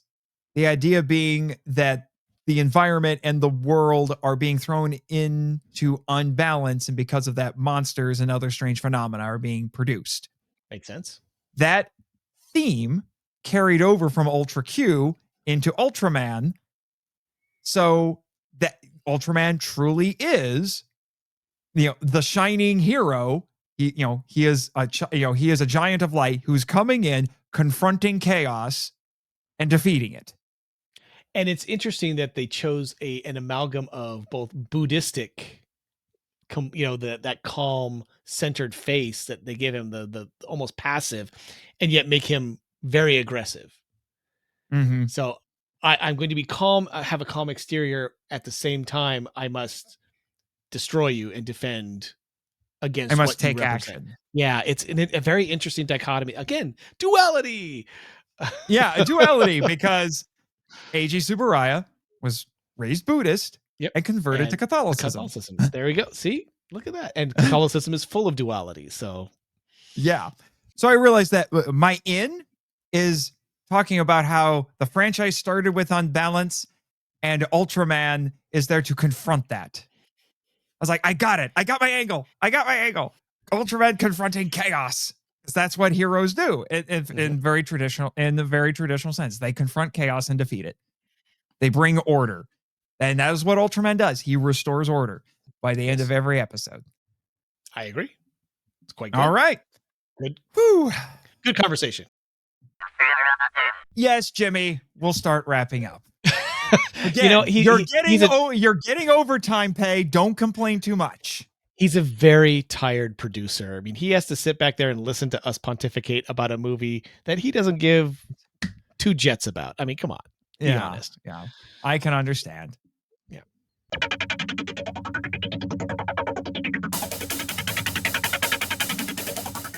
Alrighty. No listener feedback right now, but you can make that happen. Listen to the credits, because you should always listen to the credits, to hear the email where you can send us some very involved emails if you would like, talking about what we have. I would love to hear what you all thought of our very surprisingly philosophical discussion of this movie. You can also leave comments on the YouTube versions of these episodes. We'll read those as well. But the ones that I love the emails, but the ones that I think I appreciate just a tiny bit more are when you leave reviews for us, particularly on Apple Podcasts. I'll try to check on Spotify, because you can leave reviews just on specific episodes on Spotify. Maybe I should start going through my backlog and see what I can find there. Although I have issues with Spotify right now. Spotify, why do you keep deleting my episodes? You weirdos. They have deleted 2 of my episodes. So I am not pleased. Which ones? I think one of them was episode 50, which upset me. And I can't remember if it was something either related to episode 50 or it might have been your first Patreon pick. No. What did I pick first? The Magic Serpent. Oh, what's the Magic? That was such a good one. I enjoyed that one. Yeah, I did too. Oh. Anyway, with that out of the way, sir, it is time. Yes. It is time for the Patreon shoutouts. I shall ask thee once again, will you chant my name? Starting at the Day Pass Tourists, we have Eli Harris, The Redeemed Otaku Podcast. Eric Anderson, Winja the Ninja. Edwin Gonzalez, Jonathan Cartwright. Leon Campbell, Michael Watson. Eric Pearl. And now the Weekend Pass Tourists, starting with Matt Walsh, but not that Matt Walsh. Devin Torrance. And then at the VIP Pass Tourist level, we have Daniel Demena of the Godzilla Novelization Project. Christopher Reiner. One of my co-hosts on Henshin Power V3, along with Jay Cambrick. The Cell Cast.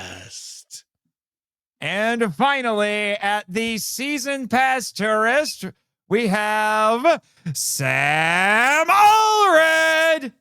Damon Noyes. I think I know that guy. He's the executive producer, right? I hear he plays with puppets.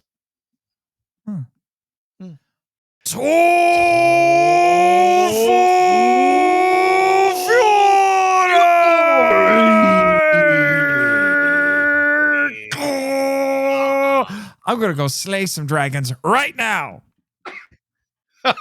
I need a dragon steak. Oh, do you give yourself an aneurysm again? You could say that. Anyway. So, a needle pulling thread. That old joke. You might be wondering, what about the free members? Because we have a ton of free members. If you want to know who the free members are, read the show notes. That's all you guys get. I'm sorry. You want shout outs? Just got to do $3. It's okay. Just $3. We're delving into our fine. dragon personas. You need to pay up. Yeah, you need to Money. Money. I hoard the Patreon money like a dragon. Actually, no, I don't. I kind of go buy things as soon as the money comes in. Well, okay, you hoard the patrons. There's no saying that a dragon can't hoard other things than gold. Jimmy makes a good point. I also kind of sort of hoard the film vault. Or does that just make you a film vault whore? Oh! Hey, you know what? No. That gets the my new favorite sound effect on the soundboard.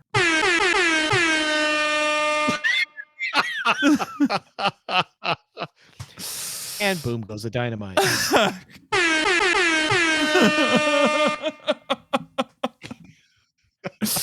You need to make that podcast. I'm just saying. All right. I know. All right. So it's time to get to our no, not quite yet. We got to promote the next couple episodes. So in our next episode, season 5's theme of the Ultra Journey will continue with Ultraman Gaia, the battle in hyperspace, which will feature the return of kaiju writer Neil Reeby, because this is a Ultraman movie that he actually thinks is pretty good. I think he forgets that things like Shin Ultraman exist, but okay. If we're talking about the ones that tie in with the show, with different shows, sure, Wait, Neil. Are you saying that kaiju people are opinionated about the movie? Really? Gosh. Shock. Yes, Shock. shock of all shocks. But I'm going to have to reread an entire classic book in anticipation of this. I'm going to have to reread Gulliver's Travels because this movie makes frequent reference to Gulliver's Travels. Yes, Ultraman and Gulliver. Okay. No kidding. I can see the first two parts of Gulliver, among the Lilliputians and the Brobdingnagians. I don't see him among the Cloud City or the horses. I don't It's see because those. it's because it's a multiversal story with the titular Ultraman visiting another world. Okay, that's that. There's the cusp. Okay, got it. There you go. And then we get back to Godzilla Redux with the controversial, and I'm sticking by that, the controversial Americanization of Return of Godzilla 1985. Maybe this is a bit of a hot take. I do not think it is the superior version of that movie. I don't care what anyone says about the so-called pacing issues. And honestly, after seeing the Japanese version, I can't watch the American version the same. I am willing to defend King of the Monsters 56, but Godzilla 1985. I can't. I'm sorry, Corman. I respect you for those giant crabs that that veer off into Crazy Town. But you don't understand Godzilla. I'm sorry, you don't understand Godzilla. Well, we've already talked about my problems with Godzilla 1985 since I was a teenager when I saw it, and I recognized the blatant anti-Russian propaganda all over the place and the horrible product placement and badly inserted American jokes. Yeah, which would have been worse if not for Raymond Burr. Thank you, Raymond. He brought dignity to that production. And I will say, little preview of that episode. I will give Godzilla 1985 props for one thing. There is one thing it does better, and that is Mr. Martin's speech at the end. 100%. He brought a gravity and a dignity to it. I was going to say, yes, he did. But here's the thing. The only reason that that's there is because Raymond Burr wrote it himself. Because I'm like, how is it that you have one moment of brilliance in this Americanized version that just goes completely counter to everything else that the Americans put into this? And I was like, oh, it's because Raymond Burr wrote it. It's because he understood the gravity and gravitas that because he was in the original or the original American version. He understood the context, and that's the only reason he came back is he had that give me these concessions and take this seriously, or I'm not coming back. Yeah. And yep. Yeah. It shows. Mm-hmm. Mm-hmm. Also, despite all of that, this was a popular one. There were a ton of people who wanted to come on for this one. So it's going to be a panel discussion. Strap in. It might go long. What, mean longer than what we do? I don't know about that, but we're going to have Ben Avery, who is going to make a valiant defense of it, he has told me. Autistic Lizard Pro, for whom this was his first Godzilla movie, and making his MIFV debut, Nick Adam. Yeah. Not Nick Adams. You hero-worshipping weirdo. Okay? Spirit animal and all that. Gee whiz, man. No, Nick Adam of The Monster Report, who was also a fellow Hoosier. So not a hoser, not a hoser, a Hoosier. A Hoosier. Hoosier. Not a hoser. Hoosier. As in person from Indiana, in case any of you don't know. All right. Why don't we go down to the Steak and Cheek? That's Canada, sir. Oh, sorry. I got my accents mixed up. I noticed. All right. And now it's time for the apparently incredibly meme-tastic and popular shameless self-promotion. All right, Damon. Lay it on us. Executive Well, producer, what do you got? A bit of a barren stretch, not without some things going on. I just completed the filming for another movie that I'm in, independent movie here in Oregon. The movie is called Sir Lee of Dudley, or as we on the call sheets like to say, Slod. I am a not so nice guy. I am the manager of a bank credit union who is laundering money for a local crime syndicate, I guess, and having an affair with my head of HR. And I get away with it until I get shot. So yay. I get to die on screen and I'm so happy for it. Yeah, I have to go back in by a bullet. Close range too. It's pretty impressive. We didn't have squibs, but it'll be pretty Darn it. I was going to ask if there were squibs. Come on. We're independent. We don't have the budget for squibs. Anyway, so yeah, I finished principal filming. I do have to go in for one reshoot and voiceover work because I am talking to somebody on the phone and they need to hear me from the woman's perspective. So that's it. Like I said, it's called Sir Lee of Dudley. I have no idea when it will be ready and available. We are not even close to post-production yet. We just had a wrap party, and that's about it so far. I have been auditioning for other various voiceover projects, but voice artist projects. I haven't gotten any yet, but they know I'm out there, so that helps. You're still with Scyther, though. It's still with Scyther. I am still technically Helmet Zemo. And the roles that I have been up for, I have not been disappointed in not getting those roles because the people who get them are phenomenal. So, I heard you on Power Rangers, the audio drama, and I'm like, what? He's in this now? Oh, Renzo, yeah. You didn't tell me. And I'm like, what? Of course not. David's in this now? What? Surprise. I was auditioned. not prepared for this.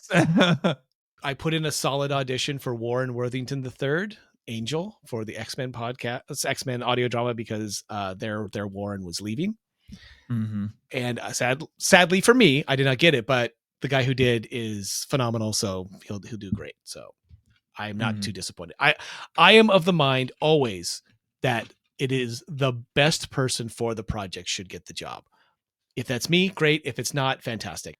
I am not resentful in any way, shape, or form, because why? It does me no benefit. And I truly think that we have a lot of talent out there that needs to be seen and heard. And back to you, Mr. Marchand.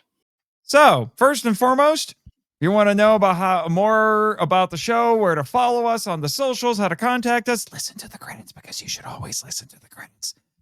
However, normally I would have been doing the Culture Box promo a little bit earlier in the episode, but because this is still technically a shameless self-promotion, I'm going to do it now.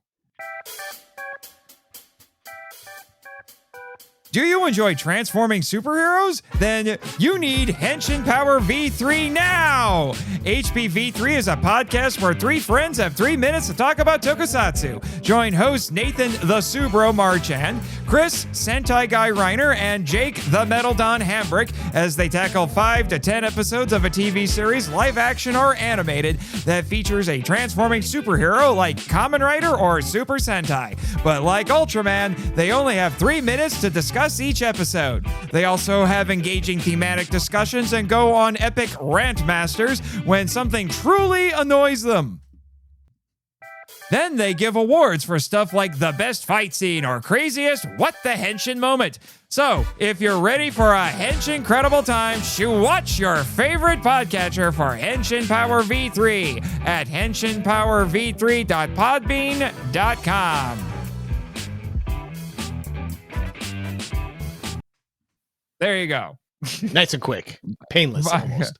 My contractual obligations with the Culture Box Network have been fulfilled. All right. like I don't do that every episode anyway, but it was in rotation, so I had to get it out there. All right, also check out my author website, nathanjsmarchand.com, where you can learn about all of my latest books, including some kaiju books, and a brand new short story collection called The Worlds of Nathan Marchand, Volume 2, Tales of the Lost and Lonely, which I am happy to say has a fan-frickin-tastic photo cover courtesy of my real little sister, not my pseudo sister, Sarah Marchand. And I have also been featured in the Rondo Award nominated book Giant Bug Cinema, which is a collection of essays and reviews on movies featuring giant insects or arachnids, really, just giant bugs in general, hence the title. Sadly, I was saddled with Monster from Green Hell because I came on the project late and no one else wanted it. But hey, giant wasps in Africa in the 50s, I could do worse. Like bump my microphone. I'm also a contributor to Kaiju United, where you can see me writing reviews of comics and movies and occasionally writing about, say, seeing The Lost World 1925 with in a theater with a live organist. That was fun. And like Damon here, I'm also part of the stable of actors at Scyther Inc. Productions or Scyther Podcasts on their audio dramas. You can hear me as my former, thankfully, roommate Rito on Power Rangers, the audio drama. He also is now a radio host here with some dude named Wade. The things I put up with on this island. All right. Crazy things happen when I'm away. And you can also, speaking of some dude named Wade, you can hear me as, of all people, Deadpool on X-Men, the audio drama, and as Johnny Storm, baby, on Avengers, the audio drama, whenever they cross over with the Fantastic Four. That's everything. And that's not enough to sneeze at. You need more. For sure. Well, yeah, there you go. All right. This has been way longer than I expected. Overtime, hashtag overtime pay. Just saying. Oh, wait, we're getting paid for this? Yeah, I certainly hope so. Apparently, speaking of Roger Corman, that ridiculous crab is now on the board. So I hope he's sending me money. So he's in charge of finances. That makes sense. I don't know if he's in charge of finances. Just know he's on the board. Frankly, I don't care what his function on the board is. I just know he's on the board because they're all weirdos. And I can get away with saying that now. What are they going to do? Fire me? Well, weirdos and evil. So, yeah. All right, Jimmy, cue the credits and go get that overtime pay.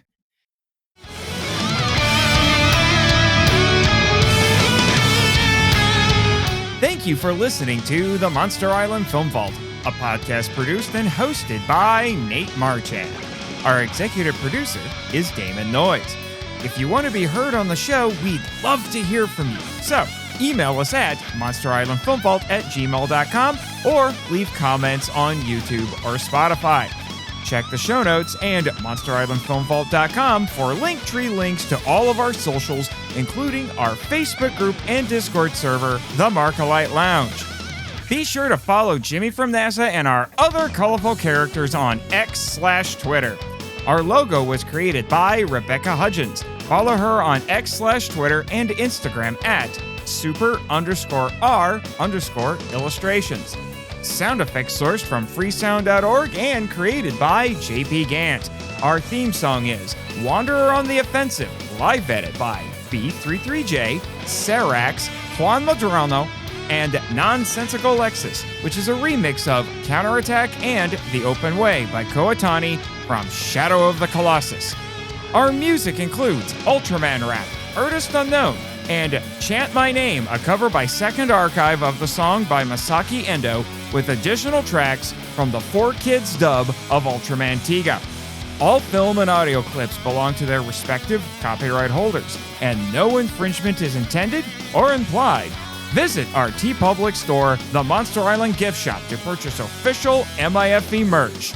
Please rate and review us on Apple Podcasts, Spotify, and/or Podchaser to spread the word about the show. You can even support us by joining MIFV Max on Patreon. MIFV is a Moonlighting Ninjas media production and a proud member of Pod Nation and the Culture Box Network. Sayonara!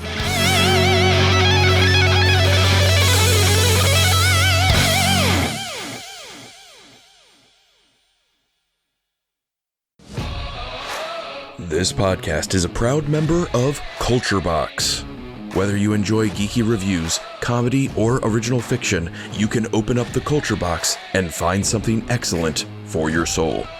Point your web browser to culturebox.media.